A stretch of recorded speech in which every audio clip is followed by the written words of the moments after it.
All right, we're live. Let's get started. So, wait a second. Let's click on this. Move this over here. And then we will take this back and find the new live stream. Here it is, live card shop. Toss that menu in there. Let's get the keywords. Here they are. Okay, get the keywords in there as well.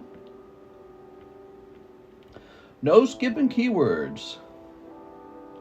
And we're going to say XY Fates Collide Break and Blaziken Alt Break. And then we're going to say Paldea Evolved.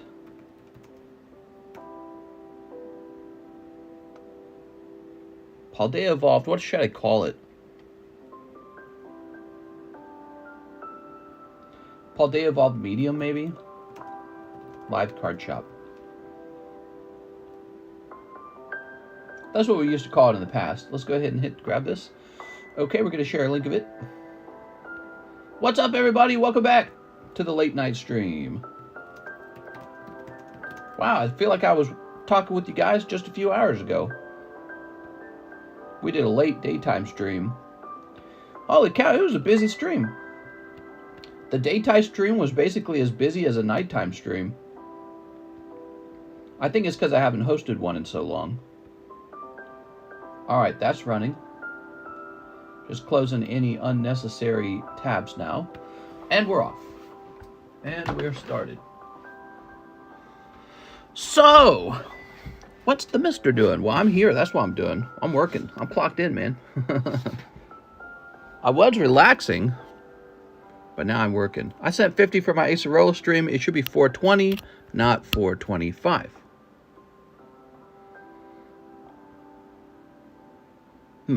I remember that. Let me go look into that real fast. Who's this speaking? Purple Urkel.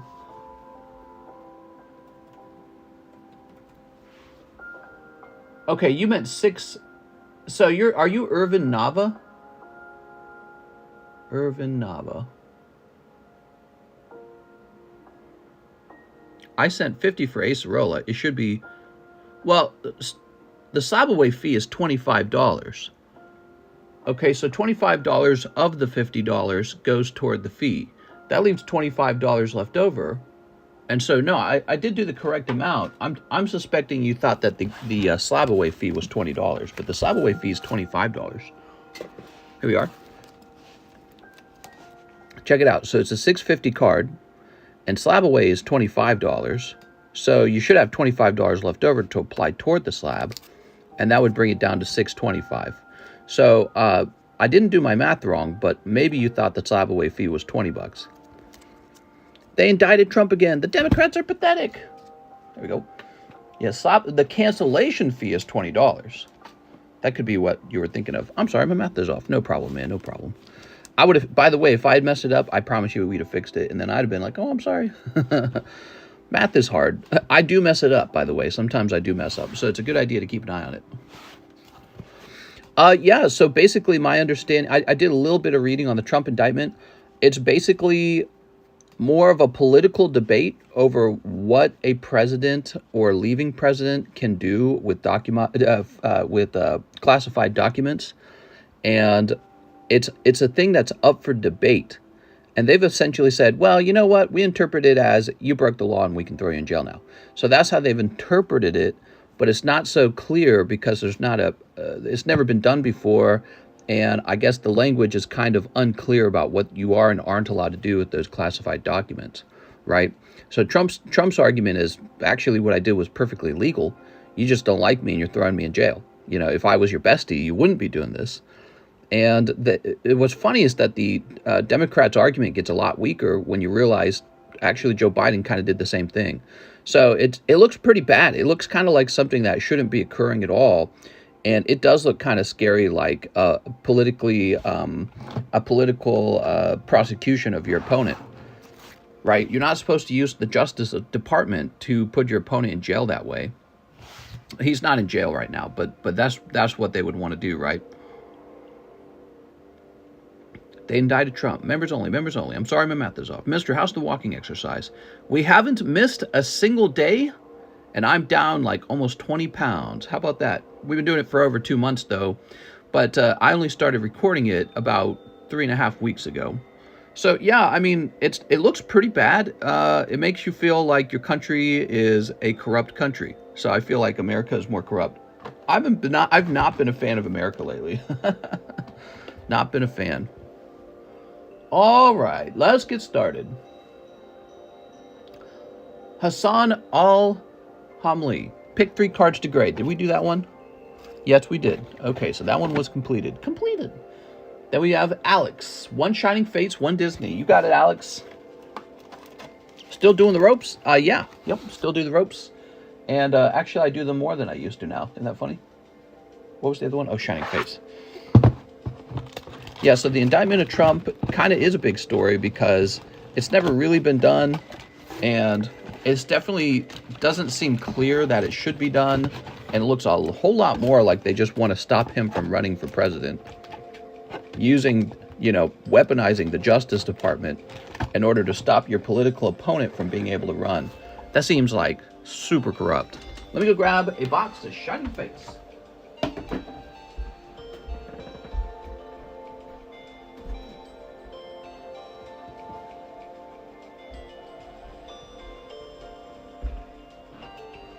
Here we are.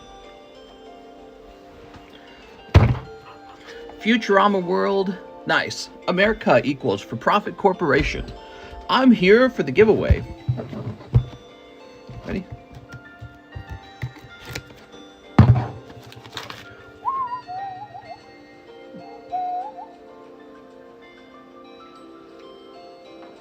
Give me a second.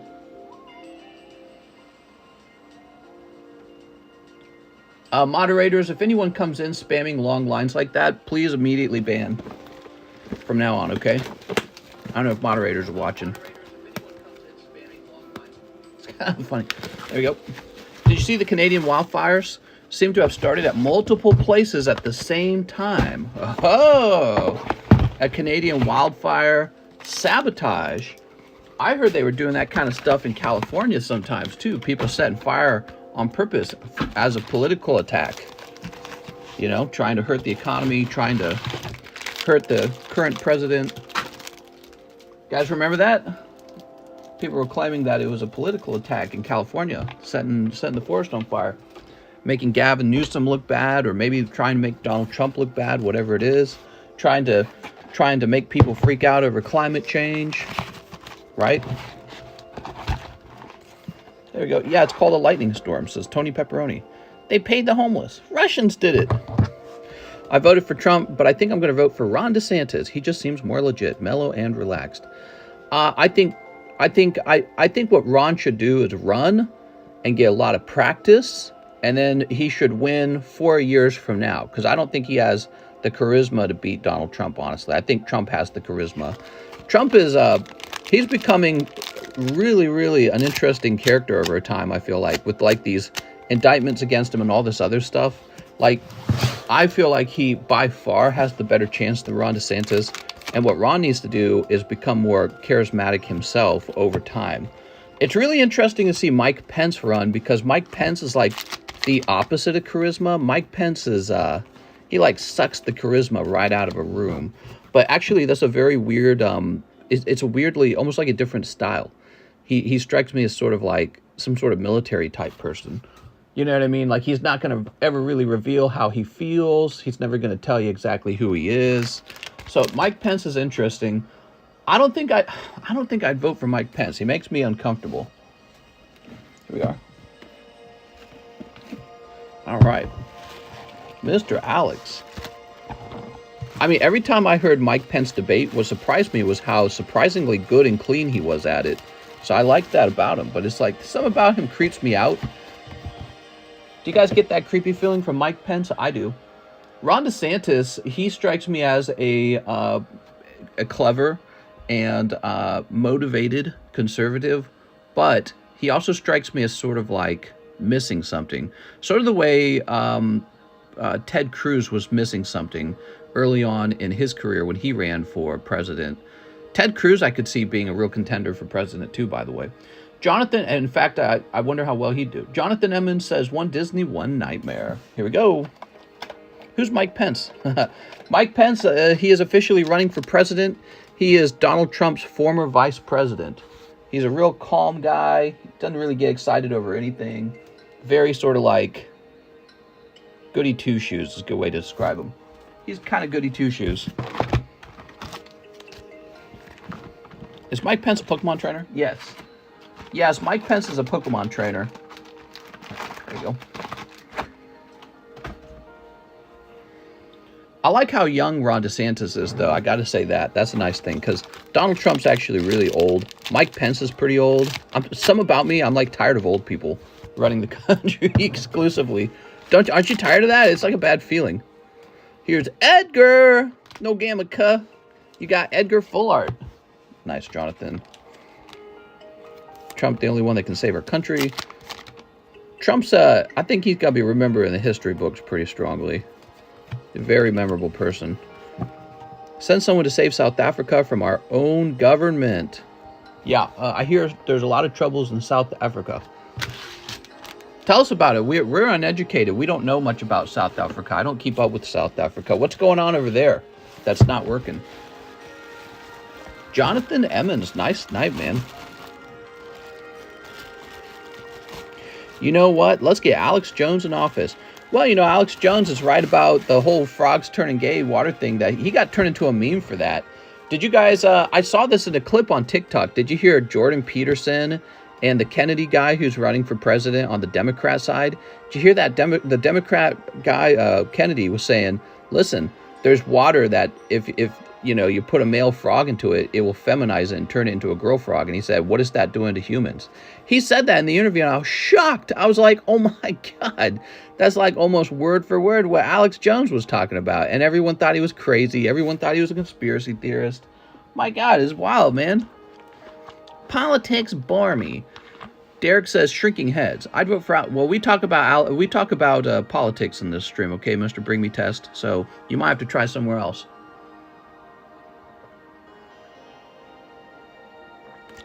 Because we talk about it and we like it.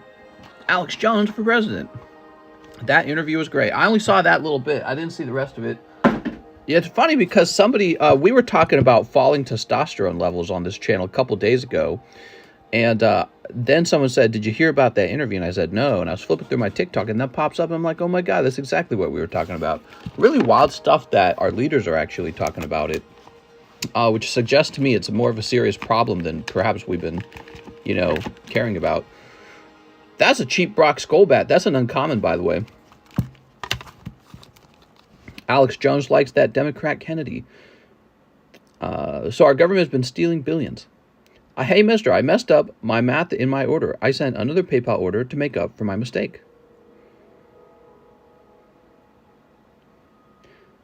Oh, okay, so Bavish is from perhaps South Africa, and he's talking about what their government did. Let me read that real carefully. So our government's been stealing billions over the years from our power supplier. So for the past few years, we have been having progressively worse load-shedding power cuts, 6 to 8 hours a day. Oof. They're all simple-minded humans with no thought process because the neurons in their brain can't process a thought. Ah, I see. There must be a lot of racial tension over there because if somebody's running the government and they're of a certain color or race and they're doing a very bad job, you probably maybe tie that to their race a little bit. I think that South Africa is a fascinating place because the racial tensions there are maybe worse than they are in the United States. Although I'm not sure if you could actually say it's worse.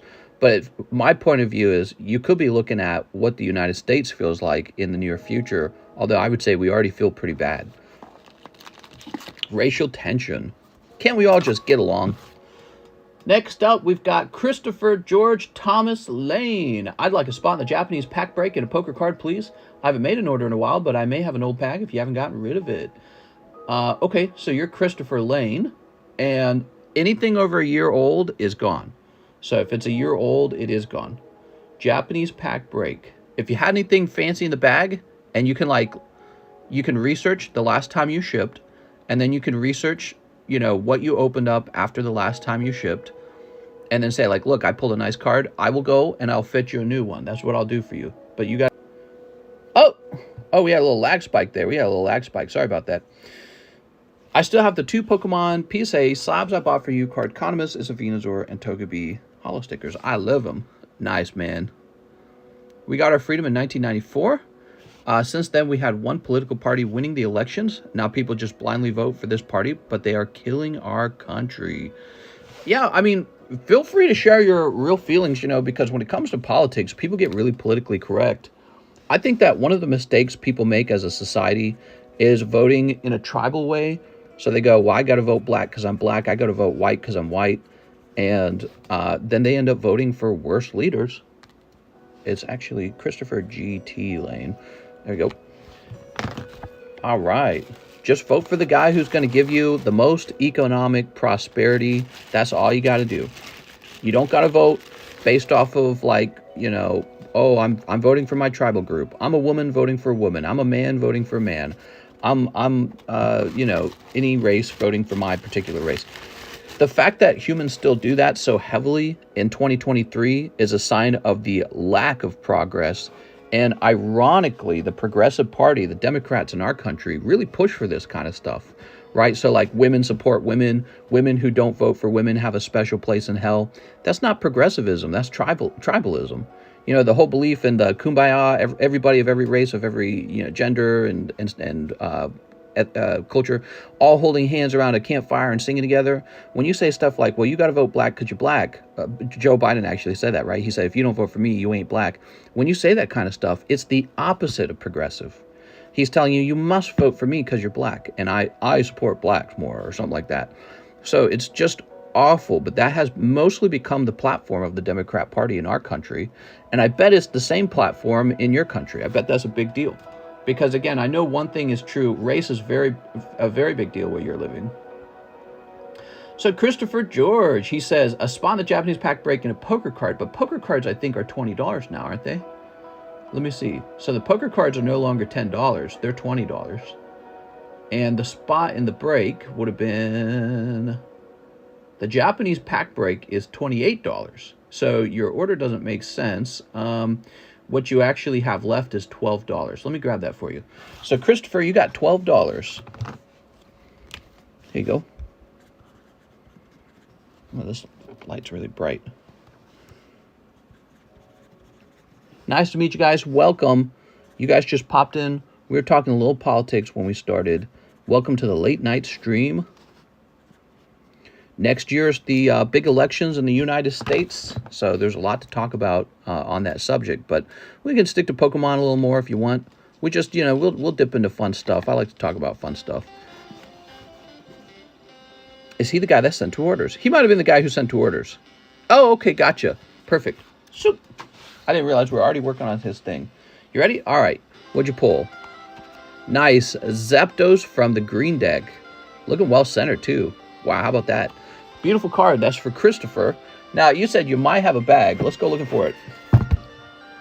Republicans freed the slaves. Yeah, I mean, Republicans claim that these days. But basically, if I understand correctly, the parties swapped, you know, positions over time. So I wouldn't like claim to be the party that did this or did that. Like that was like 100 years ago. Besides that, it's not very logical because it's like, just because a party called the Republicans, you know, fought against slavery many years ago, doesn't mean that the policies of the Republican Party today are good for black people. So it's a very kind of disingenuous argument. But more importantly, I think that you really should examine who's doing what for whom. Here we are. Check it out, Christopher. Your bag's still here. All right. It was getting pretty old. Look at that, guys. That bag was 11 months old. Christopher Lane GT. Ooh, he had some nice ones. Look at that. Oh, wow. I'm glad you came back, man, because that's some good stuff. Whew. You must have been in a lot of breaks.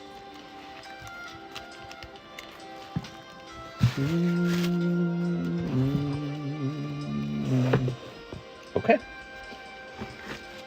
The word democracy today has been completely changed. My last order was in July, so we should be good. It's very close. Very close. I don't recommend ever letting it get that close, because I have been known, if I have a box that's very overcrowded, I'll like take a bag that's about to expire, like let's say it's 11 months old, and I'll just move it somewhere else to get it out of my way, you know, because I'm just trying to make room, and I'm like, this guy ain't coming back. Here we are. All right, very good. You got an expensive bag though. You don't want to leave this one over here. Some people got bags with nothing in them. Good, good, good. Abigail Zakic, 11 celebrations. Let me go get a whole box. Give me a second.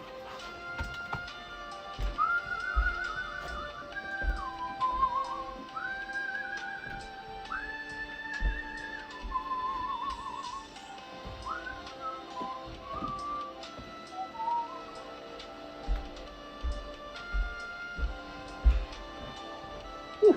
Man, we got a lot of stuff in this room. All right. Wonder if you still have my bag. It's been a while. It says Cooter Holder. Cooter Holder. If it's a year old, I do not. It's been donated to me. I donated it to myself. No, but that's the rule. You can have your bag over here for 1 full year. After that, you have to assume it's probably been claimed. I used to not enforce that rule as much. Funny thing. And I started doing it lately. We've been doing this 4 years, and I had such a buildup of unclaimed bags that it was like legitimately taking a lot of room up in my house. And I'm like, I'm tired of it. I'm done with it. These got to go. I'm tired of being a free storage facility for it. I'm like trying to decide. We moved, actually. We moved to this new house, and I'm looking at it going, oh my God, this is like so much work moving all these bags. I used to have 2 giant boxes of it. Okay, so you keep this Greninja. That's yours. When you order a whole ETB, you get the promo, guys. That's how the ETBs work. If you do not order the whole ETB, you do not get the promo. The promo goes to me.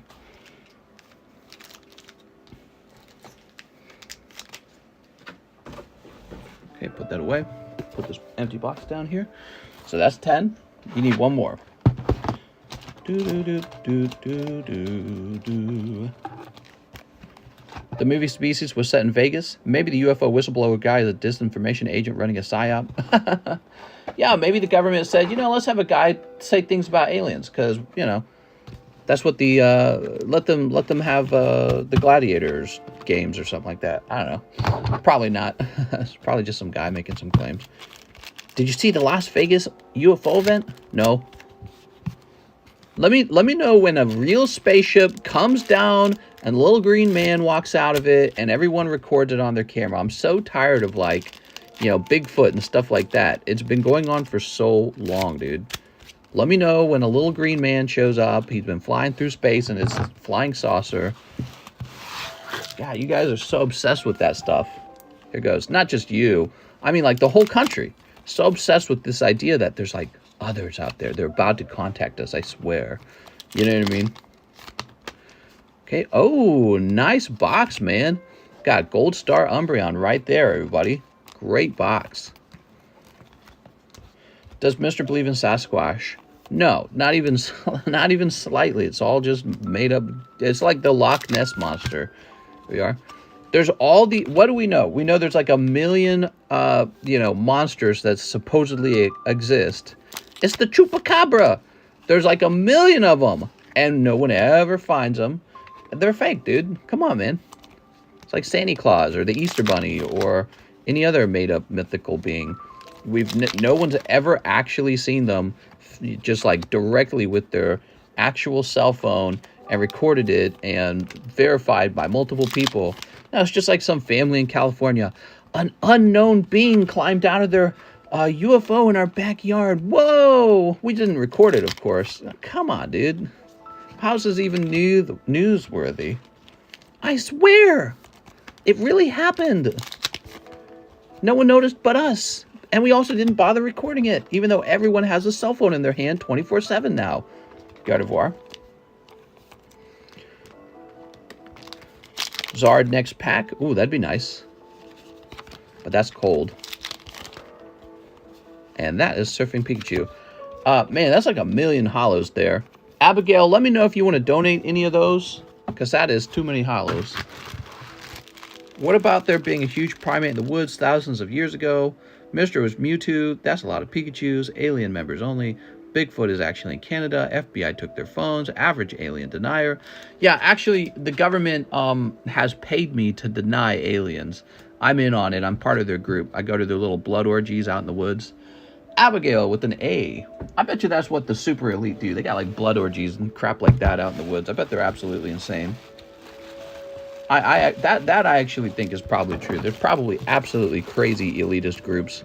I've had more time to think of it. Like, I'm getting older, and I'm just thinking about what would I be like if I was like the 0.001% CEO, politician, connected with other political families. You know, I'd be probably a psychopath at that point. Something about too much power. I don't know what to say. I'd be like, there's a barrier between us and them, and we must always keep that barrier in place. Now, please, pass this blood along to each other and drink from it. I got my tinfoil hat on. I'm safe.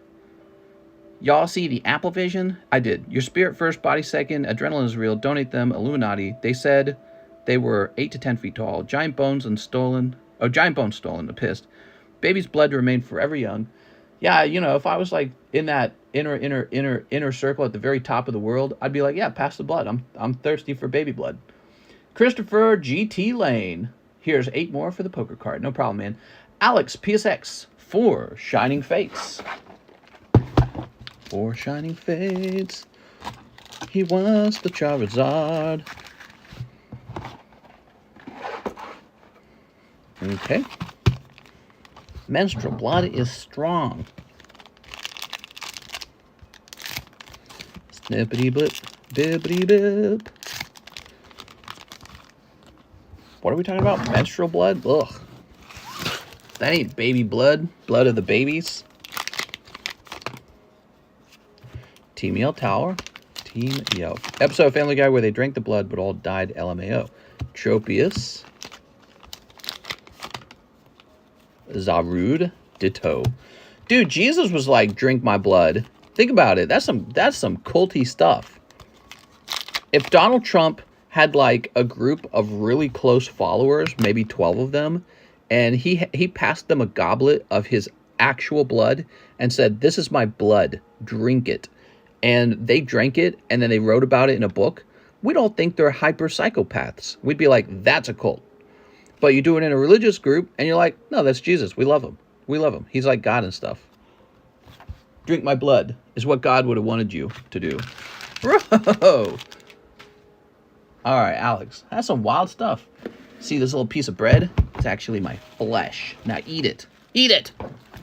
Put it in your stomach and eat it. Yeah, now a little piece of me is inside of you. There you go. That's some weird stuff. Okay.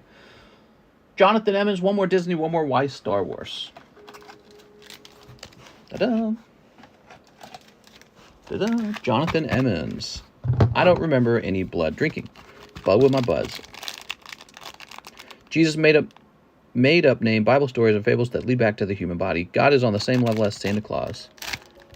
Hail, Santa! We worship Santa in here. He brings all the presents. Christmas is the best holiday of the year, by the way. Ooh, look at that, the Emperor. He's evil. You know, the Emperor Palpatine basically looks like most of our politicians. Look at his face. That's like most of our politicians, what they look like right now. Let me show you a picture of somebody.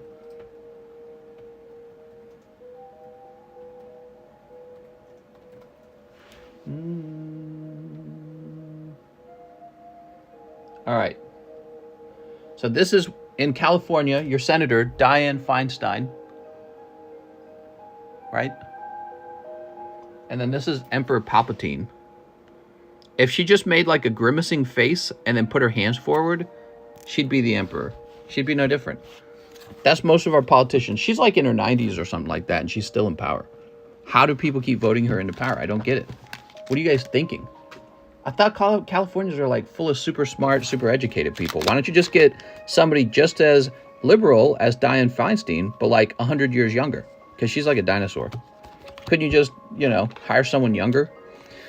Being a political leader is not just like some symbolism. There's actually some literal work to do, and there's no way that she's doing that work really well at 90 years old. But you guys just keep voting her in. So, I don't know. What's wrong with you guys? Why do you do it? Here's one of our senators from Missouri.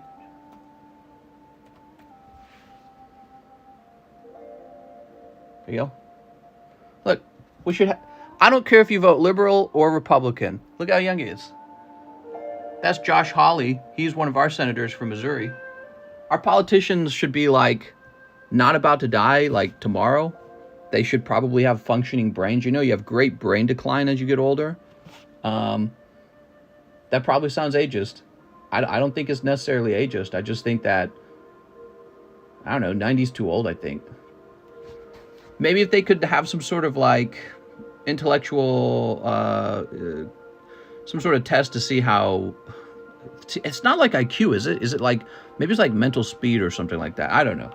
Maybe that's some kind of test to make sure that you're actually up to it. But honestly, the test is supposed to be, will people vote you into office? But the weird thing is, people do vote her into office. So it's like, I would expect her not to be voted in, and she does get voted in. And it's like, all right, well, she must be real smart then.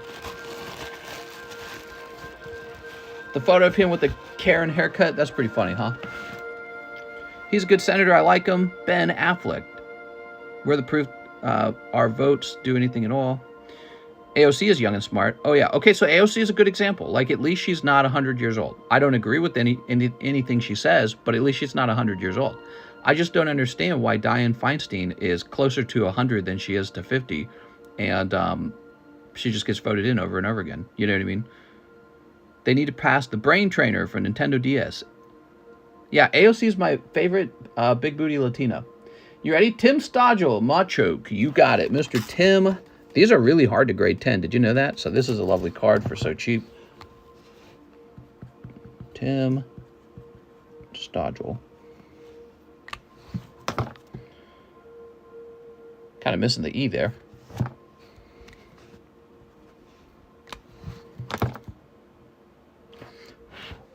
He is an idiot. Oof. Yeah, yeah, I don't agree with any of her ideas. Pretty much 100% disagree with all of them. Bryce Wolf says, one PokeBRUH. Okay, one PokeBRUH for Bryce Wolf. You ready? How much have prices went up since 2020? Prices of what? Pokemon? Leafeon. You got this lovely Celebi.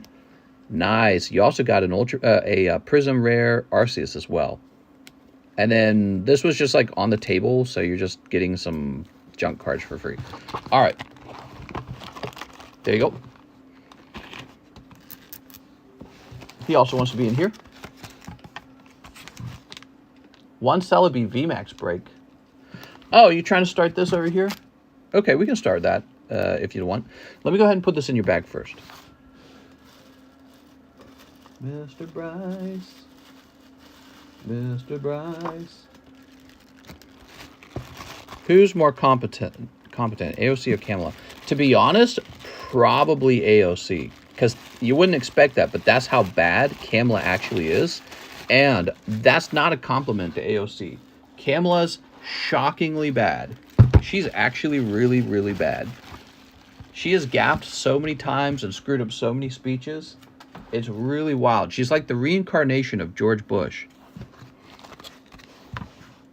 Okay, there we go.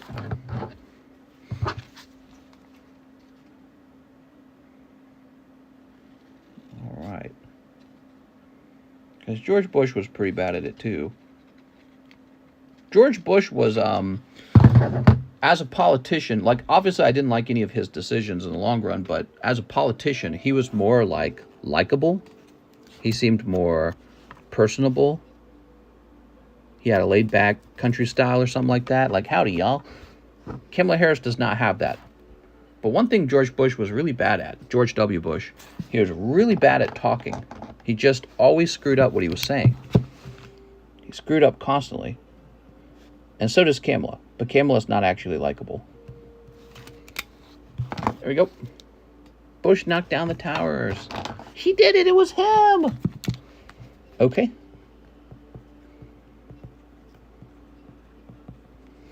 There you go. The Celebi card's begun. So we got you on the other one? Yeah. Okay. Very nice. Didn't he get a shoe thrown at him? He did, and he ducked. Very impressive. Kamala is the washed-up political science teacher that somehow made it into a position with questionable tactics. She slept with the guy who was a politician. She was having sex with the politician, and then he put her into a position of power. Is that correct? Tell me if I'm wrong, by the way. That's how she got into office for the first time. She got some sort of prosecution sort of job. Jared Everett, Japanese gym break poker card. You got it. Same order, huh?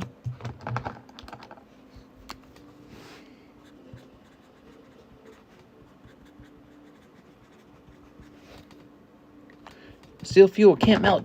What? Steel fuel. Jet fuel can't melt steel beams.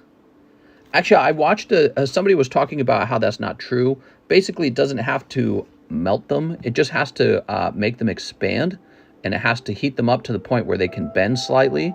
And so, basically, if they bend, they lose their structural integrity, and that causes a collapse. So it doesn't actually have to melt them. It just has to warp them. And so there was a 3D model I was watching that demonstrated that, and I was like, oh yeah, that's very believable. Did you get my Vaporeon? I should have one from earlier today and one from tonight. Oh, okay, hold on. So you should have two is what you're saying. My bad. I was questioning if I did, but then I saw your name and I'm like, oh, I must have done it. There you go. So Bryce Wolf. Very nice. Typical doing some things for some sort of power. How far would you go in order to be in power? Nah, bro, you can't explain the explosion at the base. That was an inside job for sure. There were no explosions at the base. Kamala looked like she knew how to work it to get it malleable. The beams were melted, though. We lose muscle as we age. Prostitution, more likely. Come on now, says Matt.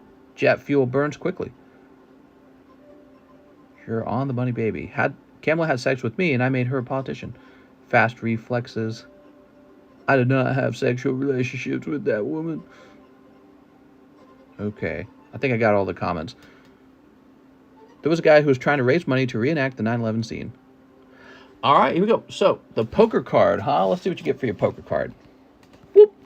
Oh, man, that one's really good. You got the red deck Joker card, and it's, like, really well-centered. Congratulations, Jared. So, Jared with the J.A. Where did I last see you? Were you on the table, Jared? No, you shipped. Jared, you shipped, didn't you? New bag? Remember, if you guys need a new bag, let me know. It helps me out a little bit. Okay, grab this. There we go. He did say new bag. Let's get some of these. Throw this away. We add a little fatness to your bag by putting 2 more cards in there. It was an inside job. Okay, Jared Everett.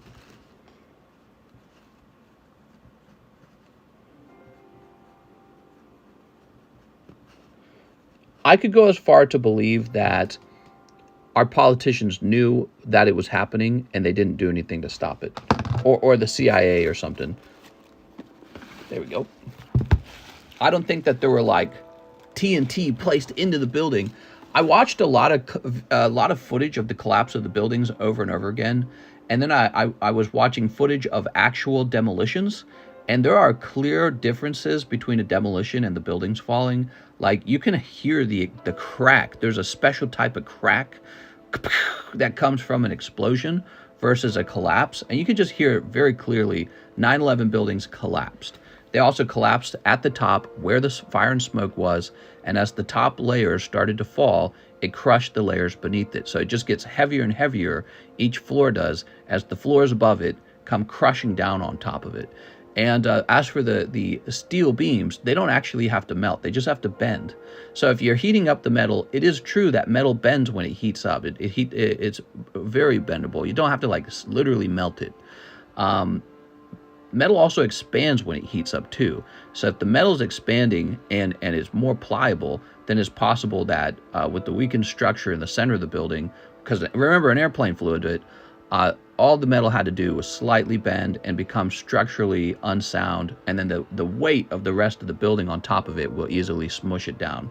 You know, so it's not really about, oh, well, the jet, it melted through the steel. No, it didn't have to melt through the steel. It just had to cause it to warp somewhat. Warp just enough for it to become unsound. And remember, it wasn't just that there was it wasn't just that the airplane crashed in and that there was the fuel and all that. Also, the whole place lit on fire, right? So the whole area is on fire. Real planes, fake terrorists. We want the Saudis' oil. The crazy insurance policy on the towers day before is insane. That one's crazy. And that's when you start to get into conspiracy. Like, maybe some people knew that it was about to happen, and they didn't do anything because they wanted it to happen. So that I could believe, you know. Okay, like, if you told me that the politicians knew ahead of time and they said, let it happen, I'd be like, maybe that happened. We have a Zachary Stekowski order. Let's see. Zachary says, one spot in the Japanese gym pack break. You got it. Airplanes hit, but there was planned explosions. No, there weren't. There weren't, because go watch a bunch of demolition videos where they actually plant explosions in the buildings.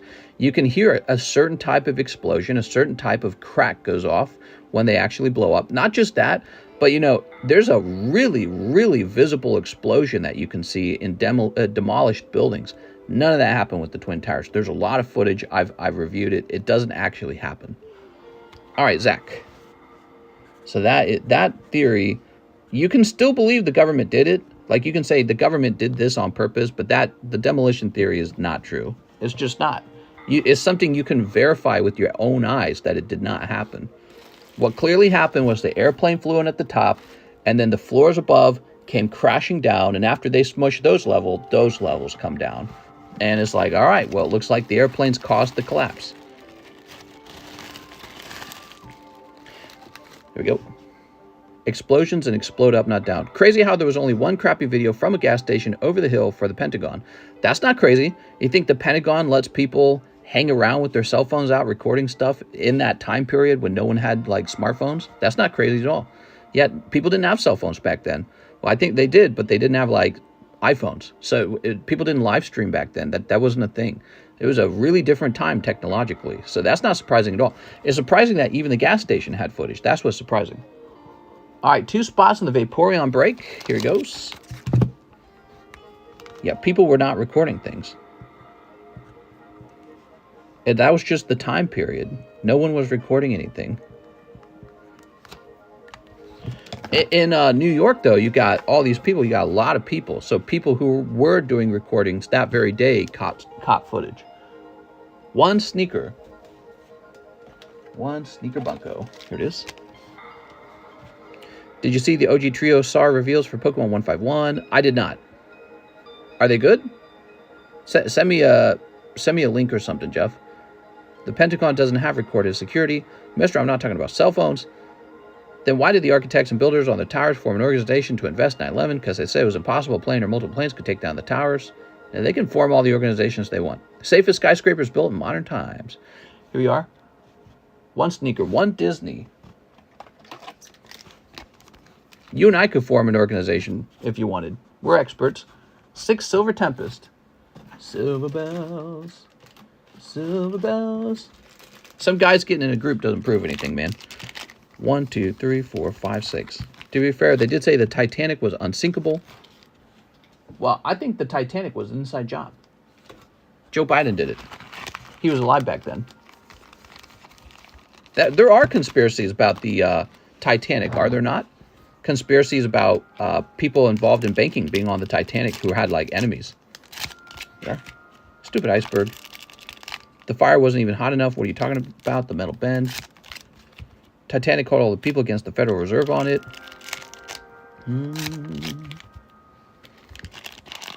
Same reason they have the Antarctic Treaty. They hiding stuff. Racist iceberg. All right, there we go. Mister sent you the images. Okay, let's take a quick look.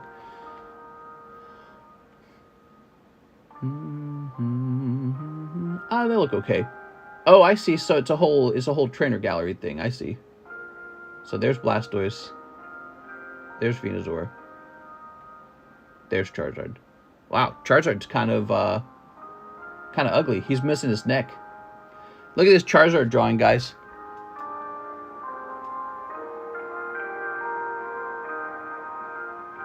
Why'd they draw him that way? Charizard's starting to look a little like Dragonite there. Yeah, I don't know about that, man. That doesn't look too good. Blastoise is fire. Yeah, if you guys want to see Blastoise, here's Blastoise. He looks fine. His cannons look a lot smaller. Did you notice that? Blastoise, one of the only Pokemon with guns on its back. Pokemon didn't like to do that now. Because back in the 90s, things were different. People didn't care about that as much. It wasn't offensive. Now you can't have... Look at them. He got them pea shooters. Yeah, they reduced the size of his guns. Should have made them bigger. They can't breathe. Got them pea shooters. The baby starters are fire. That's what she said. I think they got wider when he shoots water. Don't shame his small cannons. Oh, wow. Look at that. Unknown V-Star. Man, cannon size matters. I use water guns. I use water AK-40. Oh, there we go. Beautiful golden superior V-Star popping out. Congratulations, man. That was for Zachary. Oh my god, he's got this Mawile too. 3 in a row, huh? It's pretty good. Did you say how bad it is in New York right now? With what? Are you talking about the Canadian forest fires that are causing smoke? Is that what you're talking about? I heard about that. It's not really affecting me here in middle of nowhere, Missouri. Honchcrow. There we go. Here you guys have a bad air quality right now. There we go. Now, how about this, Disney? The government did it. I'm at a point where I feel that it was airplanes flying into the buildings, and the buildings did collapse because of that. But you could probably try to argue that the government knew that it was going to happen, and they wanted it to happen. They didn't intervene. So that part is potentially true. I don't even necessarily agree with it unless there was harder evidence. The most sussy thing is the guy who pulled out the insurance right before the wreck. That's like crazy, crazy sussy. Like, come on, man. There's no way. Could just be a coincidence, though, you know, because coincidences do happen. They just get enough packs and nail it. The rest of that Tempest box is going to be cold. I wonder if it's going to spread through the U.S. Wrong, the buildings flew into the planes. Yeah. No, I read on conspiracy.com Sandy Hook parents were paid actors, says Matthew Fowler. Right, that's another conspiracy, huh? There we go. The whole conspiracy, Sandy Hook's conspiracy, they didn't really get shot to death. It's all fake. Sometimes conspiracies aren't right. Sometimes they're wrong.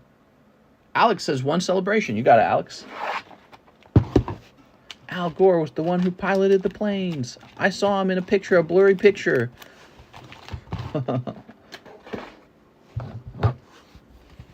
The sky from the fires were crazy. Mr. Giveaway. Members only.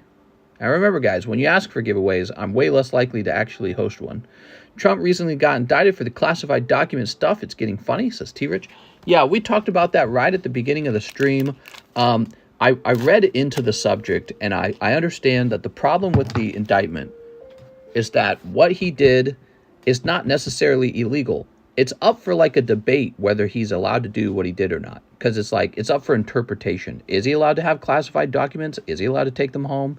He argues, I did it because I was allowed to. I didn't do it because I was trying to break any rules. And then on the left, they're saying, well, actually, technically, that's a rule break. You interpreted it wrong. And so now we can throw the book at him. Now we can indict you. Now we can throw you in jail for it. So what it really is a political prosecution. There's no other presidents, from what I know, have had this happen to them. So they're doing it for the first time against him because they're grasping at straws. They're like, how do we stop this guy from running? And it's a very corrupt. It's a weaponization of the Department of Justice. You shouldn't allow your politicians to use the Department of Justice to block their political opponents, particularly the one most likely to win, to block them from being able to participate. Didn't Biden do the same thing? That's the crazy part. The craziest part about all this is Joe Biden did something kind of similar.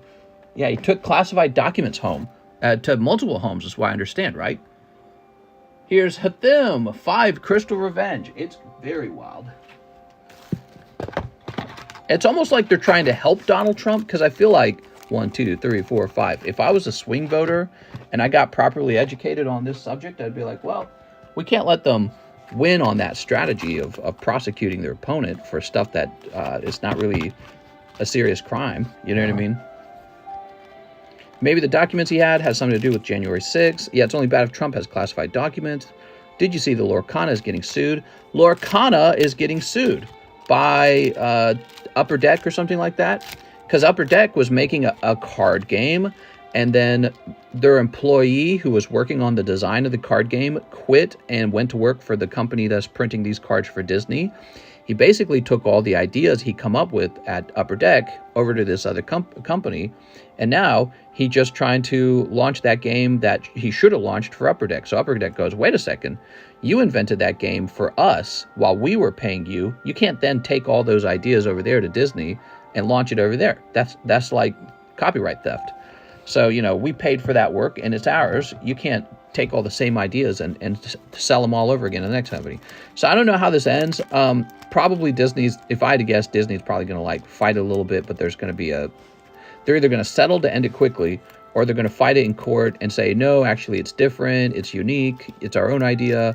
And I don't know. I feel like if Upper Deck's trying to sue, I'm betting that they feel like they have a real shot at winning this subject, because, yeah, I mean, copyright's copyright.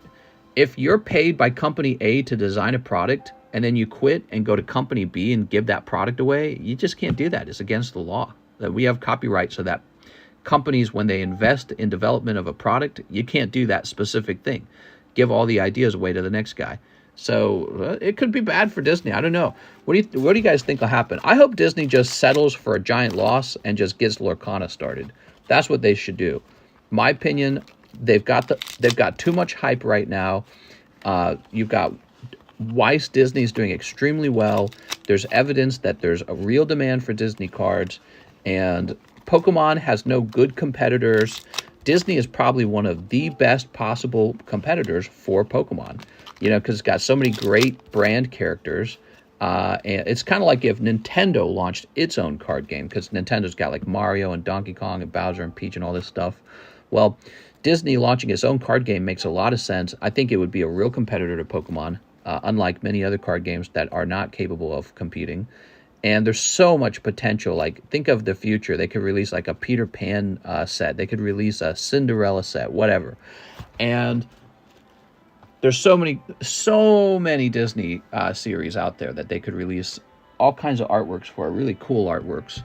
And they just got to get it started, man.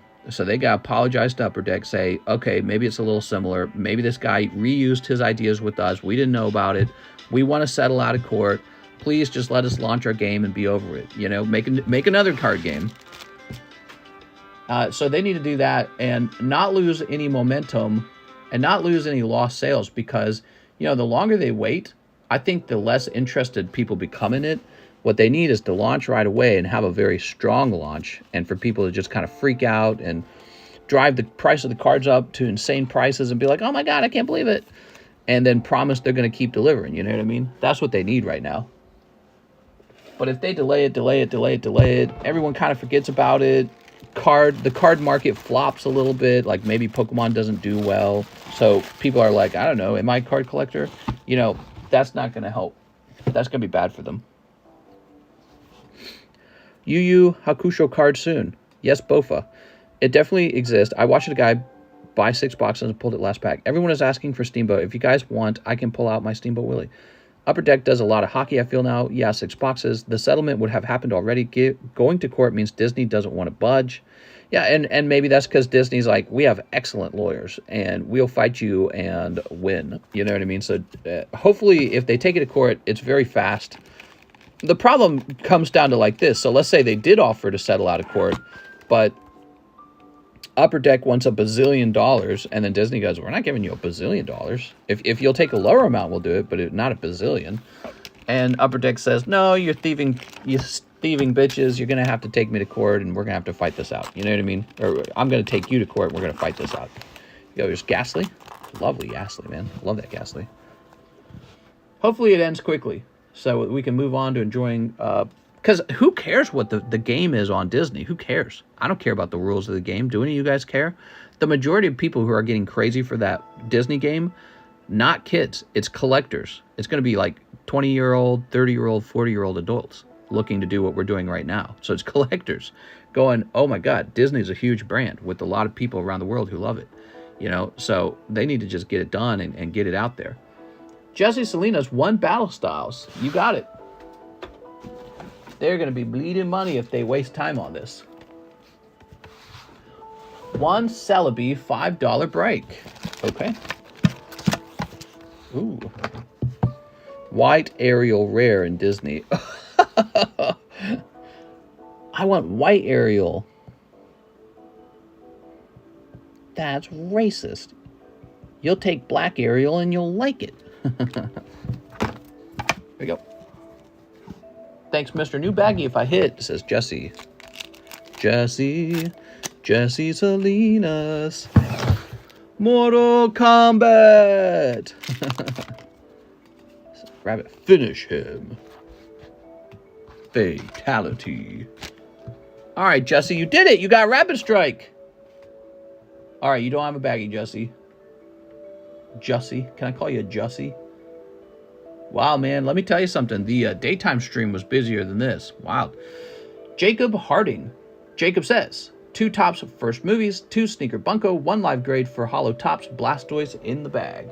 Okay, you got it, man. Give me a second. So I need both of these. Can I have both of them? Get a little freaky white fish. I just want Oreos, mister. 2 streams. New mermaid flopping harder than a fish out of water. I was watching an article. I was reading an article on that, and it was talking about how it only performed okay domestically, and then it performed terribly overseas, and that it's looking like it's probably going to come close to breaking even, but there's even a chance that it actually loses money.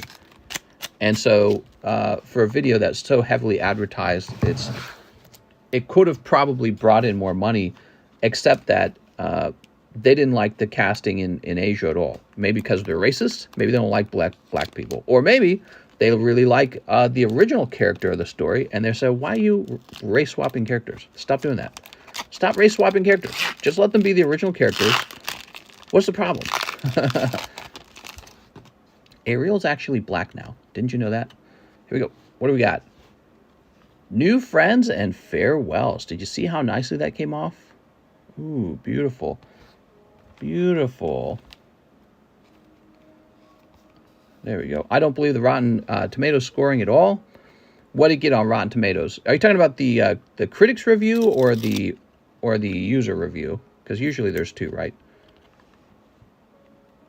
The Barbie movie looks more accurate to the source material than Little Mermaid. There we go. I think Barbie movie will be okay. It's going to be one of those... one of the things I don't like about the Barbie movie is I'm starting to realize more and more movies like from Lego, where it's like a kid's toy, they're sort of like... aren't they just giant advertisements for those companies? They're like giant advertisements. I guess if they entertain, it's not a big deal, though. There's Squirtle. Starting to realize this is basically a big ad. One giant ad. There we go. With Will Ferrell being the bad guy, it kind of reminded me of the Lego movie a little bit, right?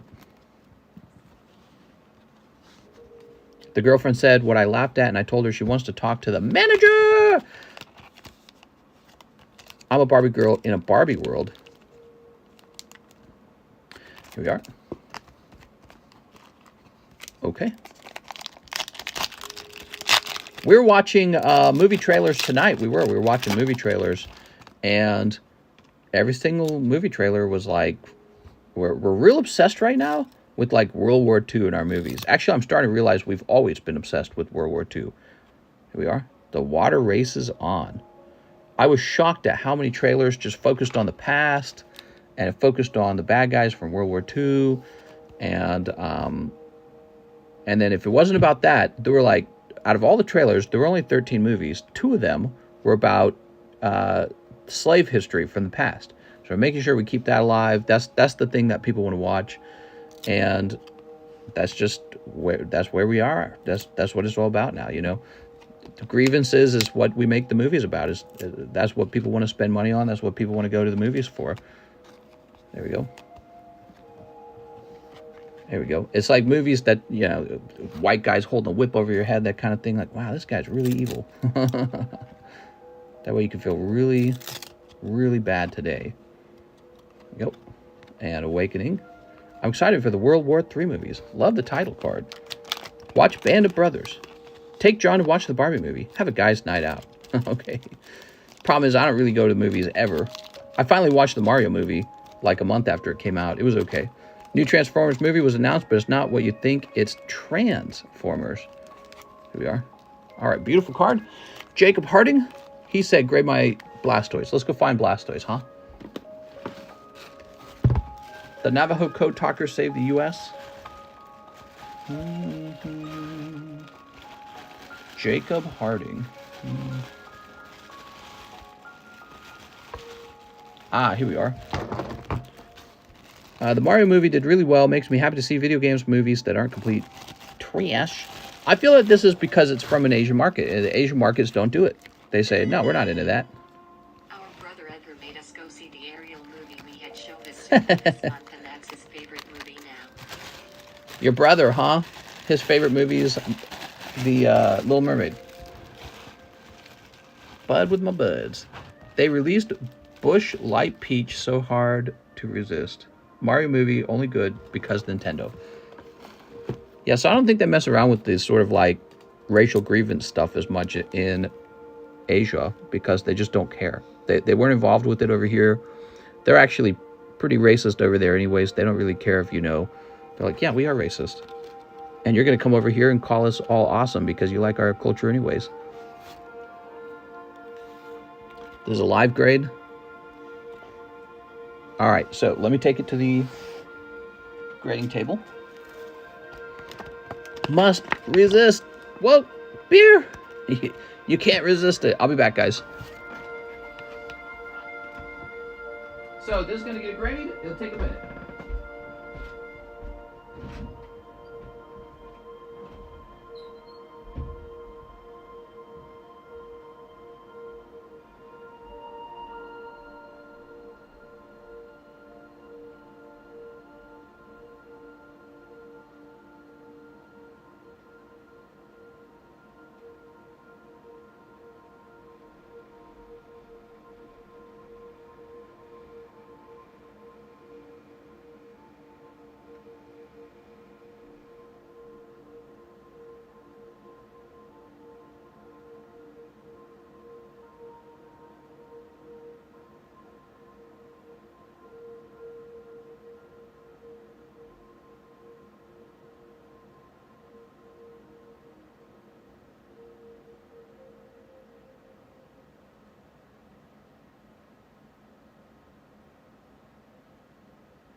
All right, I got the grade.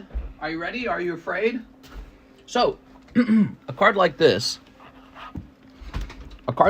has all kinds of problems normally. Corners, edges, surface, right, residue from sticking cards. Your card has none of those problems. So it's really rare. It's actually really hard to get a Topps card that has none of those problems. And yet, he's off-center. He's an off-center card. So your card's still going to miss. We'll give him a nice 9. I think he deserves it. Jacob Harding. Still going to miss because it's off-center. This was a live grade. I was going to say live. There you go. Yeah, your card's off-center, unfortunately. So difficult to even be that nice. Jeff Leon says, Alex is always clearing the cold ones for me. Thanks, Alex. 1 celebrations, 1 Paldea. Oh, thanks, Alex. All right, so Jeff Leon says he's about to strike gold here. Didn't you start doing 9.5s? That one would not qualify for 9.5 with me. So 9.5 is a card that's so borderline, but with me it's a 9. And so instead of a 9, you get a 9.5 because I'm giving you a nice 9. Think of it like 9 plus. And so, and Pristine is like 10 plus. However, that card is not 9 plus. It's clearly off center. It's almost an 8 actually for the amount it's off centered. All right, you ready? Oh, and 1 Paldea break. Oh, don't forget about this, guys. The Paldea break. So this is for the Paldea boxes that are coming tomorrow. They should be here tomorrow, according to my tracking. And this is for 2 people to pull 1/2 of the box each. So there will be 2 winners, or maybe 1 winner who had 2 spots. Okay, Jeff Leon. There's 1, 2, 3, 4, 5 spots left, and this round is over.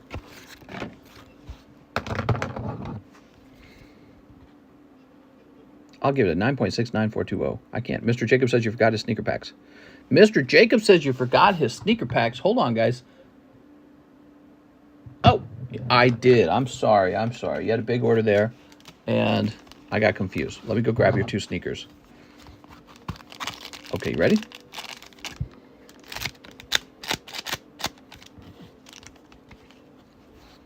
There we go. Sometimes with the centering is like literally on the line between a 10 and a 9. See, that's a point where you get like a 9.5. There we go. I think places like CGC and BGS hand out the 9.5 way too often. It should just be A9 or A10. You know, don't mess with this. Doggy girl. Okay, and Booby's girl. Doot. Doot. All right, lovely. Jacob Harding. Mr. Jacob. Jacob Harding. Jacob Harding. Take as recommended. Side effects include grading 9 on Blastoise. That's why I'm scared to grade my Giratina V is slightly off center. I'm sorry. I spent all my money opening $700 worth of product this week. If only I would have spent $698. Here's Jacob. Mr. Jacob. Oh, that's cold. Jeff, what else did you pull? 1 Paldea break? Okay, so this goes into your bag. Keeping the popsicle card for himself. What's a popsicle card?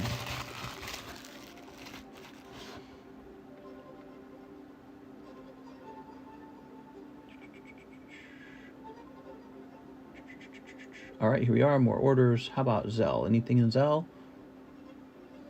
Nothing in ZELLE right now. Daniel says he'll take a spot in the gym break. Cold as ice.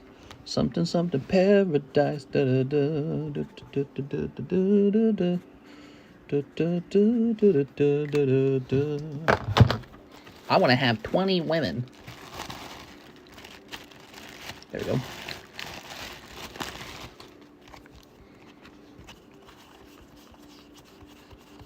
So there's 9 people in there. Wasn't one of the sneaker cards with a popsicle? Maybe. We have an Edward Carranza, 2 in the gym pack break. Wish me luck. Edward, you just missed getting both of your cards in there. So 1 card will go in.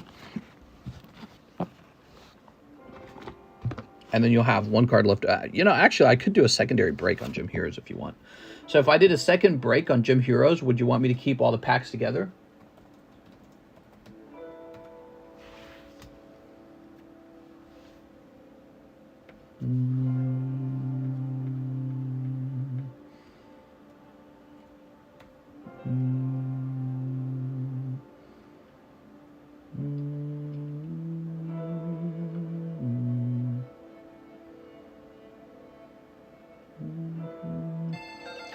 Just one spot, refund the other. Okay, you got it.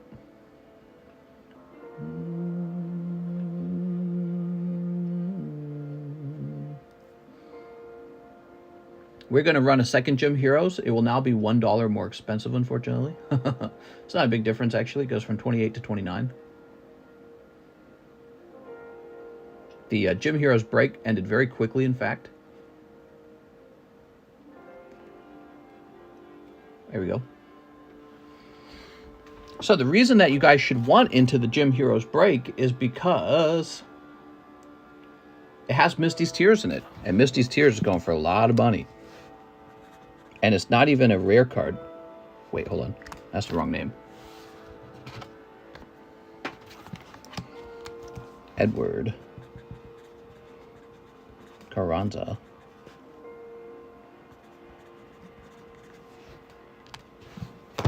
I only spend what the budget lets me spend. So much on modern. Why do you not do half and half? Refund. All right. So Edward, let me jump in and get you that refund. I already tasted her tears. To be honest, I'm going to be transitioning to selling sealed. My local guy gonna let me use his distributor. Jump over here.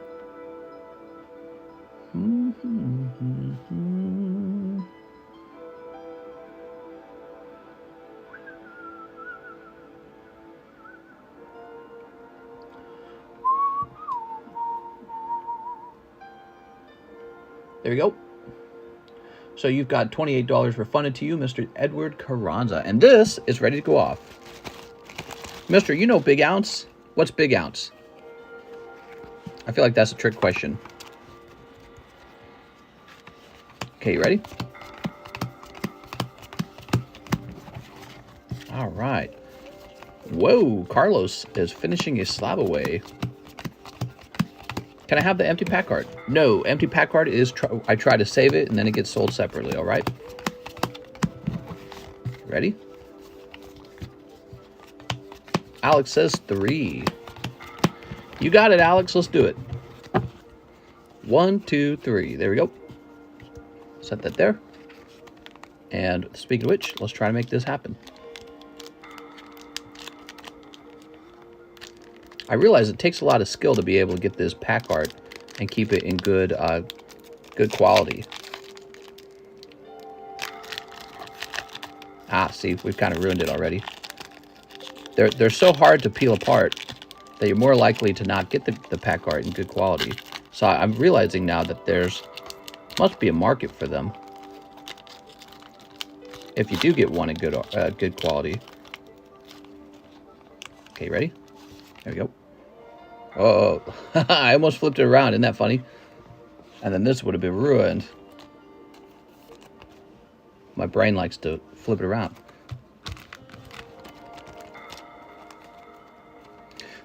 So, you know, when it comes to selling empty booster packs, the quality of the empty booster pack is important too. Because some of these come out better than others. Who had cancer and survived it? You used to give it to the person with the worst pulls. Yeah, and what would happen is the empty pack would go into their bag and immediately get ruined. And so what we do now is we store them nicely to the side and they don't get ruined, see? So now they're stored and we sell them and they're in much higher quality. Yeah, when they go into your bag like that, they just get smushed. And then they have a crease in them. It looks very ugly. And here we go. So we got Dylan Edward. Mr. Dylan. Dylan's got Vulpix. Beautiful. All right, Dylan.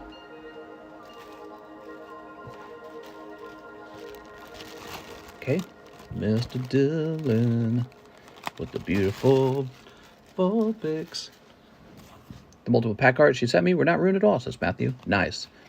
Dylan Edward. Maybe maybe your bag was like not crammed in with other bags. So I think that could have been luck, or it could have been maybe I found some way to protect them. Here it is. All right, Dylan Edward. I want shiny Charizard. Because he can sell the empty packs, duh. Yeah, I'm just doing what I'm supposed to do. Here's Dylan Edward again. Wow, all that shuffling and all Dylan's spots are still all together. Isn't that funny how that works out? Dylan pulling Psyduck. Well, Dylan, I would have hoped... Hey, that's the artwork on... Look at that. That's the artwork on the silver poker deck. We just saw this like a minute ago. Is it still around? Yeah, it is. It is still around. Check this out. That's so funny.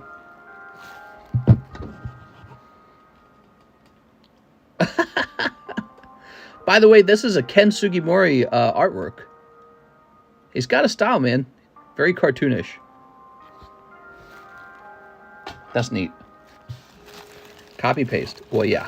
For the card company, yes. It is copy paste. Okay, Dylan.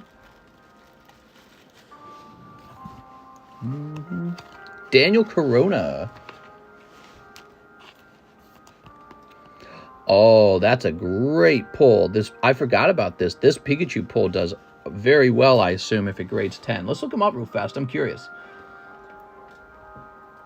Japanese Gym Pikachu.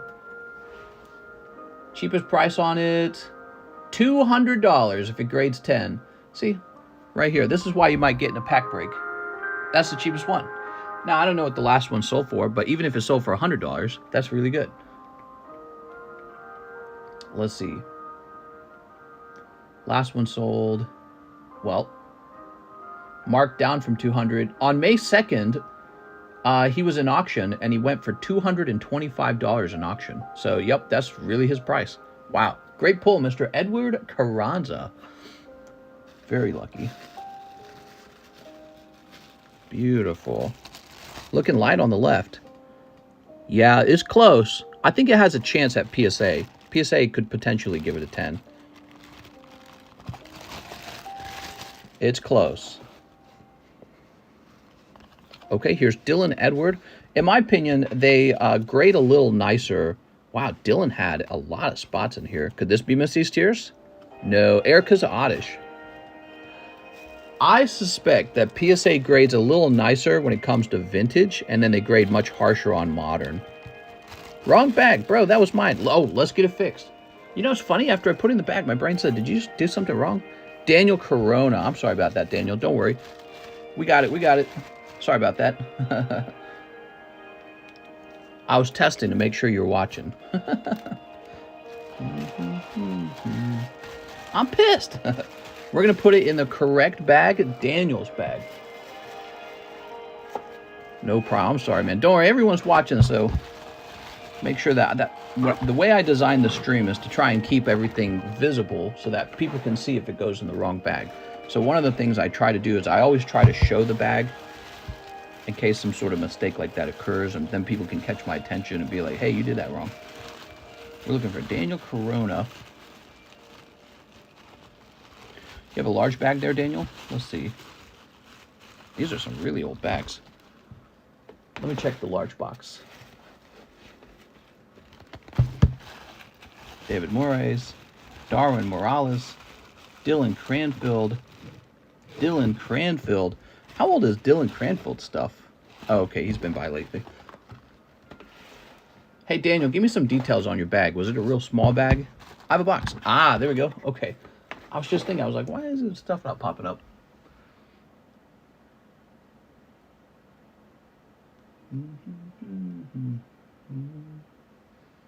Oh, found it. Okay. Lovely. Great pull, Daniel. Congratulations.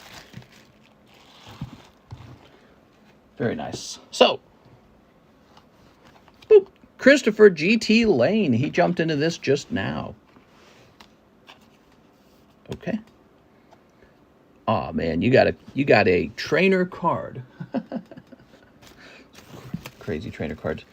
Mr. Christopher. So it looks like this is in the bag, and look, it's sliced at the bottom. That was how I used to do it. And it's bent at the top because it's been sitting in his bag. So I don't do those methods anymore. It doesn't go into anyone's bag anymore. And when it ships out, if you purchase it, we're going to ship it out in a special way to make sure it can't be bent like that. And I don't cut the bottom anymore. I work real hard to keep the bottom intact. All right, what do we got? Dylan Edward again. Dude, Dylan bought a lot of spots in here. Come on, Misty's Tears. Full picks. All right, we'll accept it. Dylan Edwards. There we go. Didn't realize Dylan had so many spots. Edward Carranza. Okay, Edward. I love this card, this Magnemite. So cool. He's actually an uncommon Magnemite. That's why I like him, because he doesn't pull as often, so it's really cool. I like the artwork, too. All right, second from last. Zach Stekowski. Come on, Zach. You got it, Zach. You did it! You got a trainer. I would have hoped for a Giovanni's Pinsir or something cool like that. All right. Who got the holo and what holo was it? You ready? Boom! Jared Everett, who had a single spot. Did he have a single spot? Oh my God, that's funny. The guy with one spot, Jared Everett. Come on. Okay, that's acceptable. Rockets Hitmonchan, but he is crazy off center. Wow, man. That trainer is 10 billion and a 10. I always feel like Vulpix Ninetales would be more popular than they are. Yeah, weirdly. So that goes to Jared. And Jared is where? What did we do with Jared? Did I get Jared a new bag? Is that what happened? There it is. Jared's got a new bag. There we go. Pencil Dick on the left. I know. I know. Sadly, there was no Misty's Tears in that pack either. We want Misty's Tears. Misty's Tears, I'm going to look it up for you. I'm going to look up how much Misty's Tears is going for. Are you ready? Remember, Misty's Tears is just a common, uncommon card that comes out of here.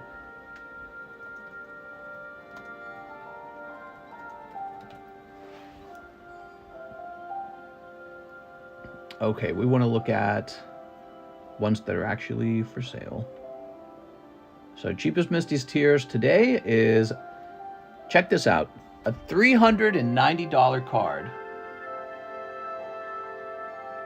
That's the cheapest Misty Tears. So it's like a $400 card almost. And yeah, it's really fascinating because it's not a rare card in the set. It's a common card. So first of all, you got that Pikachu, but then you also got a chance for the Misty's Tears. It's a great set. Yeah, Gym Heroes has always been great.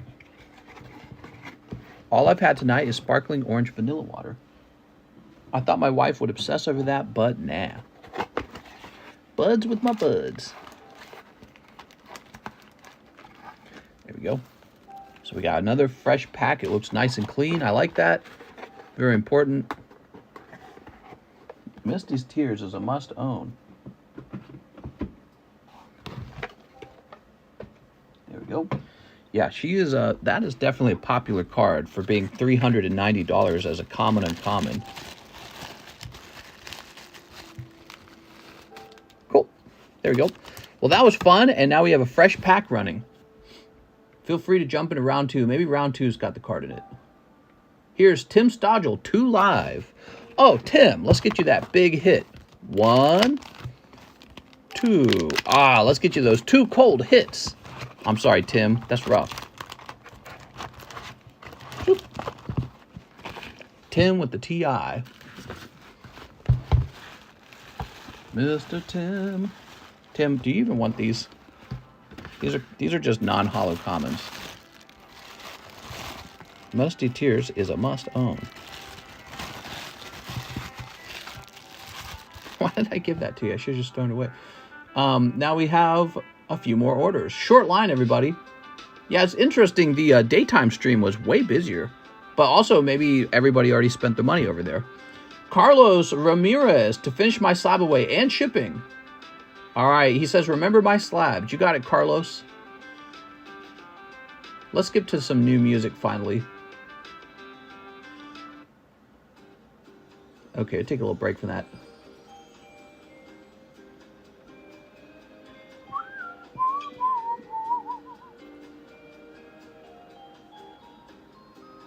He had Luigi. From May, huh? The famous card seller in town. What's up, EJ? How's it going, man?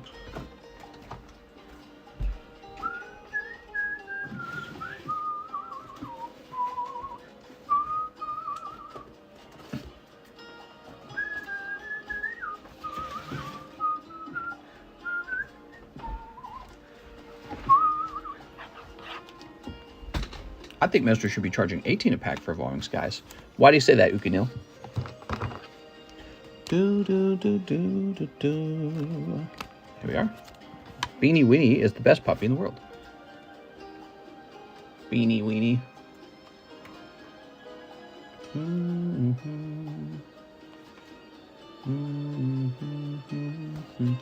Did you guys see what he had? Because then you can make more money. All right. So look at this beautiful Lugia. Fantastic. That's for Carlos Ramirez. Mr. Carlos. Have any Gym 2 packs? I don't actually. Those are crazy expensive.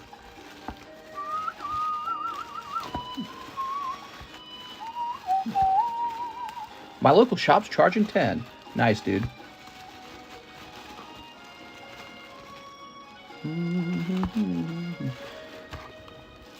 Now, I'm wondering, did Carlos have a bag? Carlos had a bag, right? Let's jump over here.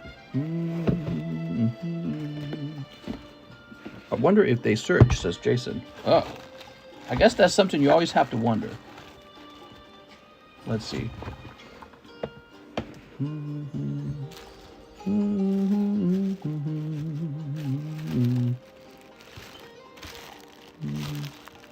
Hold on, I'm gonna have a little cough. I had a box. Ah, okay, cool.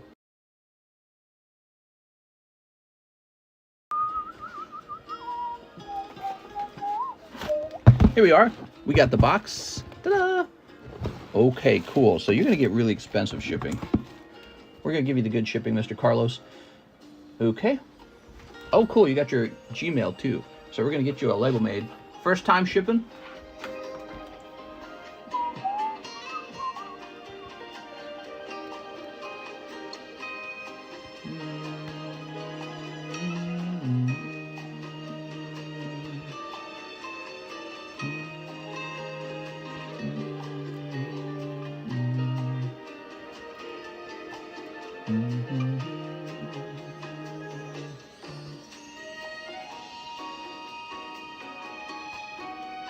At gmail.com. There we go.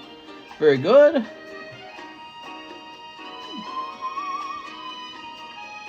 Print.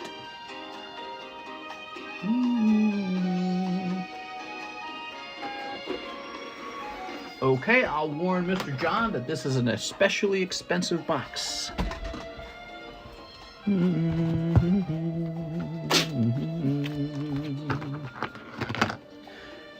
Carlos says, please remember I bought a signature card from them. Thank you. I'll write that down. Oh, this should say...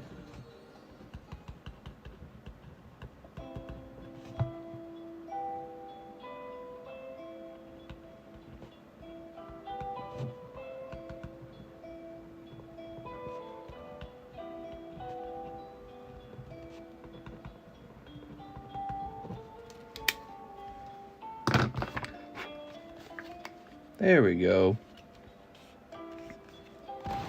Place this in here.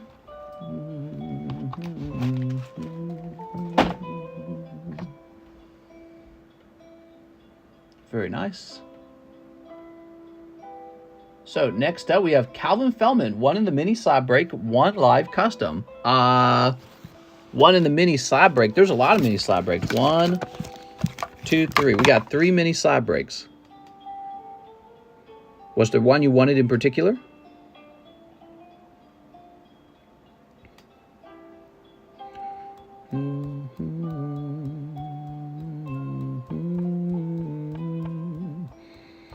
God damn, this music is making me want to buy some packs. What? Okay, Gengar, you got it.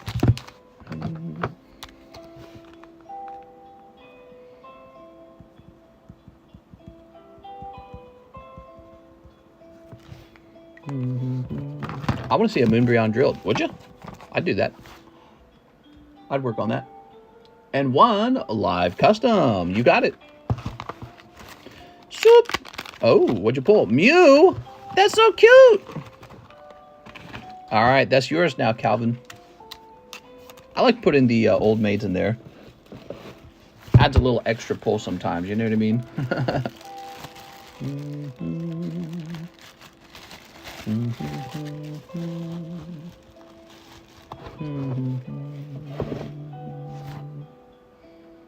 Jared Everett, Japanese Gym, poker card. Okay. Jared.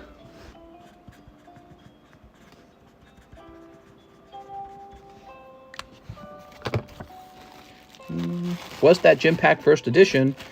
Considering sending it for PSA grade. This? The Japanese Gym Packs are never first edition. There is no such thing as first edition with them. So the Pikachu you got, I think you're probably the guy with the Pikachu, yeah? So the Pikachu is already as good as he could be. And yeah, I can send him in, or you can send him in, whatever you want to do. Great card to grade either way. Whoop. Ah, Mag Mortar. Very cool, Jared. All right. I've done this 3 times now. Where's Jared? Here he is. I have all the Poncho Pikachus. Ooh, lovely. By the way, look at that Giratina back. Isn't that cool? That's sexy, dude. This is where a wheel game would be fun. Spin the wheel, but then you spin another wheel that has a chance at cut drilling. Yeah, I'm a Weiss guy, but like old Pokemon cards. I'm a Pokemon card, but I like to drill other Pokemon cards. Mr. Faisal says, I'll get in the Celebi break. You got it, Faisal.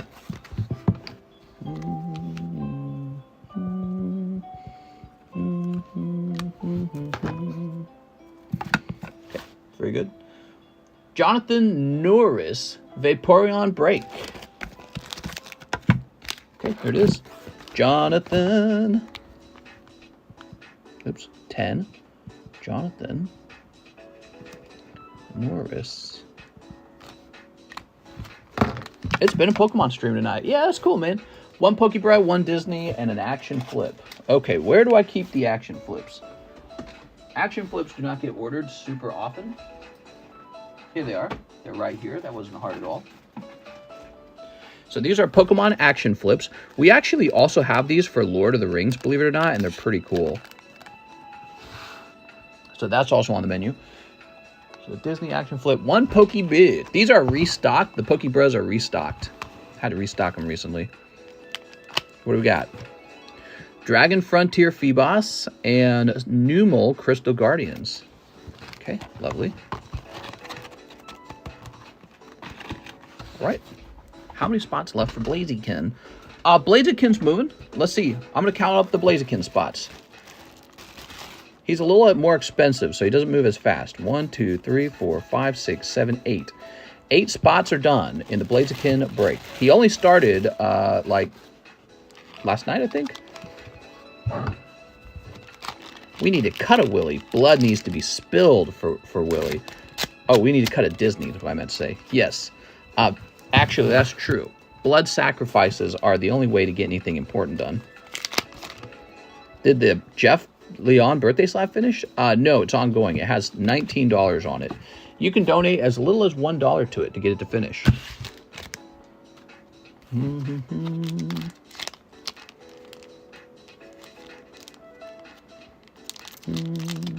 Okay, what do we got? Clefairy. Oh, it's so cute. Geodude. Have you cut an action flip before? I once upon a time, I may or may not have cut an action flip. Here we are. But that's for you to forget about. Here we go. All right, lovely. So the action flips are cool because you can actually pull, I think the evolutions are in this set and they look really nice. Look at that. PokeBRUH's not bad. That was 20 bucks for the PokeBRUH. Jonathan Norris. Competitive. I want my PokeBRUHs to be as nice as something else you could open, you know what I mean? So I want you to open the PokeBRUH and go, that's not bad compared to what else I could have done with that money. There we go. Pepperidge Farm remembers. Action flips are pretty thick. Yeah, they're pretty thick, just like your mama. Nicholas Richardson, 1 Blaziken. Nicholas Richardson is jumping in. So now there's 9 spots in here.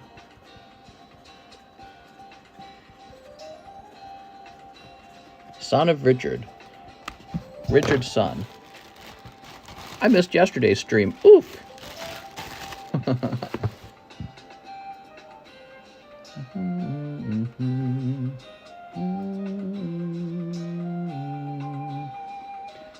BD Kicks says, "Get me in that Vaporeon." Okay, BD Kicks.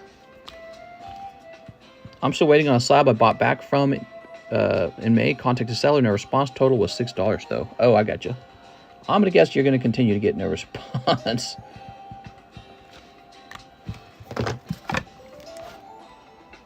Vaporeon. Sereno, Villarreal, towards Slabaway. Clearly Zard. Okay, Sereno.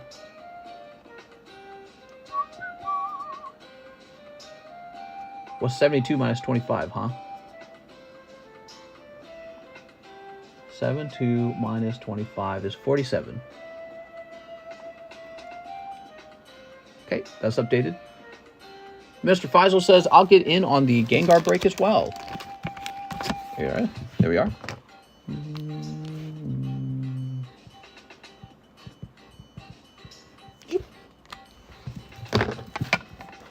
Las Vegas has the UFOs. Let's go. I'm scared for the buyer. Hee hee. I mean, I got paid for it already. No, TCC, you need to be harsher, sir. What will the world be like in 40 years? I want to know if the alien blank is green. Wonder if my 25 grades are almost done. Been like a month, and I can't wait to see them all. You've got them with me. Mr. John's been a little slow on grading for maybe the last, like, week or two, and so a line built up somewhat. It's kind of interesting, because I was talking a while ago about how, man, we need more grades to keep John busy.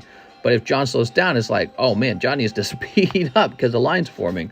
So it's fascinating how getting the sort of like the flow between the volume of grades coming in and the volume of grades going out, you got to get it just right in order for there not to be like a bad line.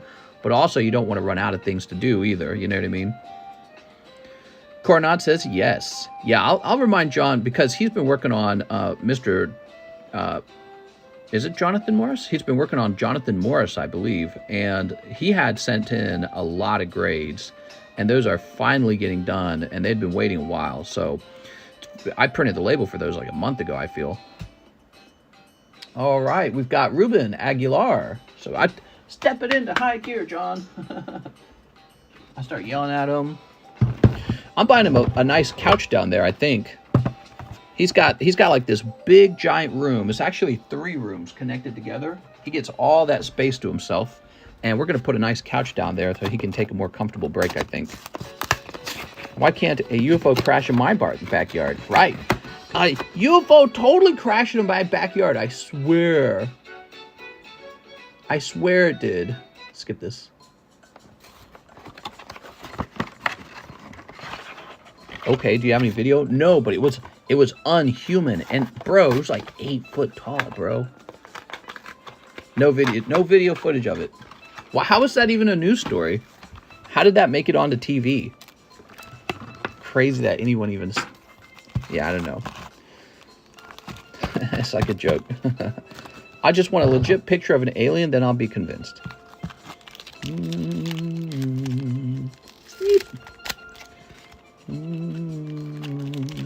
Sounds like a made-up story. Yeah, duh.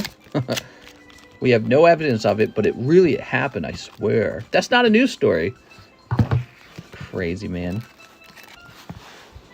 Everyone knows about the story, though, somehow. So everyone was talking about it. Like, what? Here's different dimension gate. Probably somebody who was high on fentanyl or something.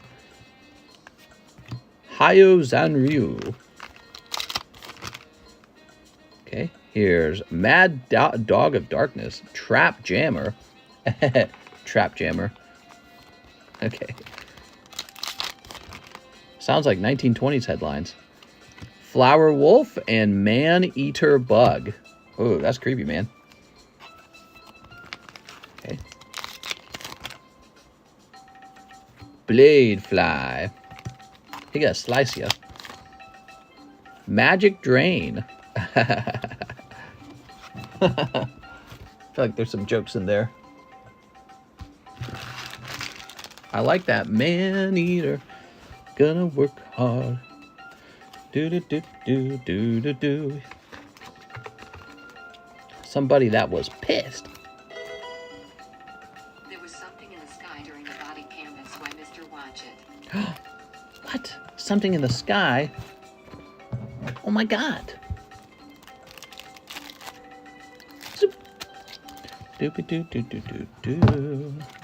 Probably somebody with a drone, dude. Red Eyes, Black Dragon. Beautiful, man. Okay, all sparkly. I need to get magic drained ASAP. Yeah, right. There we go. Did you see a Russian man in Egypt got eaten by a shark? He got eaten by a shark? Every year, 1 or 2 people die to sharks. It's awful. There we go.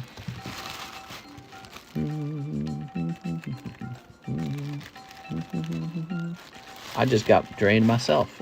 Right? It was a Ukrainian shark. Yeah. The shark was pro-Ukraine. Okay. Oh, Venusaur. Oh, this was a former break. So this was supposed to be $200 then. You know what? I'm going to take this and put it with the other. There we go. That one's off the table. Lovely Typhlosion. Let me check the price on this. Make sure prices haven't shifted at all. I don't think they would have so quickly, but you never know.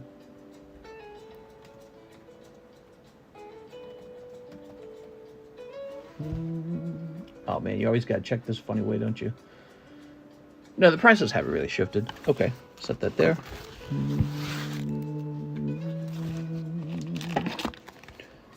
Oh, baby, look at that.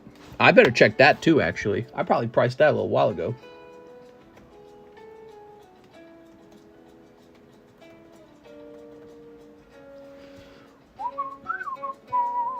Okay, so that one hasn't changed.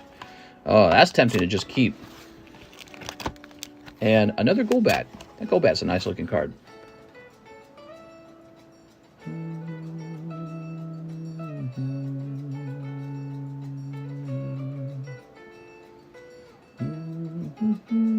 Darren Thompson, 1 spot in the gym pack break. Google doesn't hide it. See what you guys are saying. My shark would never hurt anyway. No way that thing was a drone. If anything, a meteorite burning up. Mr. How's the line? Pretty short.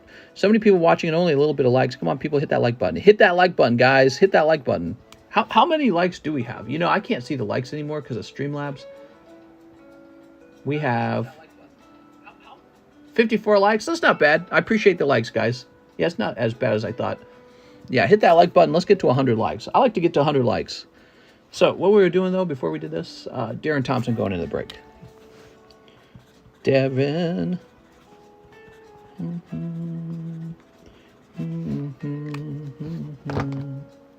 Proof's in the pudding, mister.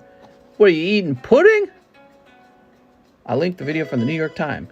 Use it incognito mode. Video in Discord messages where it shows what they captured. My pet shark would never hurt anyone. Put all your marbles in a bag. Mr. How's the line? 55 just liked. Wow. Oh, that's Blaziken. One adventure time.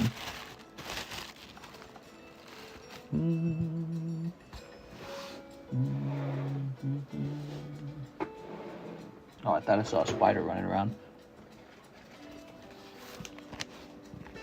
Here we go. Okay, Mr. Darren.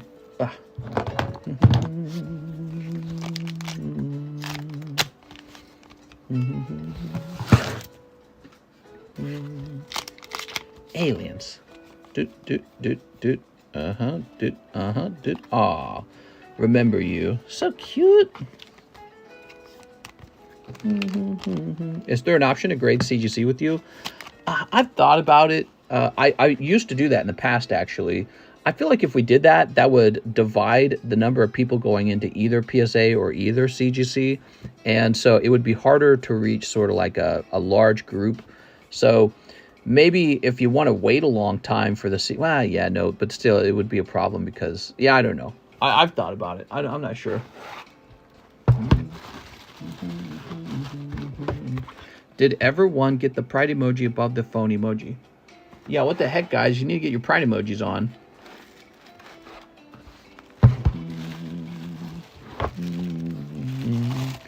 Not me. Those are super gay. Mister, I learned of a card grading company that grades by computer.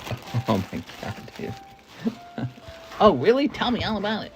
Waiting to get paid so I can pay off my slab. Nice, man.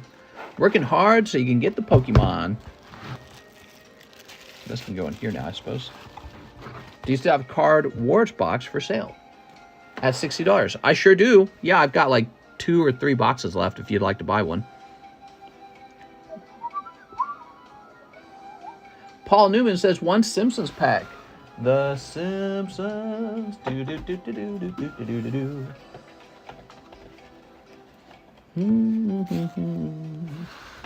One Lord of the Rings action flip. Oh, I got one right here. Okay, cool. You're a Hobbit, Frodo. 1 Final Fantasy Nightmare. We need more trans emojis.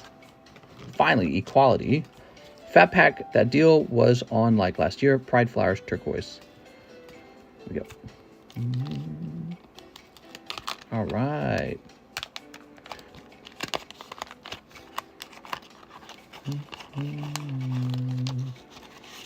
Ready? You ready? You ready? Okay, so this is your hit card in the pack. It's always the top card. Why, you little all-American dad. Oh my god. There we go. There's only so much hell raising a kid can take, man. No rest stops for the next 16 hours. Happy Father's Day, Dad. They were 12 for $1 at Bud's Big and Wide Shop. It's quiet. Yeah, too quiet. Bart, get back here. The family that Mambo's together stays together, Mambos. Mi Bartunga. Mi Lisumba. Okay. Very fun. Oh, and the back of this says, I will not lie, cheat, or spit. Funny. The Halloween Carnival convention is called TransCon.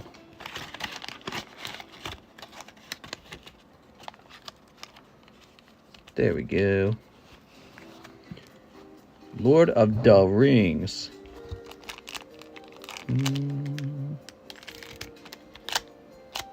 There we go.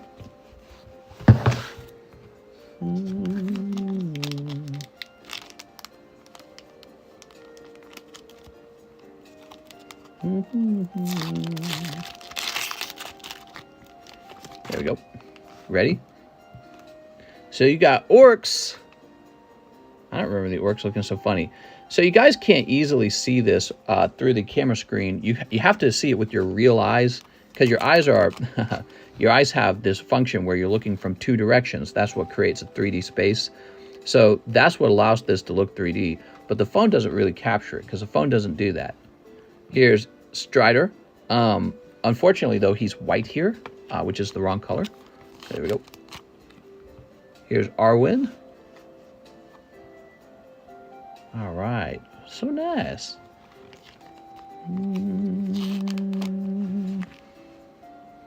Bilbo Baggins. He looking dapper, man.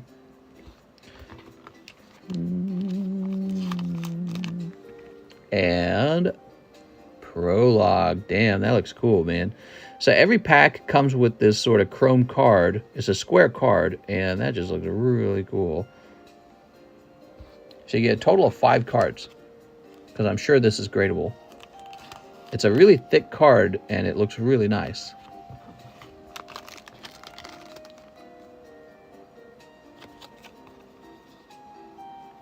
Join our mailing list. Oh my god, that's funny, man.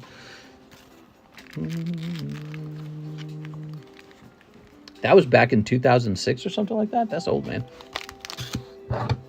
Does PSA grade the square cards? I'm confident they will, because they definitely grade action flips. So if action flips are coming with those square cards, why wouldn't they grade it? They grade all kinds of stuff.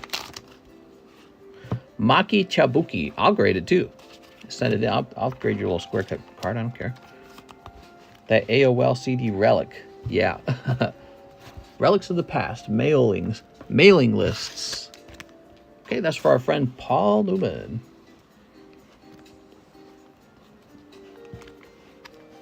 Okay, Mr. Paul. Paul with the P. I have a box, says Paul.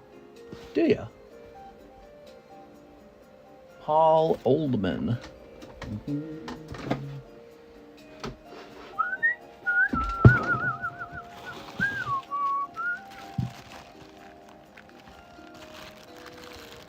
Bruh, these MRFers said something 8 feet tall. in their backyard. My God, aliens. We totally had aliens. We swear. We swear it. We totally had them. Don't you believe us? Oh, lovely Hitmonlee. Look at that. Pop 38.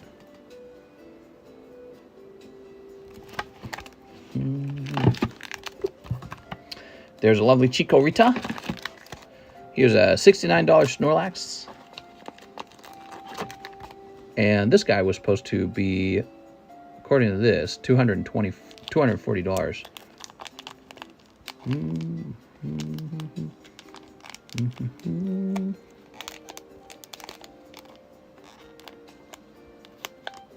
Okay, let's give him a whole new sleeve.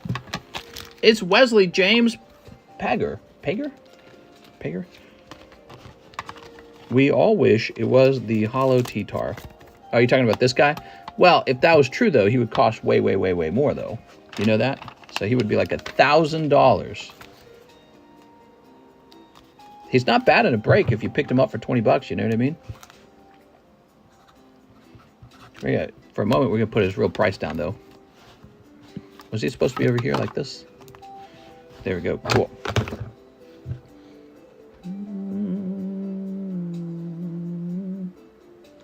Calvin Fellman won in the mini Celebi break, one live custom. Calvin Fellman. Haunter. Oh, I'm sorry. Sorry, Calvin.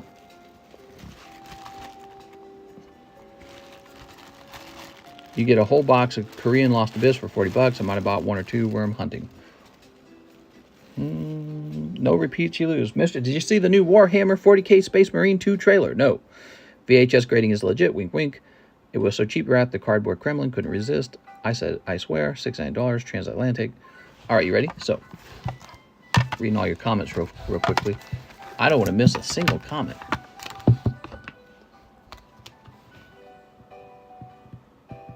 How do you guys feel about the slab breaks? Should I just go back to putting them all back into the live customs? You know, because instead of having a slab break on this, it could just be in the live customs. Then the live customs would move faster. We have Roger Gray. To appease the Mouse Lord who dwells. Sunder shine. Sunder thine bundle of Disney 1000 in post haste. I think what he's saying is cut a pack of Disney. Is that what you're saying? He says appease the Mouse Lord. That has to be a sacrifice. But Mr. been ignoring me all night. Oh no, not that again. I got in trouble last night because somebody was upset. They said I was ignoring them and I wasn't. I just happened to not see their messages. All right, what do we get? Buzz Lightyear. We decapitated him. All right, good. Let the blood flow. Good. Good, Addy kid. Hathim says 5 clay bussies.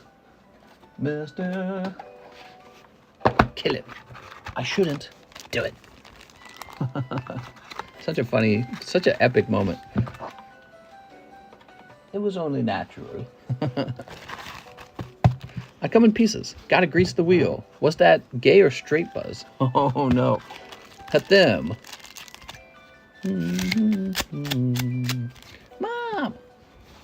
Slap break, way better. What are the pull rates like that on the Wrath?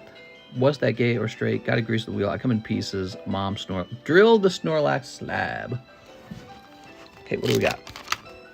Cold.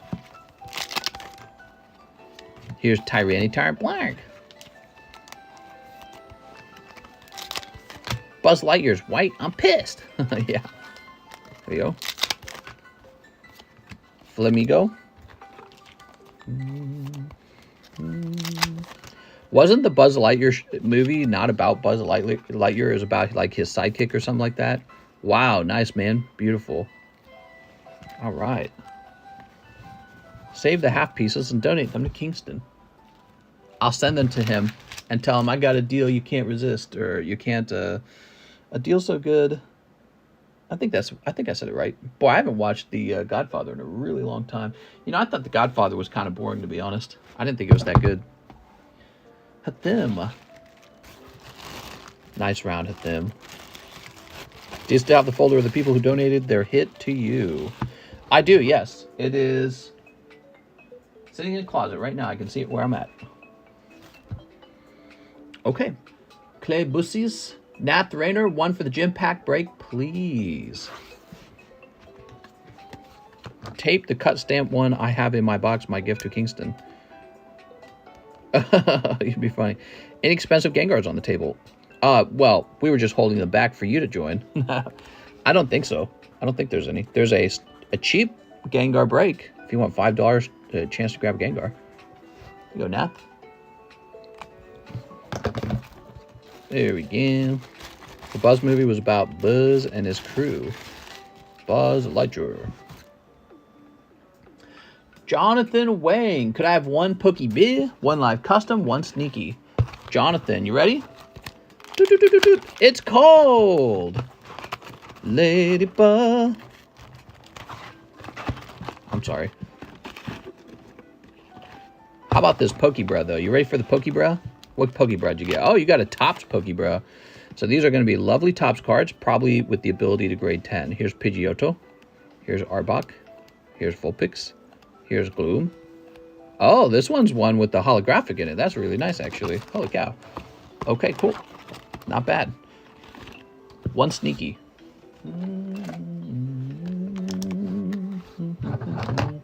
Good old Ladybug, one of the OGs, and still totally worthless. Yeah, I thought Ladybug was just kind of ugly. I never liked Ladybug personally. Ladybug, that's stupid. Boobies hanging out. Okay, and girls grabbing each other's boobies. Who won the Pikachu? Pikachu. Which Pikachu? Somebody did.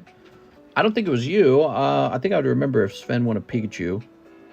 I have vacation, Alex. I am in Greece. You're in Greece? Now I'm jealous. I want to be in Greece. How's Greece? What do you think of it, Sven? Somebody from Greece was complaining about how, unfortunately, his country kind of had to sell all their assets to other countries like Germany and China and places like that because of their financial situation being so bad. Whoa, Jonathan's back after a long break. Welcome back, Jonathan. I'm glad you stopped in. Want to be in the movie Grease? Yes. Grease Lightning. Ditto needs an evolution. I don't think so. I think that Ditto's one of those very few Pokemon that should never evolve. My dad has an apartment in Greece. Now it's my... Oh, nice, man. Very cool. So you inherited it. That's very neat. I hope to leave an inheritance for my kids one day. They'll be like, my dad left me a lake house, then he died. Next up, my dad had a lake house, and now it's mine. We got Patrick Greaves, slab away for Hitmonlee. Time to mine.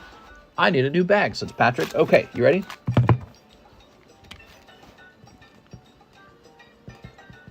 Patrick Grieve, slab away. 7 times 3 is what, 28? Let's see what this is. Does that add up? I don't think that adds up. So hold on. 66 minus 45 leaves 21. Oh, no, I just did my math wrong originally. No, you're right. Okay, good job, Patrick. Let me go ahead and get this. See, that's what happens when I try to do math in my head, Patrick. I screwed up. Patrick.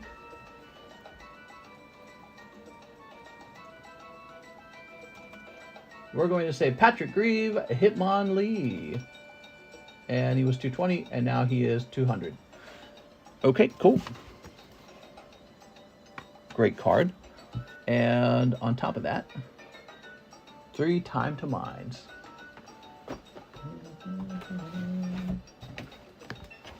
Missing 2 strong. Russia is where it's at. I know how to catch... I wonder if you could buy cheap property in Russia right now, you know, because before the war, I feel like we would have considered it more, you know, like international property. Yeah, okay, we'll buy Russian property. Imagine it now. Owning a Russian property. That's a very fascinating idea. Because, you know, because owning a Russian property is very, very, very risky, it would seem. Because you don't know what's going to happen over there. You don't know if there's ever going to be peace between us and Russia again. What if you could buy property over there really cheap right now? Russia's got some nice places to live. Same with Ukraine. I think Ukraine's risky as well because you don't know what's going to happen to Ukraine. There we go. There's probably a lot of vacant land in Ukraine. Are you allowed to buy property in Russia without being a citizen? That's a good question. I don't know. I do not know. I don't think Russia's going anywhere. I think Russia is going to win this war. I think they're going to win the war easily. They've got the population. It's like any war simulation. So if you like to play war games, I like to play war games. Their country is not destroyed. Ukraine is super destroyed. It's been blown up all over the place. But Russia's mostly untouched. The only thing that bothers Russia is the sanctions. That's it. So they're fine. They're in a very strong position, and they've got the larger population, and they've got all their safe and clean land. So unless we go blow up their country, they're in a very strong position over the next several years compared to Ukraine, which has been ravaged. And so I'm betting on Russia to win the war at this point, unless we go send our troops over there.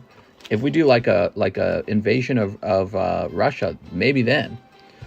Other than that, Russia just has to keep doing business as usual, selling to China and other allies, and it's going to win in the long run. In the war game, Ukraine would have ended at the start. America keeps putting in cheat codes to keep Ukraine going. Yeah, I agree. I think that it would have ended even faster if the United States hadn't decided to support them so much. So it's kind of like our little shadow war with Russia. We are. We've got build, explore, create. Yeah, we're going to be their enemy for sure for the next generation. Maybe, actually, I don't know. What happens after Putin dies? Beautiful. I think for the next generation, we're their enemy. They're going to think of us as an enemy, and we're going to be like an enemy with them. They're a powerful country. They have a lot of... Not as powerful as us, but look, they got enough nuclear bombs to melt us. You know what I mean? So... It's the same with like North Korea. North Korea is trying to put their nuclear bombs together because it doesn't matter how strong their economy is at that point. They can blow you up.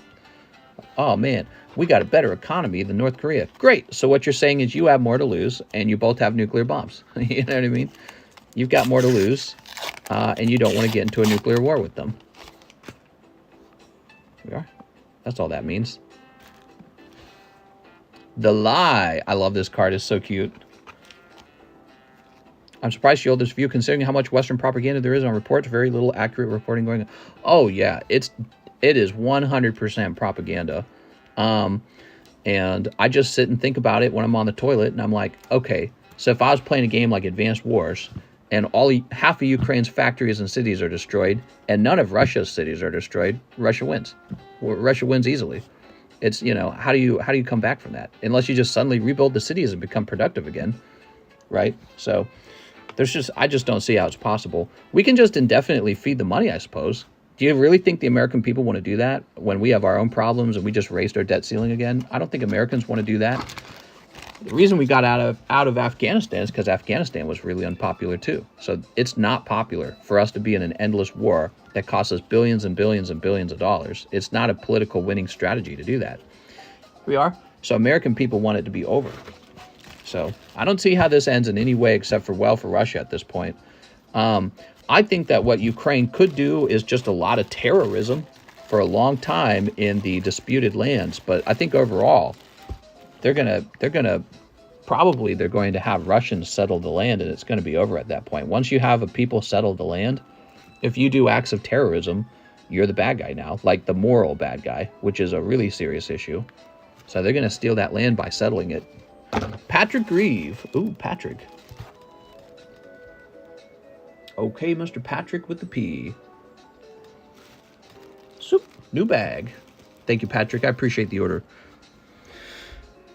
I'd be catching myself standing like this throughout the day. Trump will end the war in 24 hours. He says he will. That doesn't mean he will. Something I've always wanted to point out when people are saying that Russia is losing to Ukraine, that Russia never fought just Ukraine. It's Russia versus Ukraine plus everyone else's supply. Right. Imagine being on meth outside like this. I think the government will never stop because they want to test all these new weapons against Russia. Yeah, I heard about that, and I was talking about that in the stream the other day. I was saying this is really like free testing on our military machines and everything. So it's pretty bad. Russians are hardy by nature. Fat Pat says, "Thank you, Mister." I'm not. I want to be clear, by the way. I'm not on the Russian side. I'm not on the Ukrainian side either. I believe that all land is conquered. It just belongs to whoever does the most murdering, and that's it. I don't believe in some sort of morality. There is no morality. There's just whoever's the strongest.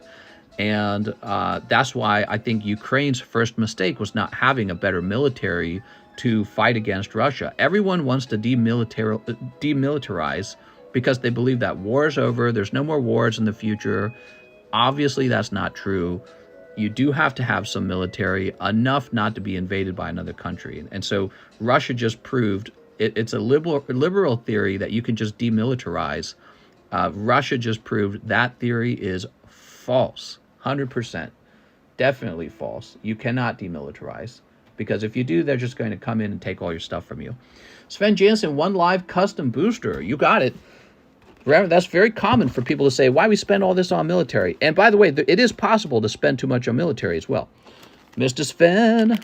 Oh, it's cold, Sven. Oh, Sven, I'm sorry, man. Man, these live customs have been a little chilly. It is possible to overspend on military. The goal is to have enough. Enough that your opponent can't invade you without losing. One mini slab break. One mini slab break. You got it. Russia would work with Trump over Biden. Have you already spoken about the alien topic like a million times? Did you realize that the big Western countries barely put any effort into stopping the war from the start is too good of an opportunity to test new weapons, spend old weapons to weaken Russia without risking your own troops? What do you think about this new UFO information? Yes, they have. They should have built a wall. Okay, Sven Jansen. They should have invested more into military equipment, and they were too slow on that. And I guarantee you, in their own country, there were people saying we should demilitarize so that we can spend more money on social services like education, like healthcare, like getting homeless people off the street. And everyone clapped each other's backs and said, we're so smart. This is a great idea. We're wasting all this money on military, right? Because every country has that group of people saying that. And for Ukraine, it was a deadly mistake. And now their country is gone. They will not get back that land. I think Ukraine could still survive as a much smaller country that is bordered by Russia, but who knows what happens from there, you know? And Russia's going to take that land now. The land that they've already taken away with the war. Okay. 5 bulk grade Disney cards, Peter Pan for sure, and maybe some Star Wars. Ooh, you got it. Okay, let's take a look at this. Mr. Sven. You ready? We need to stop funding Ukraine, says Jack. Well, it's very expensive. I don't know if we should stop funding the war. I'm not a military general. I don't know what their thought process is. The assumption is that funding the war has some sort of benefit to Americans. Let's say there was no benefit to Americans, then yes, we should stop funding the war. But if there is a benefit, then we shouldn't, right? But I guess maybe one of the benefits is Russia really has decided to be sort of like a rogue state, and it goes against our interest to let countries like Russia and China, who are in alliance, allow them to just do land grabbing out there and become super powerful. We don't want them to do that. So showing them that we will fight it, you know, China, don't invade Taiwan. If you do, we will fight you if you invade Taiwan. You know, we will get involved. You will not have an easy walk through the park if you invade. It'll cost you a lot because we're going to make sure that they're properly funded the whole time. So, you know, that alone could be a deterrence to China. They're probably looking at Taiwan going, sure you don't want to grade this one? Too much pie? There you go. So they could be looking at that going, hey, maybe we should do that to Taiwan. And then they see us funding, them and go, okay, maybe not. You know what I mean? They're just going to fund Taiwan if we invade. Yeah, let's see. So maybe it's a deterrent. You never know. So we got, how many do you want? You want 5? I'm going to get this Peter Pan card. Do you like Peter Pan? I like this one. It features all the main characters. I don't think it's a coincidence now that the U.S. has a space force. They are supposed UFOs crashing on Earth. Invest in Smith & Wesson. I have an alien living next door. Neighbors generous and hardworking. I love it, man. Hard workers. Don't you want a country full of hard workers? I do. Nothing wrong with that. Okay, so far we got 3. I think at this point, we swap over to something else. Oh, man, that Deoxys is great. Too bad it's not going to grade 10. Too much pie. So I like this Darth Vader card. He's a really cool card. And this is a refractor, but we're going to go with this thing. This is really cool. Don't share wealth. What's next? If China were to invade Taiwan, it would look much like Russia versus Ukraine. Taiwan landmass is too small. There wouldn't be enough time or buffer for counteroffensive. Take the pie card. I'll grade it for free. I'll grade that one for free because I think it's hilarious. Okay, there you go. Should have done the Morpeko 4 pieces. He does have one of those grading. The piece that has Marnie on it is grading right now, I believe. Okay, cool. So we'll grade that one for free. And then let's get these stickers back in.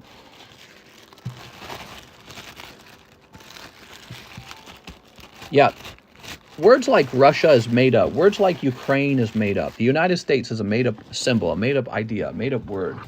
And really, the only thing that establishes those borders, the only thing that establishes that land as being a, quote, country, is whether or not men will fight and die for it. And so we're at a very interesting time in the future where everyone thinks that that's gone away. Like, oh, yeah, you don't have to fight and die for the things you have. And it's like, actually, you still do. And that's reality. That's nature, in my opinion. That's nature. Nature will always reward some men for running around and killing others and taking all their stuff. And a really large, organized group of men doing that is a military. There we go. And if your military sucks, then you're going to be the one to lose everything. And if your military rocks, you're going to go around using it. There we go. All right. Okay. YouTube promoting pride. Need more pony slabs. Whenever something enters the atmosphere, they get on it. Forcing us. Too much Reese's Cups. Ooh, Reese's Cups sounds so good, man. I have not eaten dessert for over 2 months now. Isn't that crazy? No dessert, no sugar. Today I had chicken and I had some crab leg. Their crab legs on sale. They were like $10 a pound. That's really cheap. I was like, I'll take some of that crab leg. To infinity and beyond. This is a great card, by the way. Look at that. Awesome. So all these are for Mr. Sven. Pride activities are bad here. I don't eat sugar, but I eat a lot of salt. I hate racist cops. Okay, here we are. Mr. Sven.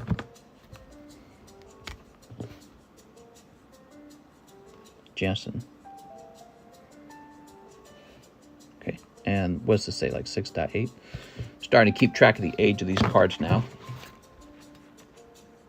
Oops, why did I just click that?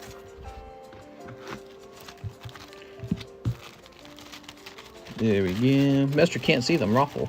Yeah, I cannot see the emojis on Streamlabs. Streamlabs does not show me the emojis. It's very, kind of sad, actually. Kind of sad. Let me close this. There we go. Okay, moving on. Nicole Tucker. 2 spots for the Vaporeon slab for Nicole. Okay, Mr. Nicole, or Miss Nicole. Nicole, that sounds like a girl's name, actually. Oh, there's only 1 spot left for the Vaporeon.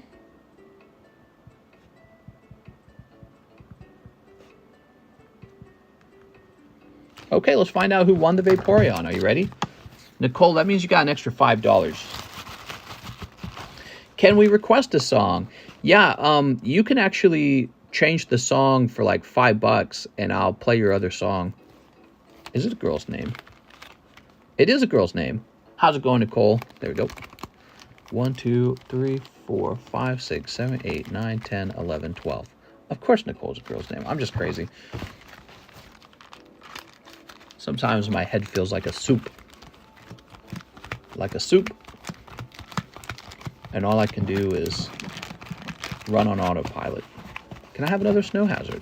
Yes, we can get you another snow hazard. We're going to put up a new poker card, though, if you want to get into the next poker card break. You might want to if you like it. All right, give me a number. Nicole is a Russian. I am Nikolai. Ooh, depends.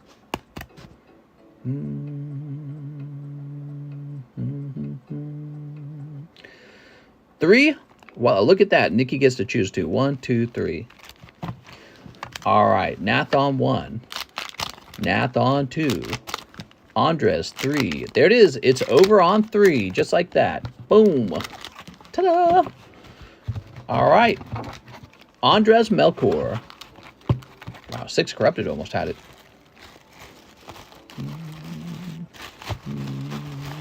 Blame Nikki. Damn it, Nikki.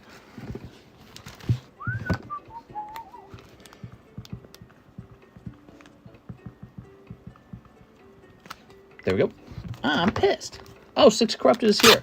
Oh, you missed it by so little. You were so close. Ta-da.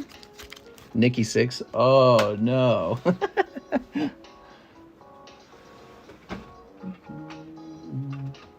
Let's have this. I looked for Charlie Brown collectible cards. There are none. What a pity. I would have loved if there were like some 70-year-old Charlie Brown cards. I'd have collected those. All right, let's take a quick look into this.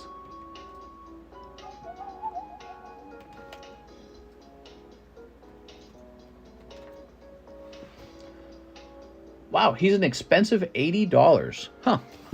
We'll go with 75. How about that?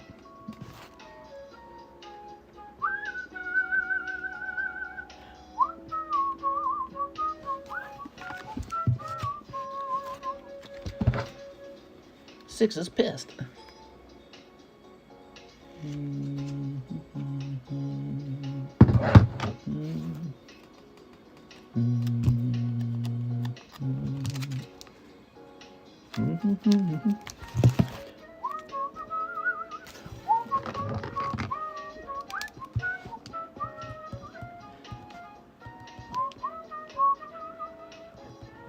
There we go.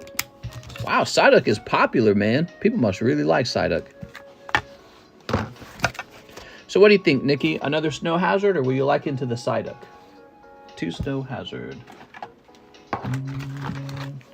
I just woke up. Need that one song. Snow Hazard, you got it.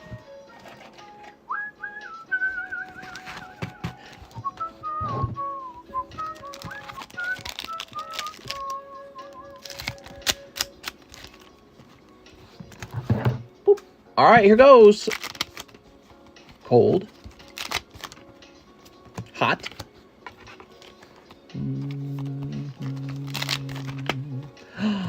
You did it! You got the PokeBRUH! Yay!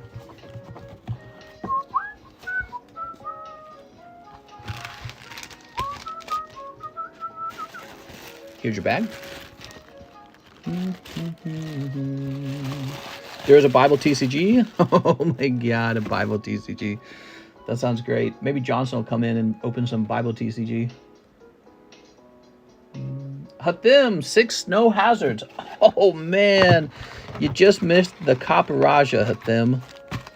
1, 2, 3, 4, 5, 6. All right, something hot in here other than the PokeBRUH maybe.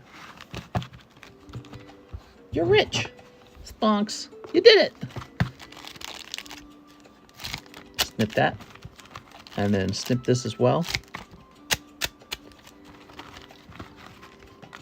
It's almost certainly a dude. 98% of the time, don't forget. Throw this over here. That's right. Nikki, you're not a girl until you prove that you're a girl. I accept pictures to my DMs. Here's Holographic Beetle. Do you believe in the alien stuff? No, I don't. Here we are, Slow King. When somebody posts when a little green man comes out of a spaceship and it's all recorded on television, I will finally believe. It's constantly people going, oh yeah, we got this special alien program. UFOs, bro, we swear. You know, and a blurry picture of like a square thing in the sky, right? That's 100% of the time, that's all it is. If there's really aliens, let them pop out of their alien ship and say something in alien language to us, okay? I'm so tired of like this game where we pretend that they're real, but there's never any real footage of an actual alien. Hathim. They're trying to hide the truth from us. That's why. Do you believe we're the only ones? As of right now, we're the only ones. There are no aliens. When we actually make contact with real aliens, and there's some real evidence of it, I'll go, there's aliens. Believing in aliens isn't a lot different than believing in ghosts or believing in angels and demons. It's like, there's just no evidence for them. Cassandra Petrick for the Vaporeon. Cassandra! Oh, sweet Cassandra. Can I put you in the Psyduck? If you don't want me to, I can take it back and do whatever you want, okay? Cassandra. See, I sang your name. Unless you're Cassandra's boyfriend and you're just using her account, then I take the song back. I'll take the crep. The crep! Other life exists. The universe is too big for it to not have another life. That's an assumption. There's no way we're alone in this universe. That's an assumption. See, Bagel doesn't lie. You guys are like the creationists when they say it's so unlikely that Earth would have supported life, therefore God exists. It's like, yeah, I get it. Aliens could exist. That doesn't mean they do. It just means maybe they exist, right? Like, let's wait and find out till we actually see some aliens. Then we'll say they exist. For all you know, the most advanced life form in the universe might just be some bacteria somewhere. You know what I mean? 6 corrupted art. Spot in the Celebi. Another spot in the Vaporeon. Would you like a spot in the Psyduck? Why would I lie, says Nicole. It's definitely a man! 6 corrupted. We're going to need a lock of your hair to know that it's real. There we go. Said Celebi? Okay. Oh, I see.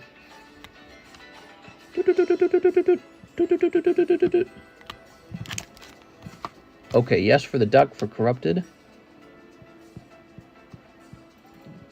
I know Jennifer Yap really likes the Psyduck because she bought one from me already, I think. So there must be a reason why he's so pricey. He's a popular Pokemon. I haven't seen you till now, and I'm here every day. God is more evidence than aliens. Amen. Women aren't real. There you go.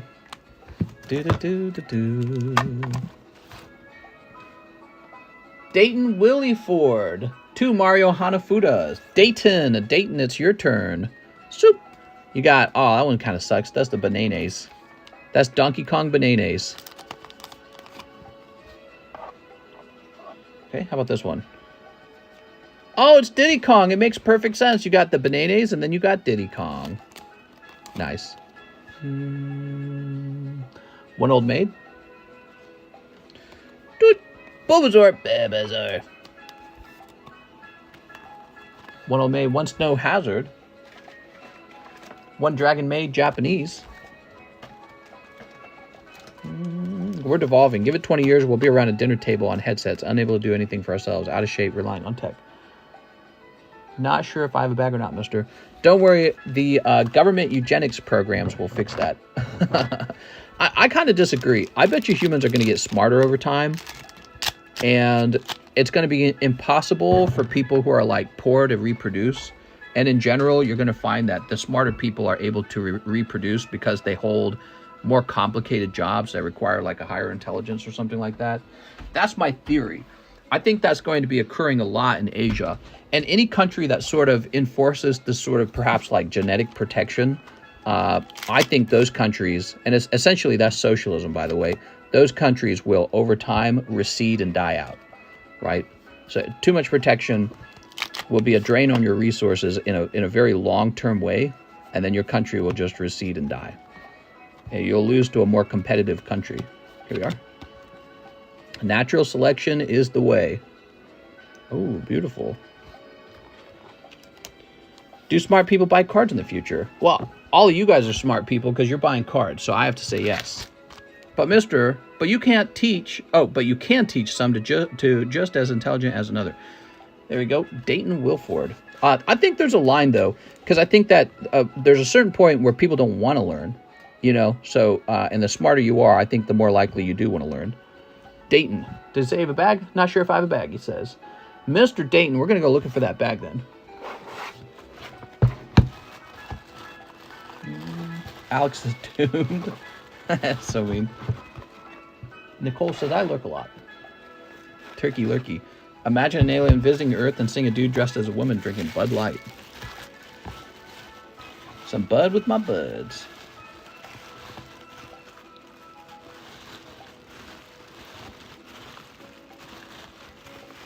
Looking right now, okay? Dallas, Daniel, David, Daniel, Daniel, Daniel, Daniel, Dante, David Moses, Danny Bell, Darren Taylor, Daniel Fesser, Daniel Santhue, David Buckner, which is expired. I'll take that bag out. All right, well, it looks like we're making a new bag for you, Dayton. Dayton Williford. Soup. Rube in the future is going to be crazy, in my opinion. You're becoming primitive as humans, but technology is reaching unprecedented new heights.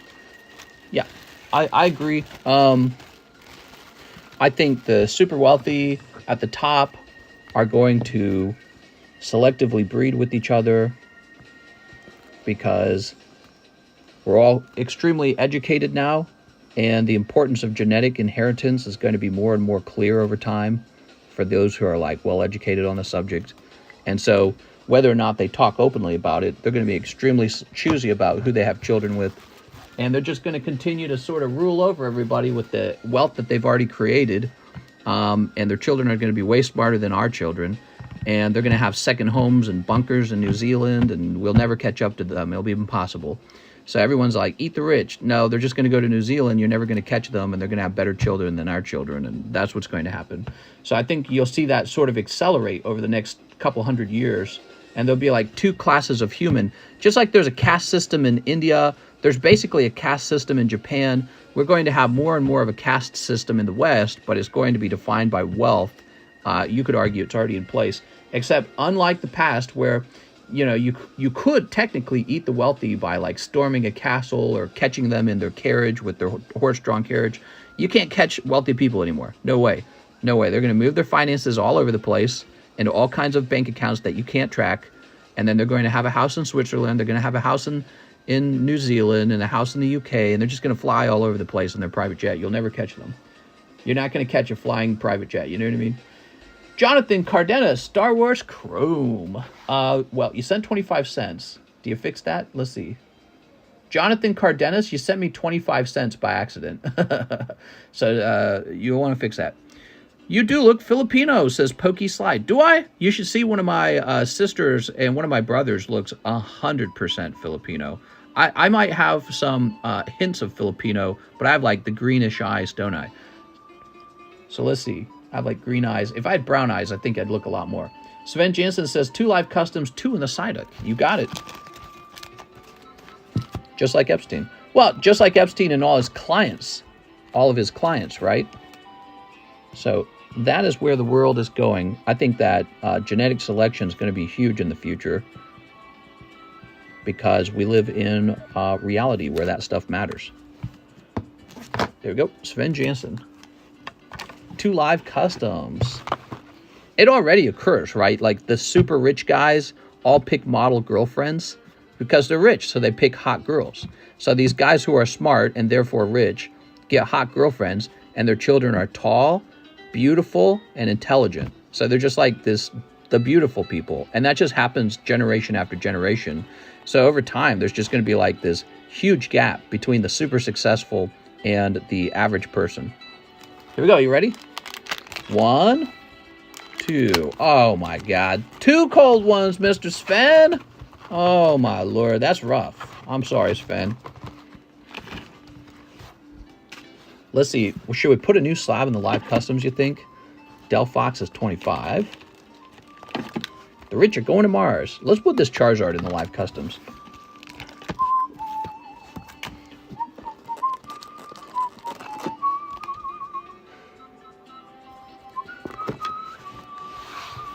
They're going to have trouble with this gen. I don't want to bring politics, but this gen is incredibly blank-tarded. Cold again. I'm pissed.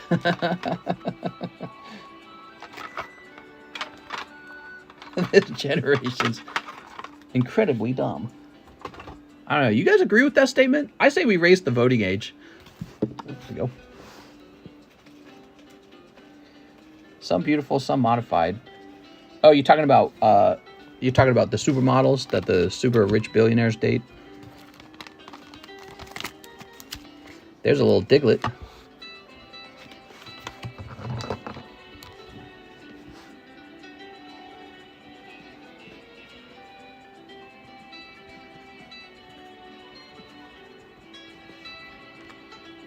I hate it, LMAO. Hey, I don't have a little Diglett. I once did it with a 60-year-old lady, and after 5 minutes, she said I lasted too long. Ouch. If their personality nasty, then they ain't getting far. In my opinion, nurture is more important than nature. Nah, dead wrong. Nature 100%. Because your personality comes from nature, right? Personality actually comes from nature. We know that now. Nature all the way. I'm more aware of that than you guys. You know why? I had 11 brothers and sisters. There were 11 of us. And I learned, I was like in a science experiment. We were all raised the same. We were all from the same two parents. Some kids were really nasty and some were really kind. There was no reason for them to be nasty or mean. They just were. I learned so much from that. It really shapes my view of the world now. You know, when I meet somebody and they're a nasty person, I don't go, oh, you just need more nurturing. You came from an abusive household or something like that, right? I don't do that. I just say, you're born nasty and you'll always be nasty. So I'm just going to get away from you. Just like that. I don't think of them any other way. I go, you are a nasty. Mr. Hammam. Maybe I'm nasty. You ready? 2 spots in the Psyduck. I'm a conservative and give people guns on the daily. 4. You work in a gun shop? 5. This is Mr. Hammam. But I learned a lot from that. I learned that your mix of genes from mom and dad matter a lot. And that was another thing. So my dad's half Filipino and my mom's white. And so I watched as some kids looked very white and some kids looked very Filipino and some were mixed. And then some had really nasty personalities. Some were really kind and some were mixed. Some were good at math. Some were very bad at math, but they were good at writing. And some were mixed. So it's all just genes, isn't it? It's just genes. It's whatever genes you inherited. You inherited different traits, different qualities from your parents. 2 Celebi. All right, 2 in the Celebi. And it makes all the difference. And nobody wants to admit that, by the way, because it's sort of like a biological determinism to say that, well, you're bad because you were just born bad. What are you going to do about it? You know what I mean? You're bad at math because you were born bad at math. If I told you that some people are born bad at math, you'd all believe me. You know what I mean? It's not that hard to imagine because you probably met someone in school who was extremely gifted at math and they just flew through it. And then, you know, you would struggle, or maybe you were somebody who was bad at math and you're like, it makes 0 sense to me. You know what I mean? And so what happened? Were they just not nurtured correctly? No, they're just born differently. They're born with a different set of talents. And where do those talents come? They come from your parents. They come from your genes. It's not like some sort of magical fairy dust or something like that. There's like a biological trace to all of it. It's really important stuff to understand. There we go. 1 Snow Hazard. Okay, Snow Hazard. 1 Dragon Maid. What's going on in New York City? It looks like Mars out there. You got a lot of dust or something like that in the air? I inherited poverty from my family. I did too. Many people don't know the gun laws. Psyduck's going fast like hotcakes. I like carrot cakes. Charizard V, CGC 10, Altart for 61. Goodbye. All right, here you go. You ready? Sneep. All right.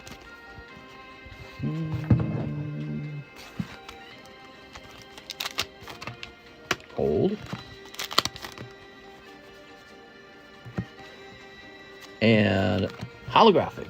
Dayton Wilford. Dayton Williford. What's up, Dayton? Now you got Diddy Kong and Donkey Kong and the bananas. That's great. You got all 3.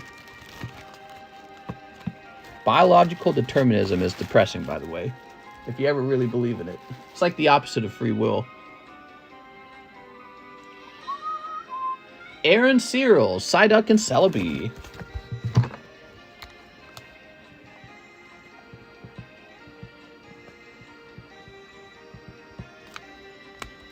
Pokemon cards will only be used to barter in the future.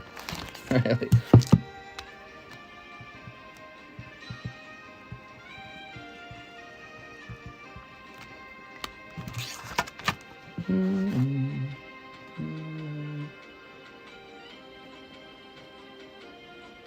That's it. There's no line.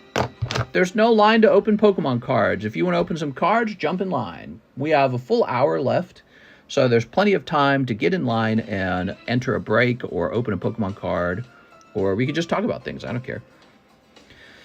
Mister, what's going on in New York City? I'm investing in Pokemon Slabs to leave my children well off in the future. Pokemon cards will only be used to barter in the future. Do you have any firearms? If so, share some names. I do have guns. I don't mean to sound pretentious, but that is a very oversimplified version of genetics. Genetics can't solely determine things like personality and how good at a subject people are. I actually disagree. I think that genetics exclusively decide your personality and how good at a subject you are. Because it's like, it even determines your ability to question yourself. You know what I mean? To ask questions, essentially. I think that humans get this concept like we have free will, we have the ability to choose things, but it's like even your intelligence, your capability of thinking about an abstract subject like what is free will, that probably is just this thing. That's great. You were capable of developing a behavior because you were born with the right wrinkles in your brain. Some people are stuck with behaviors that they're just always going to do. They didn't have that wrinkle. You did. And so you didn't do that. That wasn't like a self-made thing. You were just born that way. You're born with that capability to think so well. And I think increasingly, nature is the largest predictor of how well you're going to go in life. You know what I mean?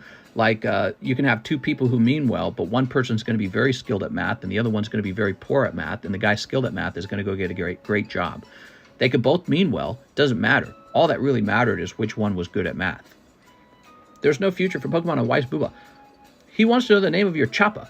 Norinco with banana clip. Wrinkle brain. You need wrinkles in your brain, man. Gotta have the right wrinkles.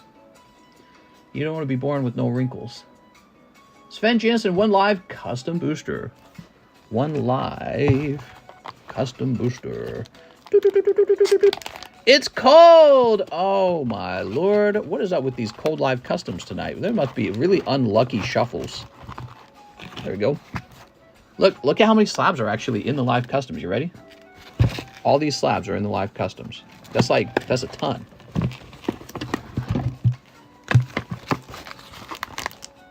Not only are all these slabs in there, but there's also a General Mills pull. There's a base set Sublist pull. There's probably a coin pull for a silver coin. Yeah, so we must be dancing around the hits tonight. I don't know what that's all about. Sven gambling. Wrinkle brain. Classic. Alright, so Sven also wants 3 Mario Hanafuda. Next days, I'm not able to be here. Have some nice days. Oh, that's really nice. Mr. Sven's on vacation. I hope you have a good time, Mr. Sven. We got Toadette. Oh, look how cute she is. Did my live come through, mister, says Alex. If you ordered a live very recently, I don't think I've opened one. Oldies but goodies. I like to gamble, says Sven. Now you've got... Oh, it's Toad. You got Toadette and Toad. That's so cute. I like how he's jumping for coins, but he's like too short, definitely. Right, like a great determinant, is that the right word? For whether or not you're going to be a basketball player is just, were you born tall? You know, were you born tall? And you didn't have a lot to do with whether you were born tall. A lot of how tall you're going to be is going to be based off the genes you were handed. So when you point something out that people can see and is very visible and is very obvious, they go, oh yeah, it was all about the genes you had. Did you have the tall gene? And so that decided if you had a career in basketball, a shot at a career in basketball. And so I'm saying that was the determining factor for you, for your whole life path, you know, your whole path. So you got these guys playing NBA. If they're just born with the short gene, too bad, you're just a normal guy now. You know what I mean? It was all the difference. And I feel that is so, it's a huge idea because there are men who are born beautiful and men who are born ugly. Men with big peepees, men with little peepees. Men who are born fast and slow, men who are born excellent at speaking or poor at speaking or reading and writing and math and logic, reason, all the great things, right? And more so than how you were raised, what your skills you were born with are determining how far you're making it in life. You could also count other things as skills, the ability to ask questions and be curious, the ability to be persistent, tolerance to pain, lack of fragility. Those are, you could say those were all things you were born with. You didn't necessarily like, oh, your mom baked you pie in the right way, and so now you're really anti-fragile as an adult. No, I don't think that's necessarily exactly how it's working. You could say nurture has some effect, though, but I think in the long run, you at least have to be born good at math, right, if you're going to go be a mathematician. And without that piece of the puzzle, you're out. So your genetic factors are determining sort of like your ceiling, how far you can go. Sven Jansen, get this in your bag. We need the one person winning a whole booster box back, mister.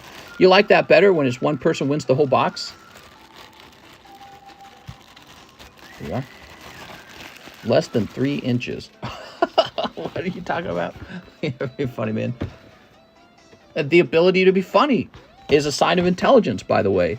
So, your capability of humor is also very serious. And some people are not funny and some people are. And again, that's highly determined by that skill and humor that you're born with.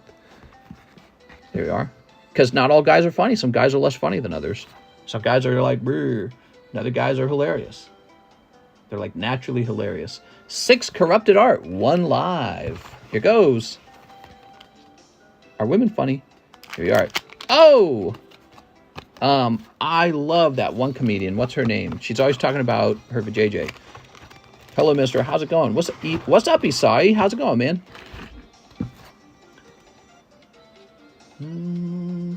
Beady Kicks, Celebi Break. Mister. Like LS, he isn't funny. Oh my god, dude. This is going to be Beady Kicks.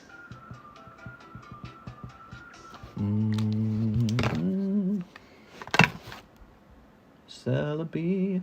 Andres Alonso, 2 Dragon Maid. I like how you use a peach. It's all cold.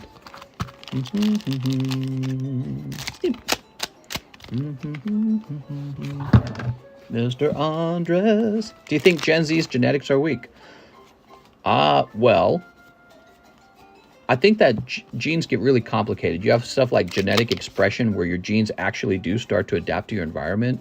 And so it's possible, like, all the garbage food we eat, all of the obesity, all of the sedentary lifestyle, all of the sort of like passivity you get from playing video games or laying around watching corn or whatever, right? It could be the case that your body's actually changing to be sort of like a amorphous blob because you're so affected by all of the sort of like drug doing behaviors that you can now participate with in the future that, yeah, maybe genetically we are weakening as it, because I believe I read somewhere when a man's a lot more fit, he actually passes down better genes to his children. I think I read that somewhere. So even just getting out of shape affects the quality of your children. So that's important too. And, but I'm no scientist on any of those kind of things. What I do know is I've got enough pattern recognition that I remember when, as a child, how important it was for each of the children to receive the good quality genes from my parents. It was just random. I had one sister had blonde hair and another sister with like pure black hair, the Filipino hair, right? And one had blonde, one was black, one had brown hair. One girl had dark brown eyes, another girl had blue eyes. Like I have green eyes, and she had blue eyes. And I'm just thinking, I was like, wow, you just get a random set of genes and that determines everything about you. Andres Alonso, it determines so much, right? We use this term, you play with the hand that you're dealt. You play cards with the hand that you're dealt. So when we're talking about genes, we're talking about what hand are you dealt. And you need to be dealt like the I'm 7'2" hand in order to be a professional basketball player, right? Well, and that's not 100% of the time, that's not true, but in a lot of cases, kind of it is. And that's very easy to understand for basketball, but what about the rest in life? Do you want to be an engineer? Do you want to be a doctor? Do you want to be a lawyer? You want to be a politician? You want to be a supermodel actor? You want to be any of these really high-paying professional jobs? Better be born with the good genes then. You know what I mean? That's how I see it. And maybe that sounds kind of like bleak or eugenicist or whatever. I don't know if that's a term. But I like truth, man. I like thinking about how things really are. I don't like to sugarcoat things. I really think that that plays a really big role. Bryce Wolf. I also think that it's important to admit it, because then you can think a lot about the partner that you're dating, and think about how they're going to contribute to your children. So your children's going to be half of you and half of your partner. So in the dating game, it's all about dating up, right? That's the competition, is to date up. So you have to work very carefully to make sure that you're dating somebody who's going to contribute good genes down to your children. And in particular, intelligence. Steam Siege. So you want to mess around with that. You want to make sure that your children are especially intelligent. And if you're lucky, you find someone who's smarter than you that'll have kids with you. All right, here we go. Bryce. Now you can get knee surgery to be 6 foot tall. Yeah, it's crazy stuff, man. For something like height nowadays, as long as you want it early enough in life, they're able to work with diets and training. You can achieve more height compared to what your gene would determine. Right, but you're not going to be 7'2" professional basketball player. But you're right, sometimes nutrition is going to contribute to how tall you're going to be. But, you know, even the people who found out that you can slightly affect your height, like maximizing how tall you're going to be, those guys are just expressing their gene of like intelligence and curiosity, the ability to research, the ability to formulate, you know, like patterns and scientific research that leads them to understand how height works. So they're expressing intelligence by finding a way to make you taller. It's really impressive. You know, so you need those sort of like engineer types, the medical types, the nutritionists to figure all those things out. And I'm telling you, they were born with that cleverness. They weren't just like, they didn't just, we all fell out of the same tree, exactly the same, equal to each other. That doesn't happen. And we talk a lot about concepts like equity. Well, nobody talks about like genetic equity. These guys who are millionaires, billionaires, and then they get their supermodel wives, they're going to be taller than you. They're going to be sexier than you. They're going to be, ironically, also smarter than you too. So that's one of the annoying things, right? Like when someone's beautiful, you assume they're dumber. Actually, it's not true. Beautiful people on average are more intelligent, it turns out. And that's because of that sort of like dating game that's occurring. The competitive dating game causes beautiful people to be more intelligent. It's very frustrating too, by the way. Here we are. All right. Ain't nothing wrong with dumb children, but genes would make it so much easier. Love yourselves, my short canes. I'm 6'4". You can love yourself, short canes, but women won't. For short people, remember, you can always get a stool or ladder to reach high stuff, but these tall people will get back pains to reach it. Yeah, actually, taller people get cancer more often. Did you know that? Because their body physically has more cells in it, and so the odds of cancer go up because it's odds per cell. But I think there is, hold on, let's see.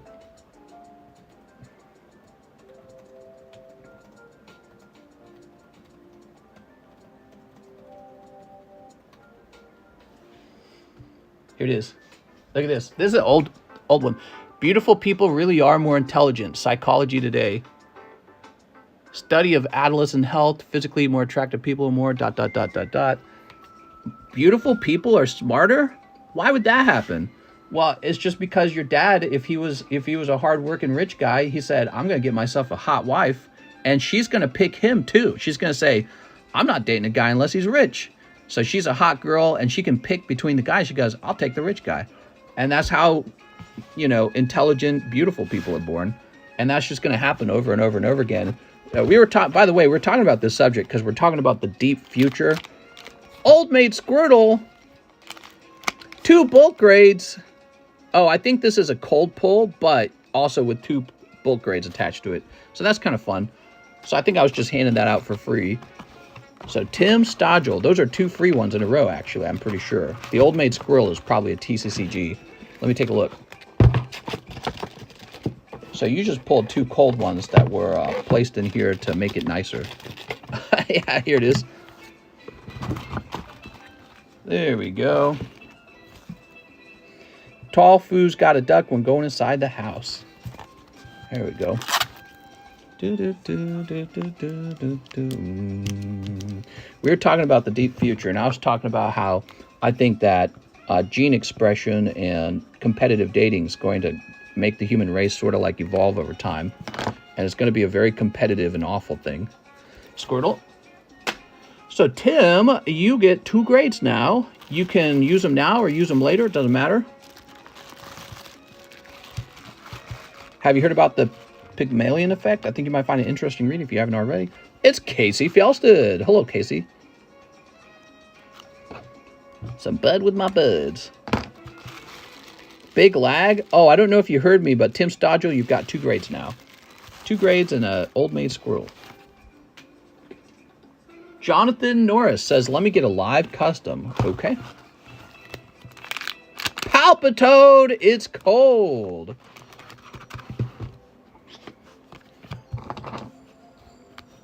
Two Minecraft for my bag. Sounds good.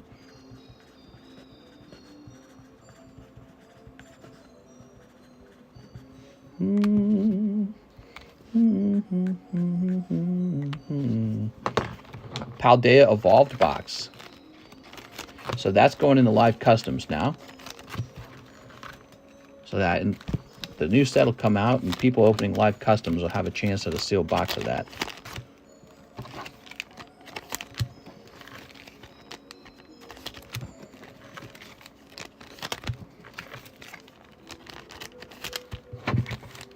So check that out. 1, 2, 3, 4, 5, 6, 7, 8. That's $160. That's how live custom is made. It's made just like that. Very simple, right? And I make them very rapidly before I go live. Or maybe lately when I do go live. Isai says 6 top Simpsons and 2 live. I may need a new bag. Isai, what's up, man? 1, oh, and 2. Okay, Isai is going to strike a hit. Women picking the best, fittest men. And men doing the same thing. Men, if you're a real successful guy, you're going to go, okay, well, I'm going to be pickier too. Oh, you got 10 TCC grades. That's funny. All right, cool, man. So, Isai, you've got 10 grades.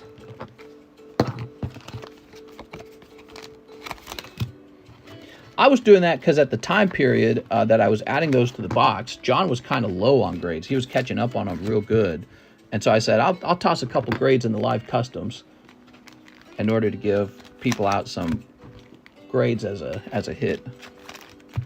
If you can't cry in front of someone without them leaving you, they ain't it. I just don't agree with that either. No, women want strong men. They don't want weak men. I'm like 100% sure on that. That's one of the big pushes in the last 10 years is to kind of have like effeminate men rather than stoic men. When a guy cries in front of me, I kind of do lose a little respect for him. I lose respect for whatever his name is, Jordan Peterson, because he's trying to make it popular to cry. I think that's really silly. Isai, I think we're getting you a new bag. 6 tops. Not a fan of weepy men. There we go. You could be a guy that cries. You just better be like an actor or something, because then it's your job to cry. I guess you could argue that Jordan Peterson's job kind of is like acting. There we go. Weepy men. Not a good idea. Your girlfriend's boyfriend appreciates you crying. There we go. Here goes. Isai Rivera. Studies show men are losing testosterone as we speak. Yeah, we were talking about that on this channel the other day. Come back here, you little... What's crazy is I've always talked about it like it was a conspiracy thing, almost. Even though the government actually lists it on their own website, that they're finding it's true. What do we even do about it? Do you take a testosterone injection? I have an announcement to make. I'm bored. Time for our favorite cartoon, Itchy and Scratchy. Don't have a cow, man. Marge, let's run away from home. I'm Bart Simpson. Who the hell are you? Ugh. Back off, Homer. I happen to be having some very educational dreams. All right. You're going to make me cry, mister. I think that one of the things that is really unique about masculinity is being able to sort of like endure. You know what I mean? Endure something tough and not cry about it, basically. So, and in my opinion, women do find that very attractive. Maybe not all the time. I think there's sometimes women want to feel like they have access to you, like you're vulnerable for them. But if you were just sort of like a weepy guy who cried all the time, I don't think most women would find that attractive. Some odd women might find that attractive. Maybe they like to dress up in leather and put a collar on you or something. Here we go. Let's see. We've got, that's my boy. Oh. If your wife dies before you, you aren't going to cry. It's okay for men to cry at funerals. Those are my rules, okay? So if you're at a funeral, you can cry. That's fine. It's okay to cry for somebody. Happy Father's Day. Bart! Bart? Uh-oh, gotta hide. There's only one cookie left, and somebody's responsible. I think Homer did it, guys. Bartunga. Another day of parental oppression. If men cry all the time, that ain't it. But if they cry once in a while, that's fine. Yeah, exactly. So it's fascinating, too, because also what do they cry about, you know? So I think that's important, too. But, you know, men being able to seem like they have the ability to endure a lot of hardship or a lot of grief or a lot of difficulties, that's kind of sexy. And it has to do a lot with just our biological evolution, because the world's full of hardship, the world's full of loss and pressure. And so, you know, that's the thing that's always been unique about the concept, the cultural concept of masculinity. Masculinity is like stoic and capable of enduring. And,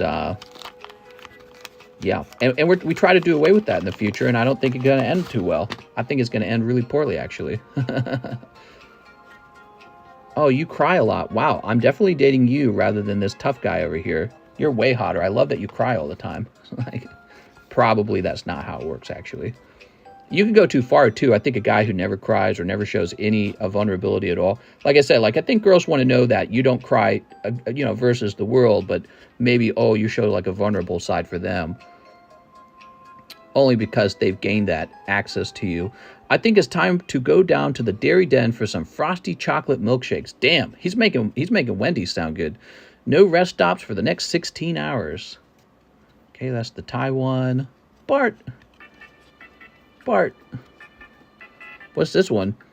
The brave und der sea explorer wrestles the huge sea monster to the better end. The testosterone decline must be linked to the rise in trans, etc. Maybe. See, you're making a connection that we were trying to make the other day. We're like, what if it's just like guys don't have testosterone anymore? I think we were talking about this in one of the walking streams, because a guy said his grandfather had just come out as transsexual. He says grandpa came out. And I said, you know, when you get really old, you lose all your testosterone. What if that was it? You know, because I heard about that too. A lot of old guys come out as like gay or trans, and I'm thinking, you're old. Maybe you have no testosterone left. What does it feel like to be a man with no testosterone? No way, man. You know, it's a really fascinating thing. If we injected you with a ton of testosterone, would you change your mind all of a sudden? Maybe. No more television for all eternity. Now get in there and clean up that mess. March your butt straight up to bed, you little hellions? Can the rest of our bodies stay up and play? There's Maggie making her sound effect. Okay, cool. I feel like we've seen a lot of these. Did you pull out the 2 Minecraft cards? Oh, Tim, we need to do that, right. You told me to do that in the comment section, and my brain promptly forgot afterwards. So I need to do that. Get you your 2 Minecraft cards and get them in line. The sooner you get in line, the sooner they'll finish. Where's Bubble Love?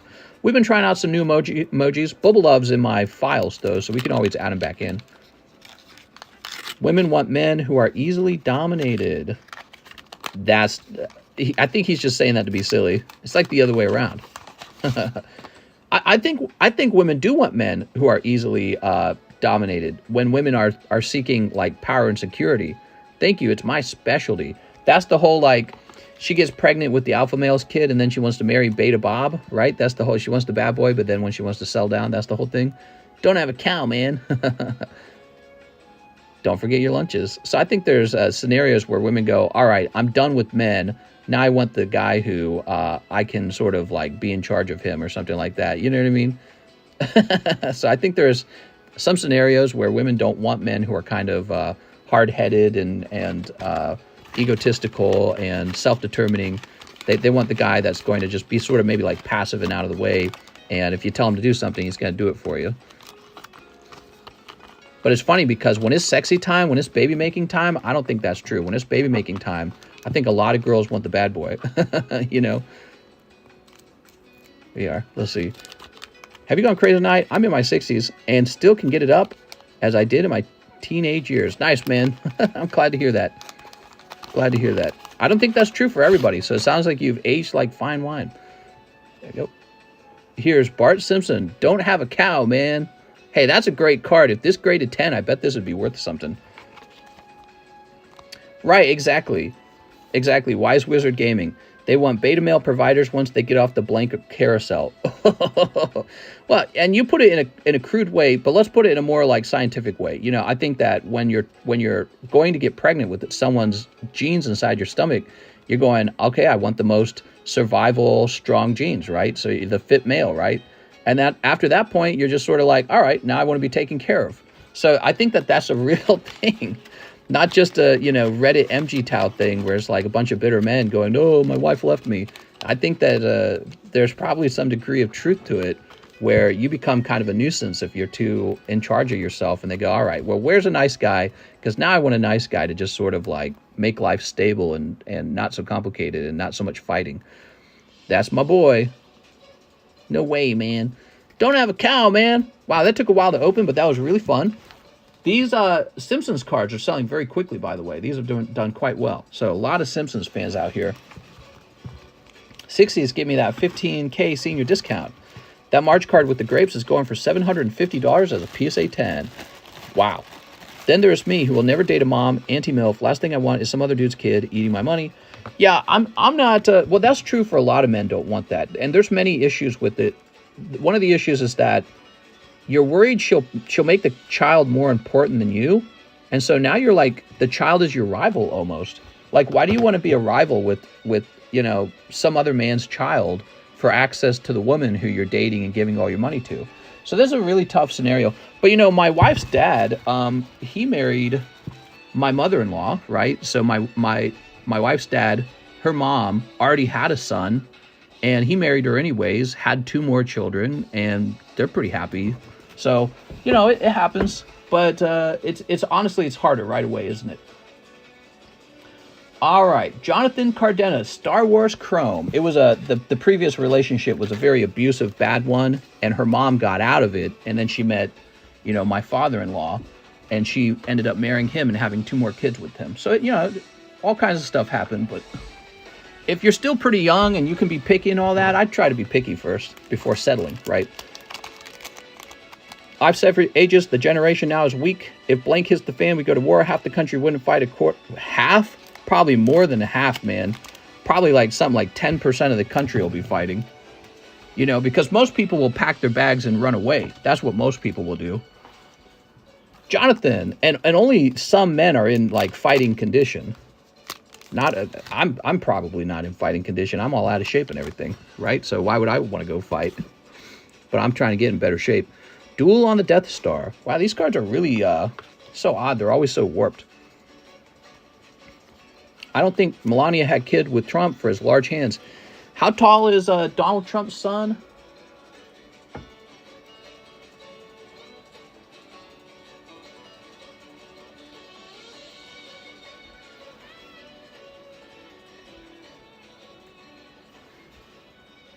Barron Trump is 6'7". 6'7". I think Melania Trump is probably perfectly fine with Barron Trump, and she knows her son is going to inherit probably $1 billion or more, and he's going to be positioned to excel in politics or something like that. She has done extremely well to get Donald Trump as a partner, even though there's like a 30-year age gap between them. Isn't that crazy? That's the craziest part. That's real life, guys. You know, everyone rolls their eyes like, oh, an old rich guy with a hot young lady. That's nature. That's like the gorillas, the silverback. Oh, he's like 2 generations older than this young gorilla girl. Doesn't matter. It doesn't matter. They successfully had offspring. Now she's got a real strong son, right? Doesn't matter. I think it's really, really funny how nature kind of disgusts people. Like when you actually, have you ever actually watched a cat eating a mouse? It's kind of gross. It's like horrifying. But then it's like, you love your cat. You know what I mean? It's really funny. People do not like to be confronted with the ugly side of nature, and yet it's all over the place. Here we are. Ooh. 6'7". Trump's father's a billionaire. and famous politician. He's going to do so freaking well. Melania Trump has positioned her offspring to be some of the most elite, successful offspring in the world, right? Here we go. Trump met his wife when she was 14. Yeah, he was like picking the next hot girl he was going to be with. How creepy is that? You know what they say, big hands, big gloves. Even if it wasn't in shape, we would still fight as men to protect our family as a country, because that's how we raise as men to protect. Trump met his wife. Bet you don't like blanking on that old thing of his, though. True. Well, yeah, probably. Who knows what kind of sex life they have? It could be really weird. James O says, I thought her name was Flotus. Matthew Fowler says, he gets that elsewhere. All right, let's see what we got. People don't like nature. It's like ugly. Pay off my Typhlosion, Matthew White. You got it, Mr. White, Mr. Matthew. Reminds me of the South Park. You remember South Park, the Whites? All right, grab this. Here it is, Typhlosion.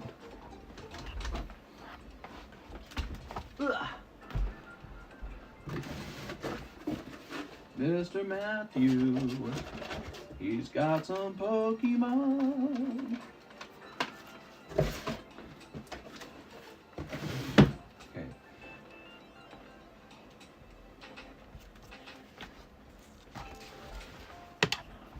She can blank on mine anytime. American men are not the same as men from Russia.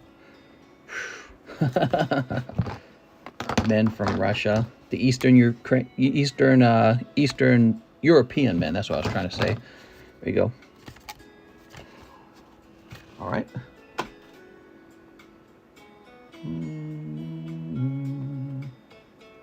And yet, you know, Eastern Europe has never caught up to Western Europe in inventions and art and all this other stuff.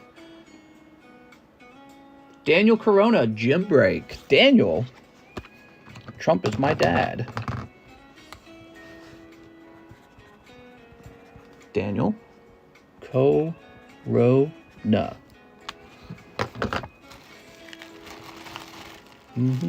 He should try basketball at 5'6'7". His Topps rookie card would be so valuable. Oh, Ruben says he's a blank. Who is? Xing Him Lee, 3 Live, best product by TCC. Mr. Xing Him Lee, good luck. 1, 2, 3. Oh my God, just enough. If you had ordered 2, you would have lost 40 bucks. So let's hope that that's a solid pull too. Let's see what it is. Oh, you got a nice one actually. Dark Slowbro. Very cool. Let's find that real fast. He's in here somewhere. That would be this guy. Yep. Here it is. Dark Slowbro 9.5. Awesome, man.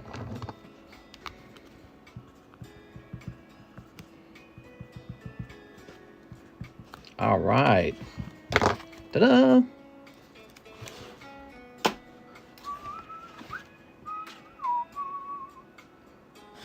All right, we're going to make the live customs a little more fun. Watch this. So that's a Delphox, right? All right, this is a cold pull. So what we're going to do is we take this cold pull out, and then we take this Delphox. We're going to say number 13.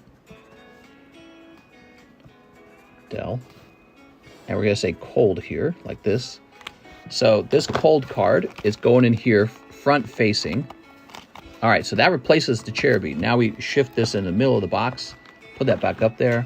And this goes, we take the sticker off, so it looks all sexy, like that, see? So now it's a little hotter. Mark Evans, 2 NBA Panini Blasters. 2 NBAs, you got it, man.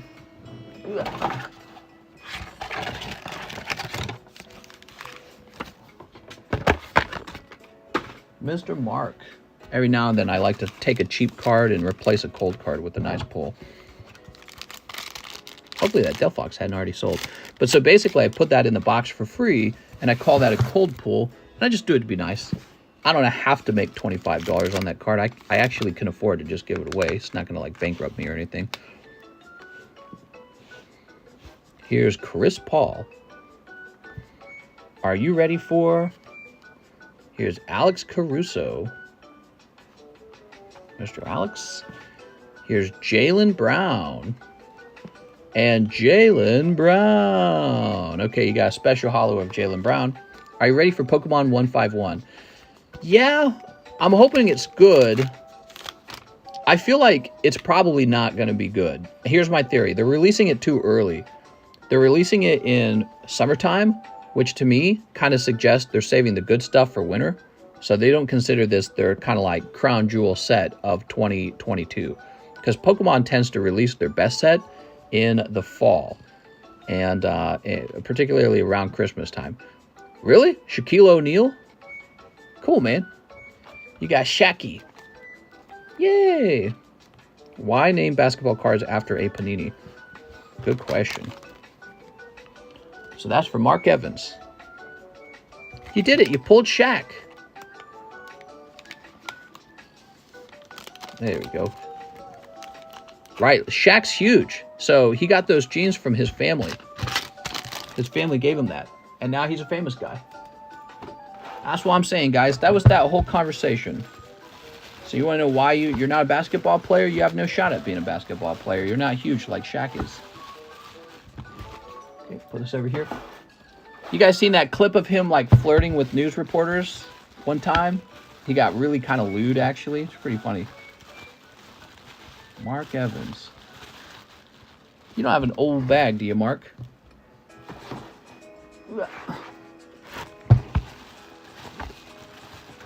I'm thinking of starting a grading company for the UK. Do you have any advice that I could use? Go for it, man. Follow your dreams. That'd be it. Mark, did you already have a bag? He says, I think I do. Okay, so I think I do. So I'm going to guess maybe it's a very old bag. Is that right? Well, let's go to the back of the box then.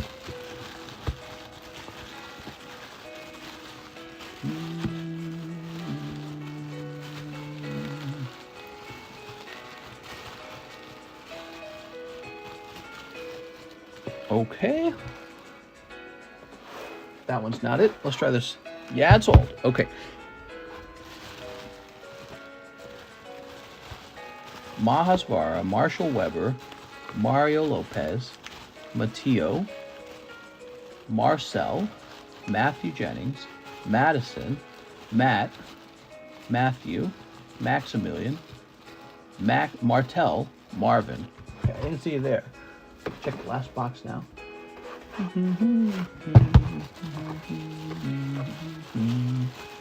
Okay, definitely not in here either. I'll check the overflow box. Okay, I'm not seeing it. Let me double check and make sure that your bag wasn't a year old real fast. If it reached a year old, there's a chance it got donated. We started doing that about a couple of months ago. Your bag's not allowed to be a year old because then you risk it being donated. Let's see, Mark Evans.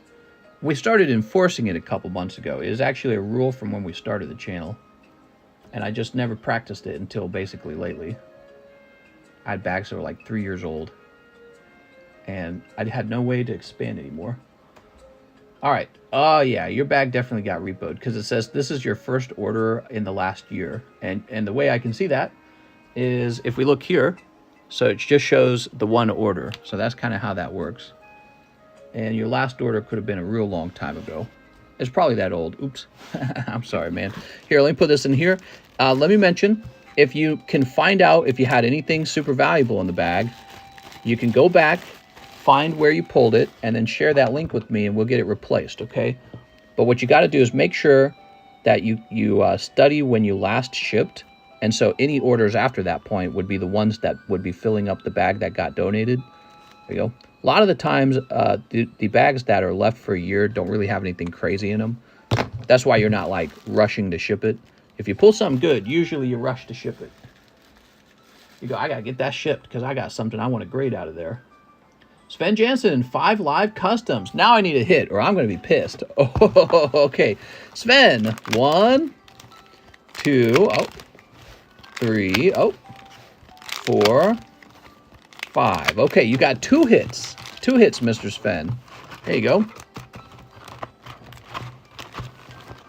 Thank you, mister. No problem, man. Welcome back, by the way. What do we got? Appreciate you coming back. The 8 Heart of Diglett and the MS66 Charmander. Wow, you said you wanted that one and you actually got it. Check this out. So, first of all, you get this lovely...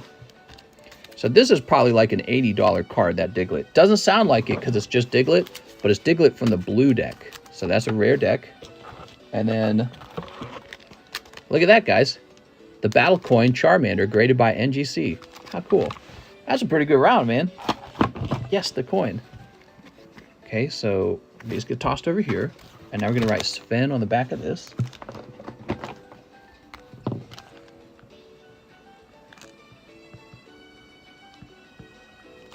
Okay, oops.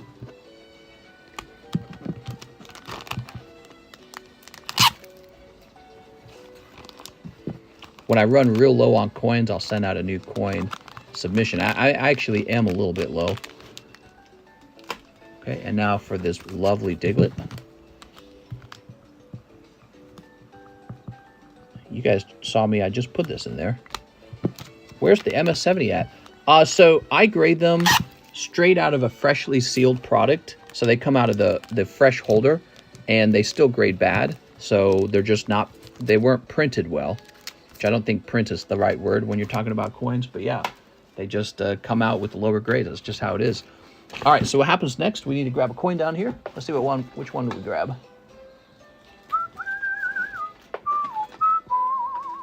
So I think I have 2 coin boxes, don't I?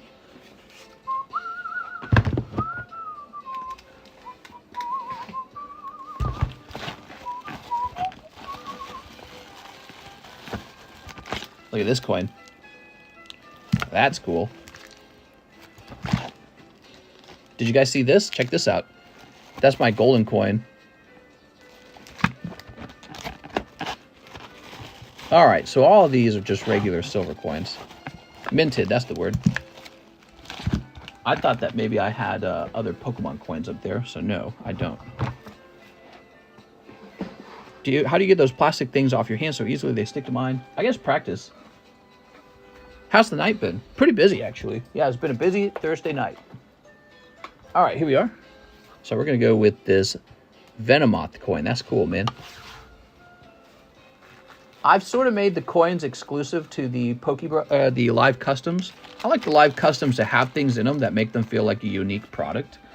You know what I mean? Like, if you could just buy the coin off the table, then it would be like, why would you ever need the PokeBRUH? I'm sorry, the live customs. Again, I need to make sure I say that right. SEC banned coin. Manufactured. I think manufactured probably the right word, but minted probably could be used as well.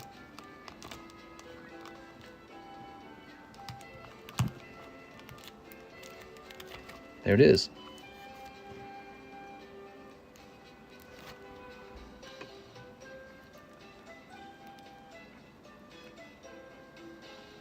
Cool, man. So he's got to go up into the box now. Bulk grades. Tim! All right, after this, Tim Stodgel's bulk grades, guys. Don't let me forget. By the way, we need 1, 2, 3, 4, 5 people over here to finish this list. It's $10 a spot. That's for a box of Paldea Evolved.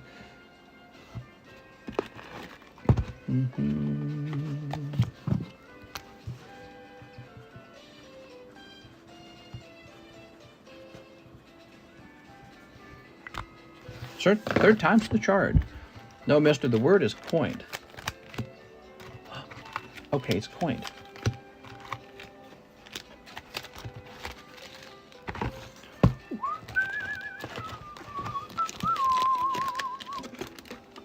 Okay, there we go. Whew. Tim Stodgel. Can you pull the Blaine's Charizard from Gym 1? No, he comes out of Gym 2. Gym 1 has like Rocket Scyther, Rocket Hitmonlee. I think it has Rocket Moltres as well. And it has Brock's Ninetales. Does it have Misty's Gyarados? I can't remember. It has Misty's Gyarados in it, yes. So Misty's Gyarados is a pull. So there's some cool pulls in there. But the Blaine Charizard, unfortunately, is in Gym 2, which is, of course, much more expensive as a result. Oh, yes, definitely that. And Alex, that would be my 2 choices. They look so cool. Tim, I think you already had some of these going out, so I think I should find those and combine it. Masaki Gengar sold for 12K yesterday. Nice. Nice. That helps establish the price that I paid. Because I paid 12K for mine. Now, why do you say 12K? Was it an offer? Because I saw one was posted for 14,000, right? You guys saw that? I noticed that. I said, man, if I was already rich, I'd just go buy that. Tim, maybe not. Okay, Tim. Yes, 2 from last night, Tim Stodgel. Oh, maybe they went in here. Hold on.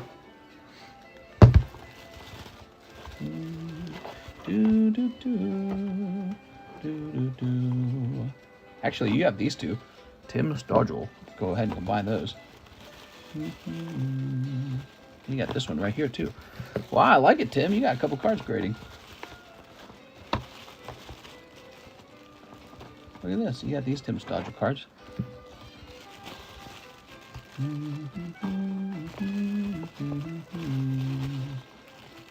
Mr. Tim. Okay, but you're saying you had 2 from last night. Where did those go?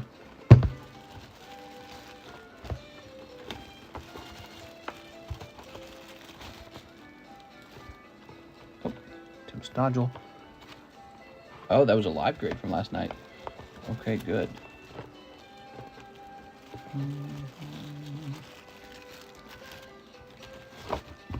It was a live grade last night. Wow, you got lots of stuff, Tim. I like that. So this live grade, and then we're adding these 2 right here. There. I didn't hand John any new grades today because John had a set of grades he was already working on that I knew would take the whole day, and it's an overdue grade he had to work on. So he will be working on live grades tomorrow. What is tomorrow? Tomorrow's Friday? It's a Friday, I think. No 0.5 for the Alex, mister. What are you saying? I thought PWCC got canceled. What? No, they didn't. They got kicked off of eBay, which was probably super embarrassing. There we go. But you know, eBay was starting their own vault, so eBay are probably looking for a reason to kick them. All right, I tell you what, Tim. So I'll put you back in line in the other box, which is closer, and all your cards are all those extra cards, they're all jumping the line. So how about that? That's nice. A little gift for you tonight. And then I got to get this to Mr. John, along with Jacob Harding, who also has his live grade, and Jonathan Norris, who had his live grade. Just prepping these ahead of time. Cool. Woo, says Tim. Yeah, thanks for all the grades, man. Appreciate it. Okay. So we finished Sven. Jonathan Wang is next. He says 2 live customs, 2 sneaky bunkos. You got it, Jonathan. 1, 2. Oh! Oh, what'd you pull? 26 raw. What could that be, I wonder?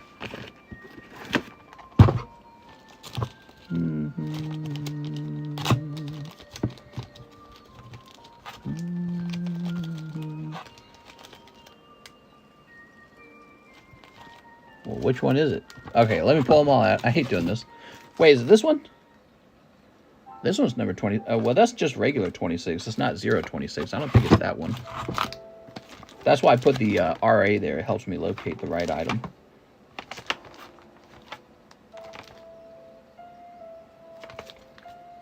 Huh, maybe it is that one.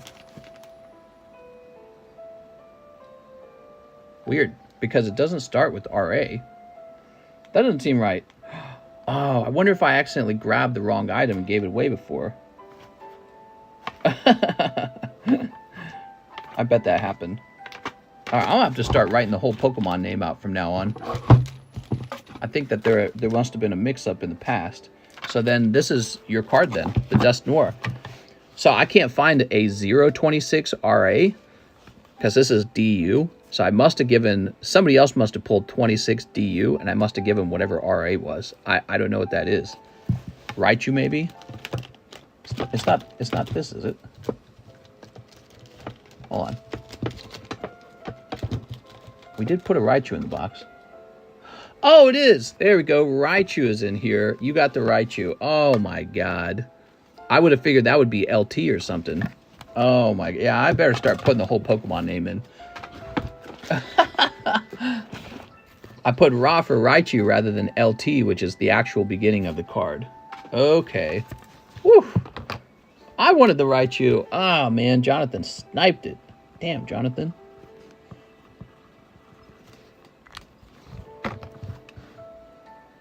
He says 2 Sneaker Bunkos as well. 2 Sneaker Bunkos. Sneaky. Yo, well, that's big money. Sometimes there are fun little pulls in the live customs. Sometimes not. Sometimes you lose all your money. That is what's scary about the live customs. That's wig, says PokeSly. Okay, you ready? Naughty, naughty. Holographic. Naughty. Holographic. You got one pink-haired girl. Mr. Jonathan. Damn, no Caterpie.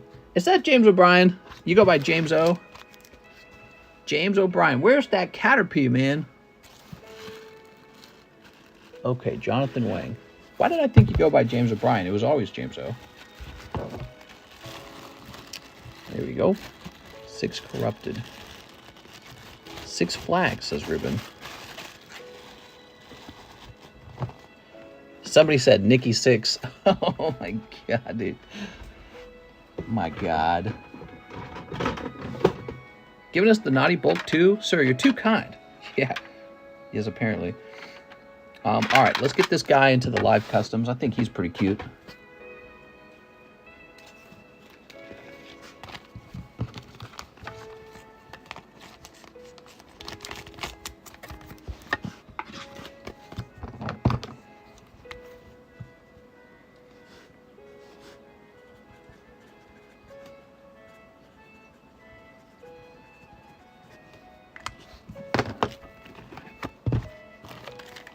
So look, so 20, 40. Okay, so he's 40. Drop him in there, like that. 6 corrupted says a live custom. You got it, 6 corrupted. Ah, it's cold. No! I'm sorry, 6. 6, it ain't right, man. He stole it from you. Alex says 1 live snipe. Alex. No, look at this. Alex gets the hit right after. It ain't right. It ain't right. There's been a theft. Police. All right, hold on. Well, it was shuffled. Remember that. So we don't know what comes out next.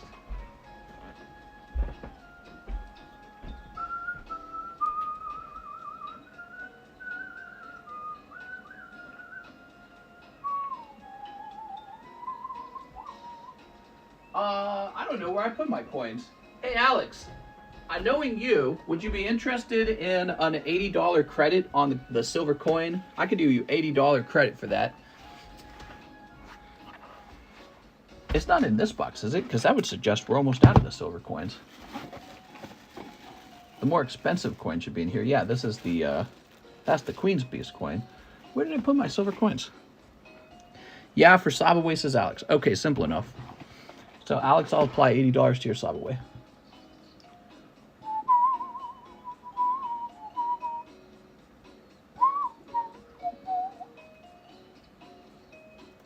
$56 remain. It's actually very close to ending, Alex. All right. Listen to 6. A cigarette. Sven, face purple, crying. Turn this around. Listen to 6.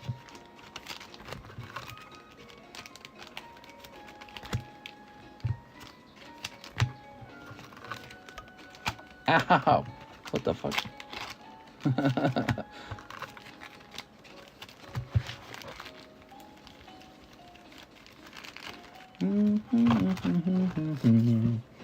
All right.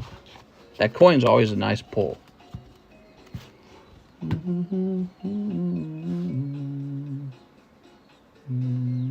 Hathim, 2 Fortnite snipes.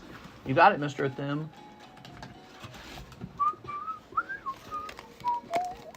Ta-da. These are our Fortnite cards. We have them because, you know, I really feel strongly that games that are super popular should be cards that you collect.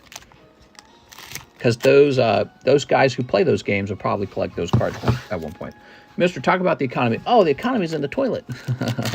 I heard we're entering into a bull market. I don't know. I'm hesitant to celebrate a supposed bull market so early. There we go. I don't know. I don't feel like the Federal Reserve is necessarily done raising interest rates because inflation's been bad. And if we're entering into a hot market, they're going to say, oh, good, we can raise interest rates even more. That's what they're going to say. Hathim. No hollows in there, Hathim. Gay night snipes, says Sven. What? I ordered it 53 minutes ago. That's weird because on my screen it says you ordered it 38 minutes ago. Which means it probably was delayed. Probably was delayed before it reached me. There you go. It was a good roll though, wasn't it? Sven says 2 more live custom boosters last time. See you next week. See you later, Mr. Sven. Okay, here goes. Sven Jansen. Cold. Dang it! Alright, we'll let you skip the dang it. Oh. Bulbasaur. Alright, ultimately kind of cold though. We've been letting people skip the dang it card for a while. I think my rule for the dang it card for the time being will be if you pull a hot card and the dang it card together, I'm going to count one of your pulls as the dang it card.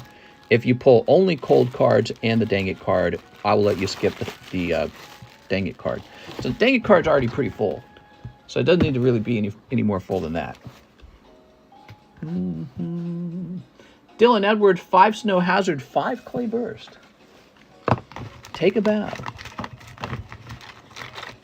If they increase the interest rate, the banks will fail. Maybe. Maybe some will fail. Maybe that's a better way to put it. And then after they fail, the bigger banks can go buy them for cheap. What do you think? I mean bail them out. Okay, there we go.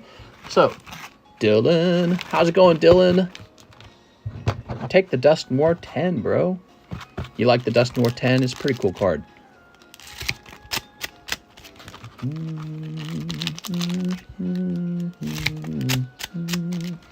Yes, some, not all. Toss it over there. Oh, tomorrow's an exciting day for me. I told you guys last week we bought a new boat, and we finished paying for it on either Friday or Saturday, so I don't know if we'll do it tomorrow, but I think we're going to try. And then we have to drive it home, so we're going to be driving on the lake for like 2 hours to get it home. That, or we have to like hire somebody with the truck to like drive it home for us because we don't have a truck with a boat hookup. Oh, that's a great pull. All right, Tinkaton. Dylan Edwards. How about that, guys? Beautiful pull, man. All right, congratulations. Time to snipe Final Fantasy. Okay, and there's the Belly Burst guy.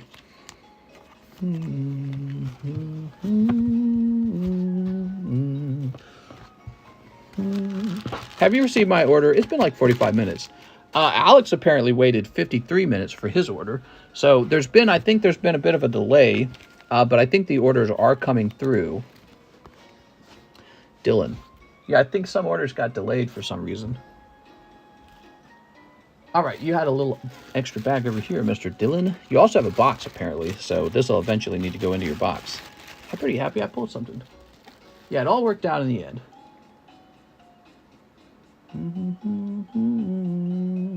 Caleb Ibarra, 1 Disney snipe, 4 Ghost of the Past. Was that Caleb Ibarra? I was just talking to him. Are you going to stream the drive home, mister? I suppose I could. Yeah, I could stream the drive home. I have a box as well, says Dylan. Yes, so you have a box and you have a little bag out on its own. Okay, from a fresh case. Ghost of the Past. Big fan of this. 2, 3, 4. What do you think of the first step we should take to prevent lessen shootings? You want to really lessen shootings? Take everyone's guns away and ban all guns. That would actually lessen shootings. But maybe we don't want that. Maybe you just go, we live in a society where we shoot each other. And I get to own a gun. You know what I mean? So that's where we're at.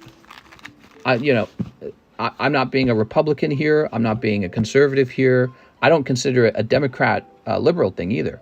If you just confiscate everyone's gun like in a totalitarian society, there would be less shootings because they don't have guns anymore, except for the illegal guns, which you'll crack down on those too. But overall, a lot of the guys who did the mass shootings just obtained them in simple ways. Like my dad had a gun legally, so I just took that and shot up a school with it, right? So you would see a reduction in shootings, and then everyone would basically, if the government decided it wanted to be tyrannical, I guess it could. One Disney snipe. Very unpopular idea, by the way, in America especially. Nobody likes to lose their rights. Hey, that's my right. I was just about to overthrow the government. All right, here we are. All right. I'm just stating a fact. If you took all the guns away, yes, there would be fewer shootings. It's just how it works. It's a logistical thing. It has nothing to do with rights. It has nothing to do with the Constitution. It has nothing to do with morality. It's nothing to do with any of those things.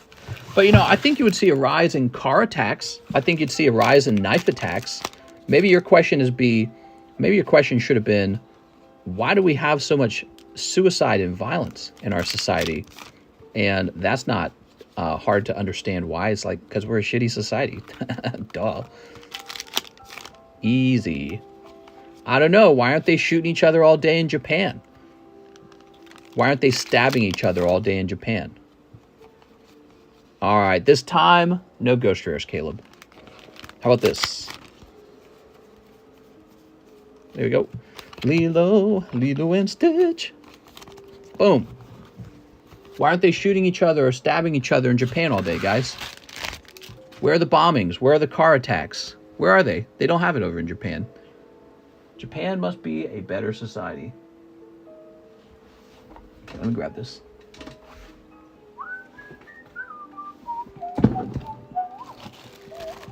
I feel like certain cities should be able to vote like we want guns or not. Yeah, well, you already do that. So places like California ban guns already, and it doesn't matter. What about the Blaziken or Japanese gym break? I was sleeping. Did I miss it, mister? Yeah, we opened up Gym Heroes, and you missed. Unfortunately, you did not get the holo, and there was no Misty's Tears in the pack, so it was a pretty cold pack. We have a new break going on, so this is a second pack of Gym Heroes. Japan's too busy making good animu. Animu. She's got huge titties, dude. Jesse Gonzalez. Shipping plus 1 battle style. Please show back. Jesse Gonzalez. Okay.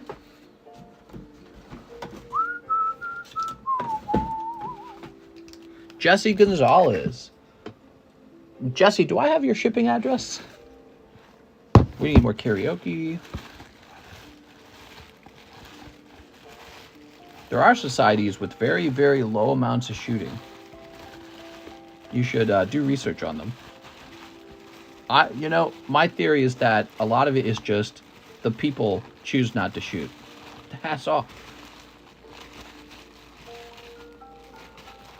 How old of a bag do you got here, Jesse? Jesse Gonzalez.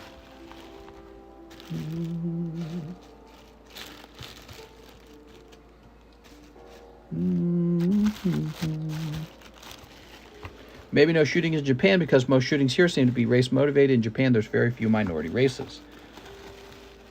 Jesse Fletcher, Jeremy, Jesus de la Cruz, Jeremy. Well, the one shooting was also about the conflict between people who support transsexuality and people who don't. Remember, that was the Christian school shooting.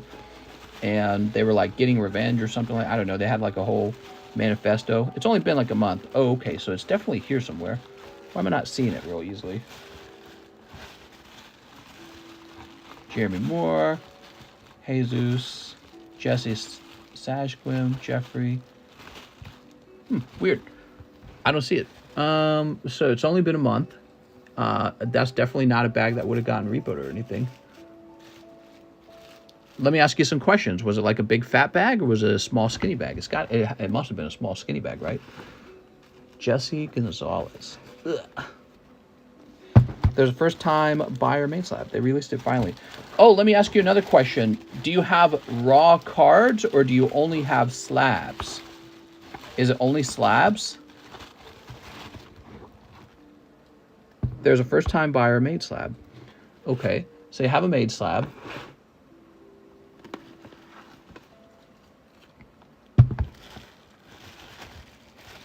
Checking the other J boxes. Just in case it got put in the wrong box. I know we were having a lot of trouble actually with the JE box because it was overfold. Slabs aren't kept in the bag. Yeah, I'm asking him, does he have only slabs? Does he know if it's only slabs? Only slabs. It sounds like OnlyFans. One. How do I buy packs?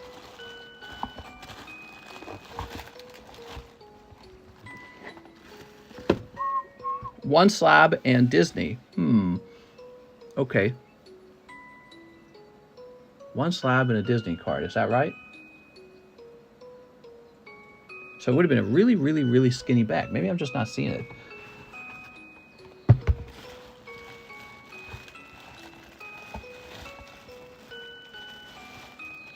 Do you remember the card? Maybe I could just give you like a different Disney card. Was it like a good Disney card by chance? I actually don't remember. I'm not seeing you, man. Your bag might have gotten lost. It might have been really, really small. And it might have gotten shuffled somewhere. Only slabs, link in bio. Is it in this JA box maybe? That's right next to it. Let's check this JA box. Jacob, James O'Brien, Jack, James Bernard, an SR.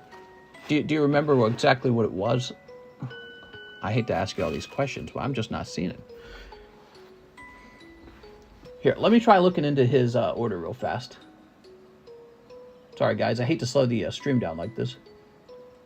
It's really silly when I can't find a bag. I don't know why it happens.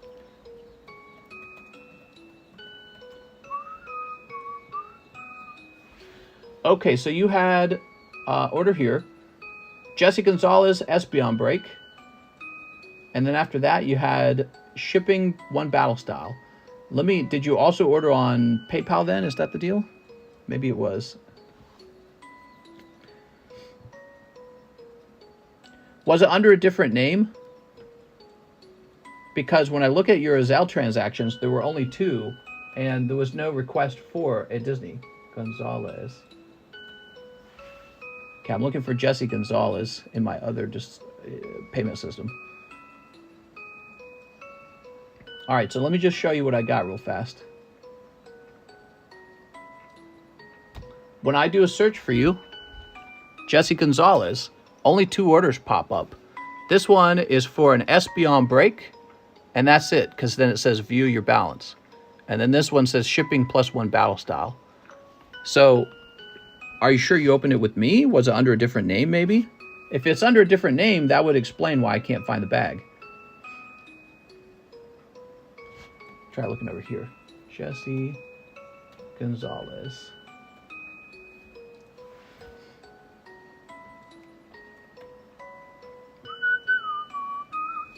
When I search Jesse in PayPal, it doesn't return anything.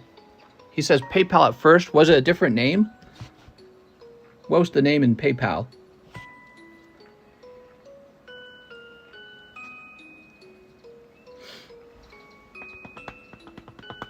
Sorry, guys. Here, let me get his shipping ready. Well, I can't get the shipping ready because I don't know what the PayPal name is, because that's where we'll get the address from. I'll go ahead and open up the Battle Styles at least. He did order a Battle Styles. Yeah, what was the PayPal name? Do you know? Here's Mianfu and Meowstick. Doot. Okay. Just a hollow.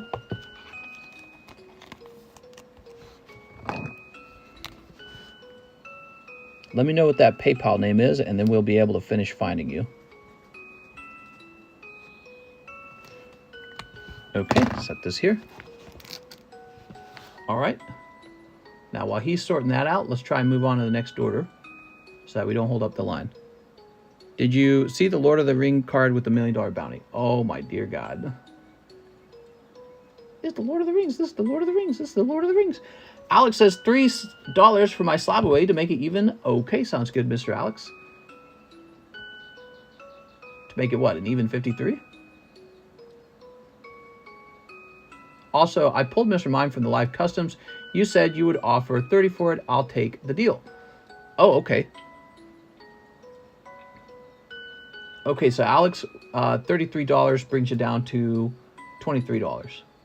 So that's what you got left. And now let me go and make a note to Mr. PokeJohn.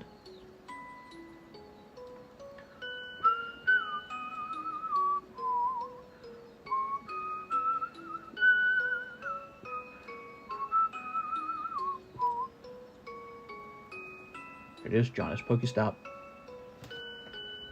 Monday, Friday? Alex sold me, oh, Alex PSX sold me his Mr. Mime. Mister, this music's making me sleepy.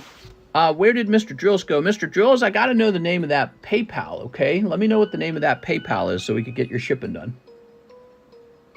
Okay, Dylan Edwards says 1 spot for Celebi and 5 Snow Hazard. You got it.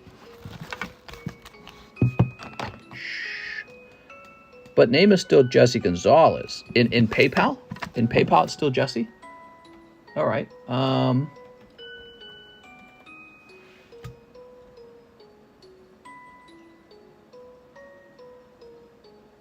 You said it was like a month ago, huh?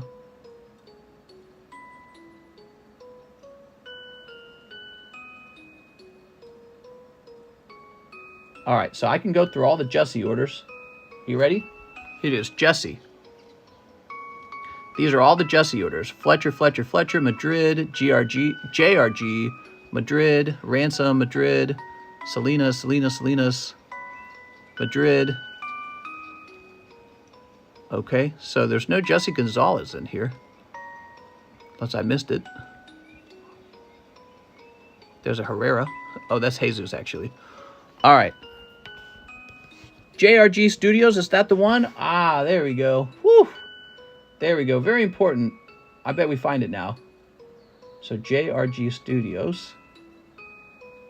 Drills, 3 Azure Lane, 1 Disney. Okay, so let's go looking for JRG now.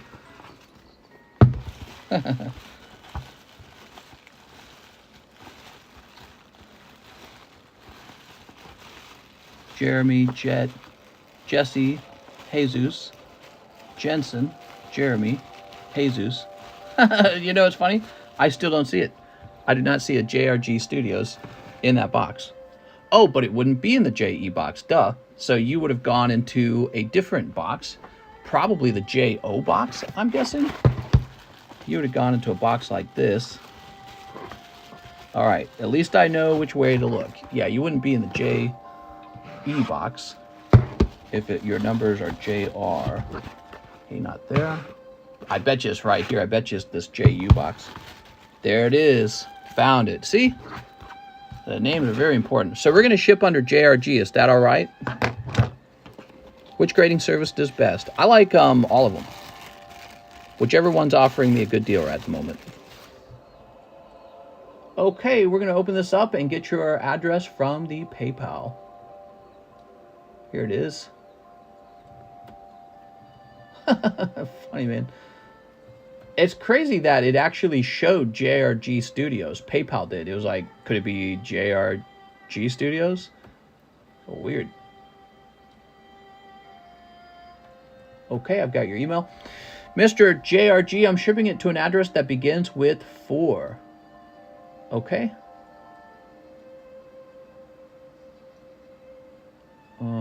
And boom. You're good.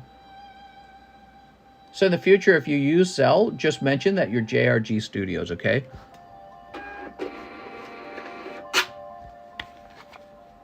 Or the other way around, like if you never use ZELLE again, if you only use PayPal, then if you only use ZELLE, that's what I meant to say. If you only use ZELLE. So there we are. Did you say you wanted to see what was in the bag? I can't remember. I think that was you. Here you go. So you got Dreams Come True and these Azure Lanes and this guy here as well. Okay. Mr. John will add your slab in when he ships it, okay? It gets added in later. Thinking about sending off to BGS. Yeah, so the BGS Black Label sells for a lot of money. And, however, their 9.5s, which they hand out too often, do not sell for as much as a PSA 10. So it's kind of a balancing act that way. You know what I mean? So Dylan Edwards. Do we get Dylan into here? Dylan Edwards. Dylan, did we open his hazards? I think we did. Dylan was just waiting for this. Sorry for the long wait there, Dylan. Dylan Edwards. No problem, Mr. Drills. See, I didn't make a mistake. Just dealing with some trickery. 1, 2, 3, 4, 5, 6, 7, 8, 9, 10, 11, 12. No snow hazard yet? Okay, we gotta get you some snow hazard. But first, we're gonna find out if you sniped this Celebi. Are you ready?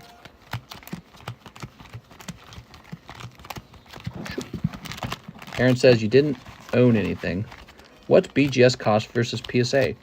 They vary. Usually, BGS is usually more expensive.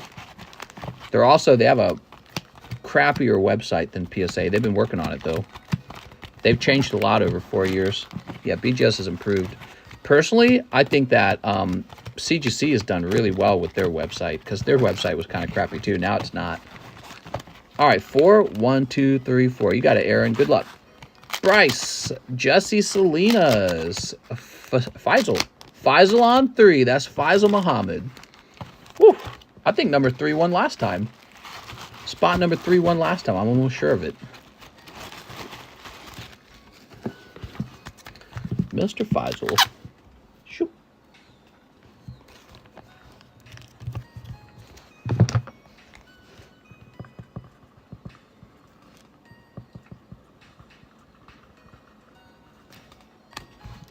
Lol, you're welcome. It's funny when somebody who's in the break guesses the number and gives it to somebody else. That's always kind of funny, isn't it? We got Gengar. This lovely duck is at 6 spots already. And the Blaziken VMAX break is the current big break. Imagine pulling this bad boy.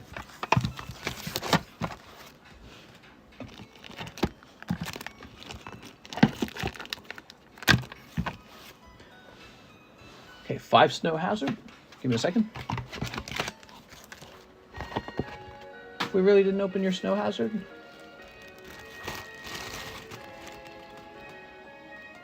Wasn't it this, or did you order earlier?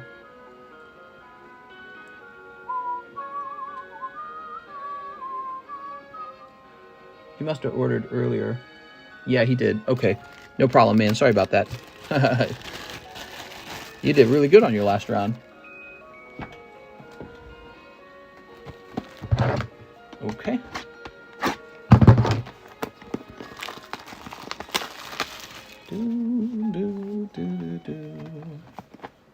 Some fun subjects we had tonight. Really tough subjects, actually, you know. I like talking about the crazy stuff. Stuff that makes your head spin. Like annoys you or irritates you if you think about it too long. You know what I mean? Stimulating conversations. Some people don't want to be stimulated. They want to, like, relax. I don't relax as much. Extra pack for questioning my guy Dylan. I'm sorry, Dylan. I'm sorry. I wouldn't lie to you, mister, says Aaron. There we go. Mister's going to need a bigger house. No, this house has actually got plenty of room in it. We're pretty good. We're trying for a baby right now. Did you guys know that? That's right. I'm putting my pee-pee in her vajayjay. We might have kids. I don't know. Depends if we did it right. It was cold. Mariel. All right.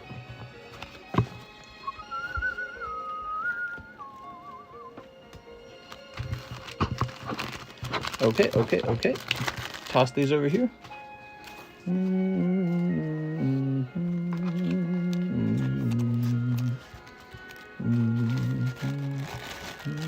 Yeah, it's interesting. The house is finally large enough that we feel like we can have kids and not want to kill ourselves. So I find that that's really important for wanting to have kids. You gotta have a large enough home. Okay, Caleb Ibarra. Wait, is this right? Yes. Caleb Ibarra, 1 Disney, 4 Ghost. Damn. Would a baby make you stream less? Not me. Well, that's a good question, actually. That's code word for his wife is taking big cum shots. Would a baby make you stream less? You got to try not to have a baby. Easiest way to have one. Yeah, that's a good point. We've never actually tried to have kids before, so we don't know if it's going to be easy or not. I've heard of couples that have more trouble having a kid, you know? So I don't know about all that.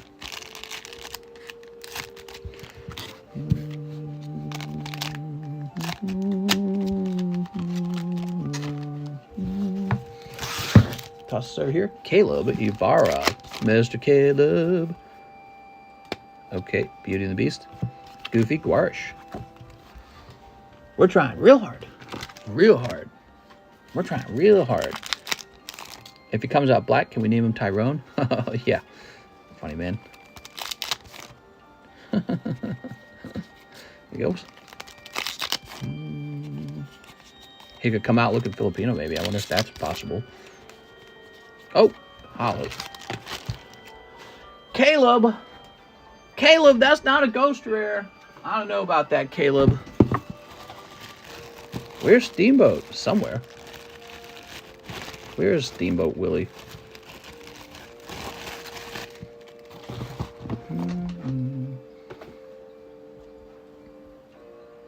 Okay. Alex, PSX, pay off my slab away, yay. Now time to wait. You got it, Mr. Alex. Feel good, Alex? Okay, Mr. Alex. Boom.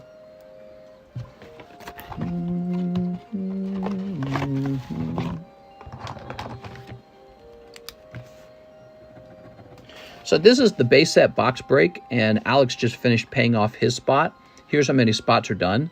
It's $650 per spot. It puts you into our box break. It's going to be like a whole stream, basically, just for the box. If you want to get in here, you can actually put one into Slab Away. There's no reserve fee you have to pay. There's no cancel fee if you want back out. So we make it very easy to pay one down. There's only one rule. It has to be done before the last pack finishes selling. Okay, so you have to be done before it's over. So if you want to pay, you can also have 2 Slab Aways where one of them is the base set booster pack. So you're allowed to have 2 Slab Aways at a time. If it's for one of them is a base set pack. So all that's allowed. Also, to get it moving faster, we have this sublist called the base set sublist. It gives you a booster pack of base set. You have a $20 chance for that base set booster pack. It's a 1 in 34 odds. So those are your odds, 1 in 34. And it's nearly done, actually. There's 1, 2, 3, 4, 5, 6, 7, 8, 9 spots remaining. And then that goes off. And that will fill up another spot. We need to finish this right here. 1, 2, 3, 4, 5. There's 5 spots there.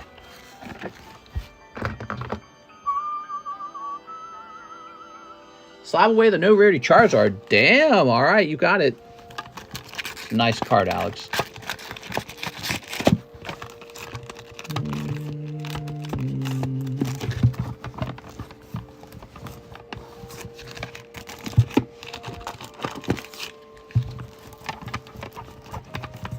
Oh, where is he? Do we put him away? Is he in the box now? Where is he? Huh. He must have gone down when we rotated slabs last. Yeah, he must have gone down. Okay. Oops. How do you feel if you had low sperm count? I don't know. I guess I'd feel bad. I'd be like, I waited longer than I should have. I'd also probably look to see what causes that kind of stuff and then work to fix that.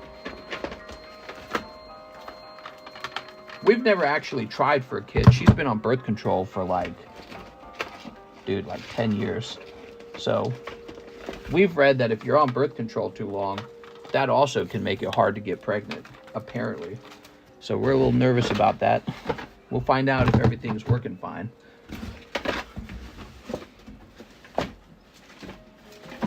Oops, come on now. Very nice. All right, no rarity symbol, Charizard, Alex.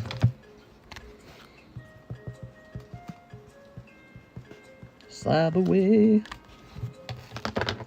Okay.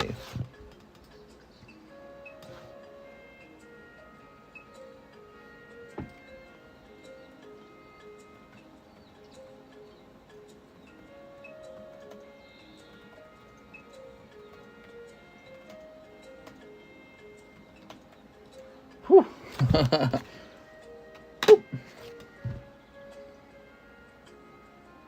All right, next up we've got Dylan Edwards, 10 triple beat, 3 Adventure Time. Oh, that's a big order.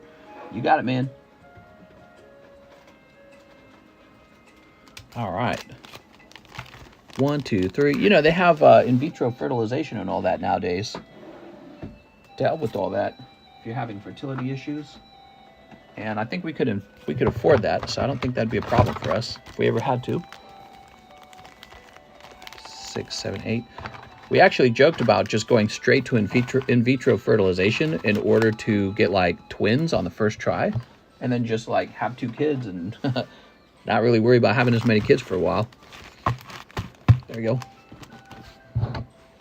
Twins, a boy and a girl. There you go. All right. I just made it to work. How do you feel about the cloud of smoke coming from Canada? Thoughts? We should make Canada pay for it. Damn you, Canada. Oh, Canada. Nope, no more of that. And I'm not buying any more maple syrup. I'm just kidding. Yeah, I mean, sounds like a kind of like a natural disaster kind of event. Buy a smoke filter for your home. I don't know. Take a break. Go to your lake house for a while. Oh, that's holographic. Been having some cold luck lately. I'm sorry, man. I hate to hear that. Some people get like bad streaks. How do you feel about... Oh, I already read that. Okay, let's see. Oh, Wildberry Princess. Very cute. Mr. Dylan. You like this Adventure Time cards? I love them. I live for the Adventure Time. Okay, here's the Nice King. Soup. Lots of cards. You keep the bulk when you open Adventure Time because I love the set so much. I said, why not?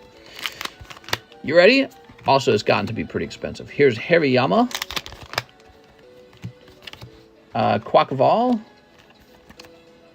Or whatever his name is.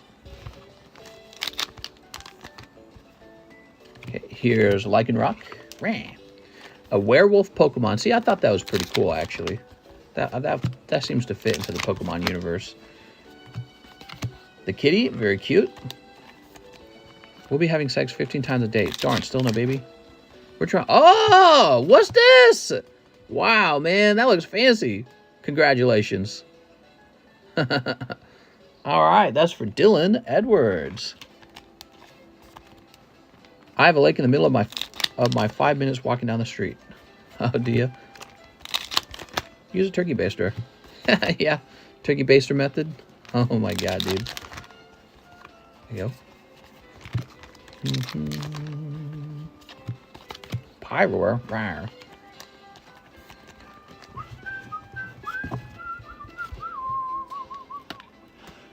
All right, very nice. Dylan. Me.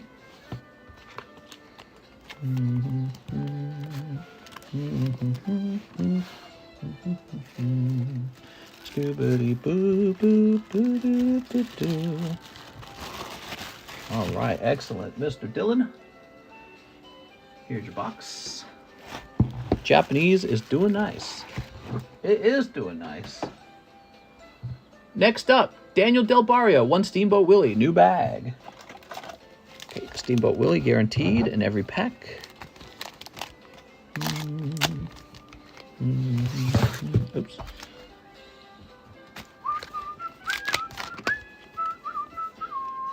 Mulan. All right. Wow, she's like Mulan.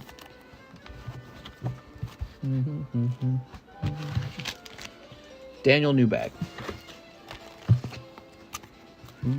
Order's still open. They sure are. Go ahead, quick. Because I got to go walking soon. So we're low on time, though, so you got to be fast. Me, which is least creative, in your opinion, the worm, flamingo, or the goldfish? Pokemon designer flaws. They're all bad. They don't have the magic that Ken Sugimori had all those years ago.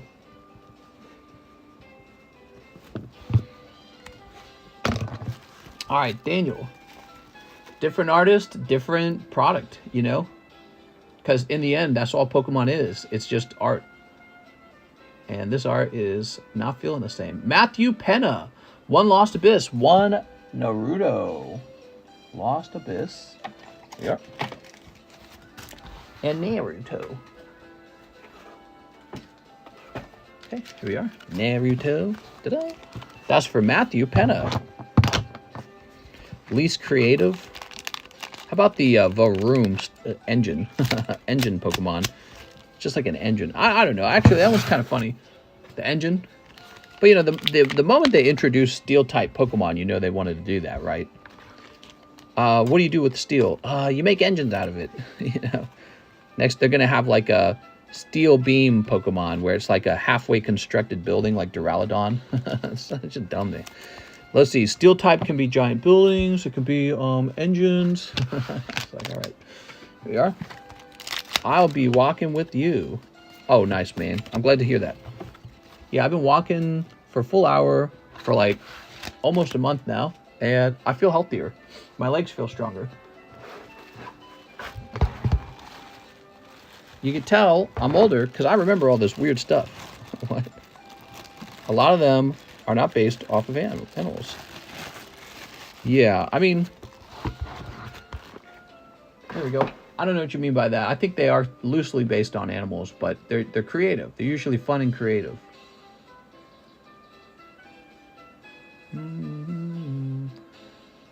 Okay, we have Dylan Edwards. 5 more Snow Hazard. 1, 2, 3, 4, 5. There we go.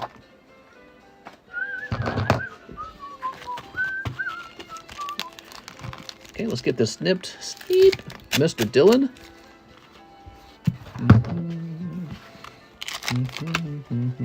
Oh. Here's Slacking. Slacking will never be as good as Snorlax. Let's be honest. Cold. Cold. And this guy. He's totally a snail. Wow. Oh my god. He's like a snail and stuff. Steel Beam Pokemon. Released on 9/11. Oh my god. Yeah, I don't know, man. That's funny if they did that. They'll never do that. The Japanese are too decent. Oh my god. Steel Beam Pokemon released on 9/11. Introducing Steel Beam type. There we go. Quadruple weakness to fire. It'll be steel and something type. Let's see.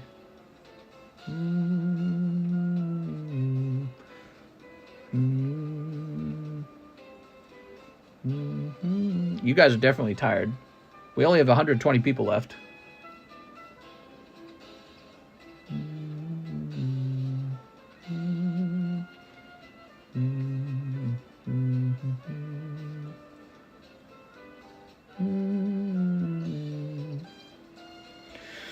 Steel and poison.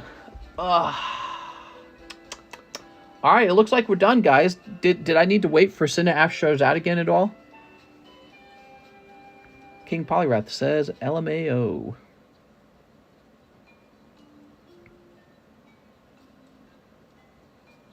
Master, I had to get in produced dirty water at work today. The water came up in the middle of my shins. It stained my skin black. I might Joe Young feet at this very moment. I have Might Joe Young feet at this moment. Had to get in produced dirty water. What kind of work do you do? Let's see.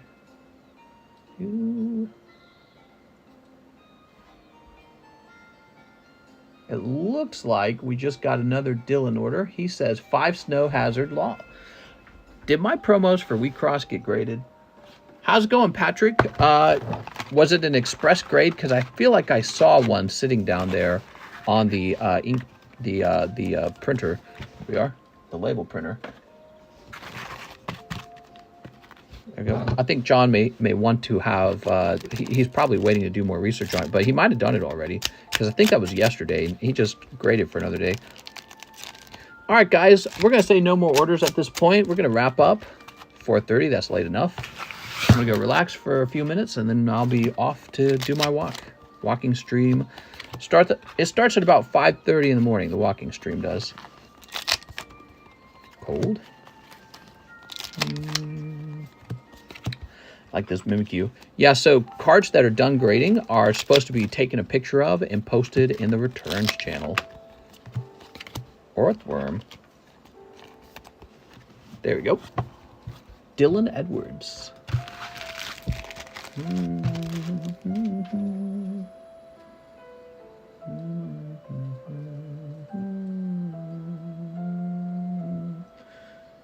Cute. All right, let me put this in your box. I had fun, guys. Rip, thank you, mister. No problem. Thank you. Thank you, everyone who opened packs tonight, supporting my Poke lifestyle and keeping me busy. Hope you guys had fun. There was obviously a lot of interest in the live customs tonight. That's always cool. And we had these breaks moving, so that was neat, too.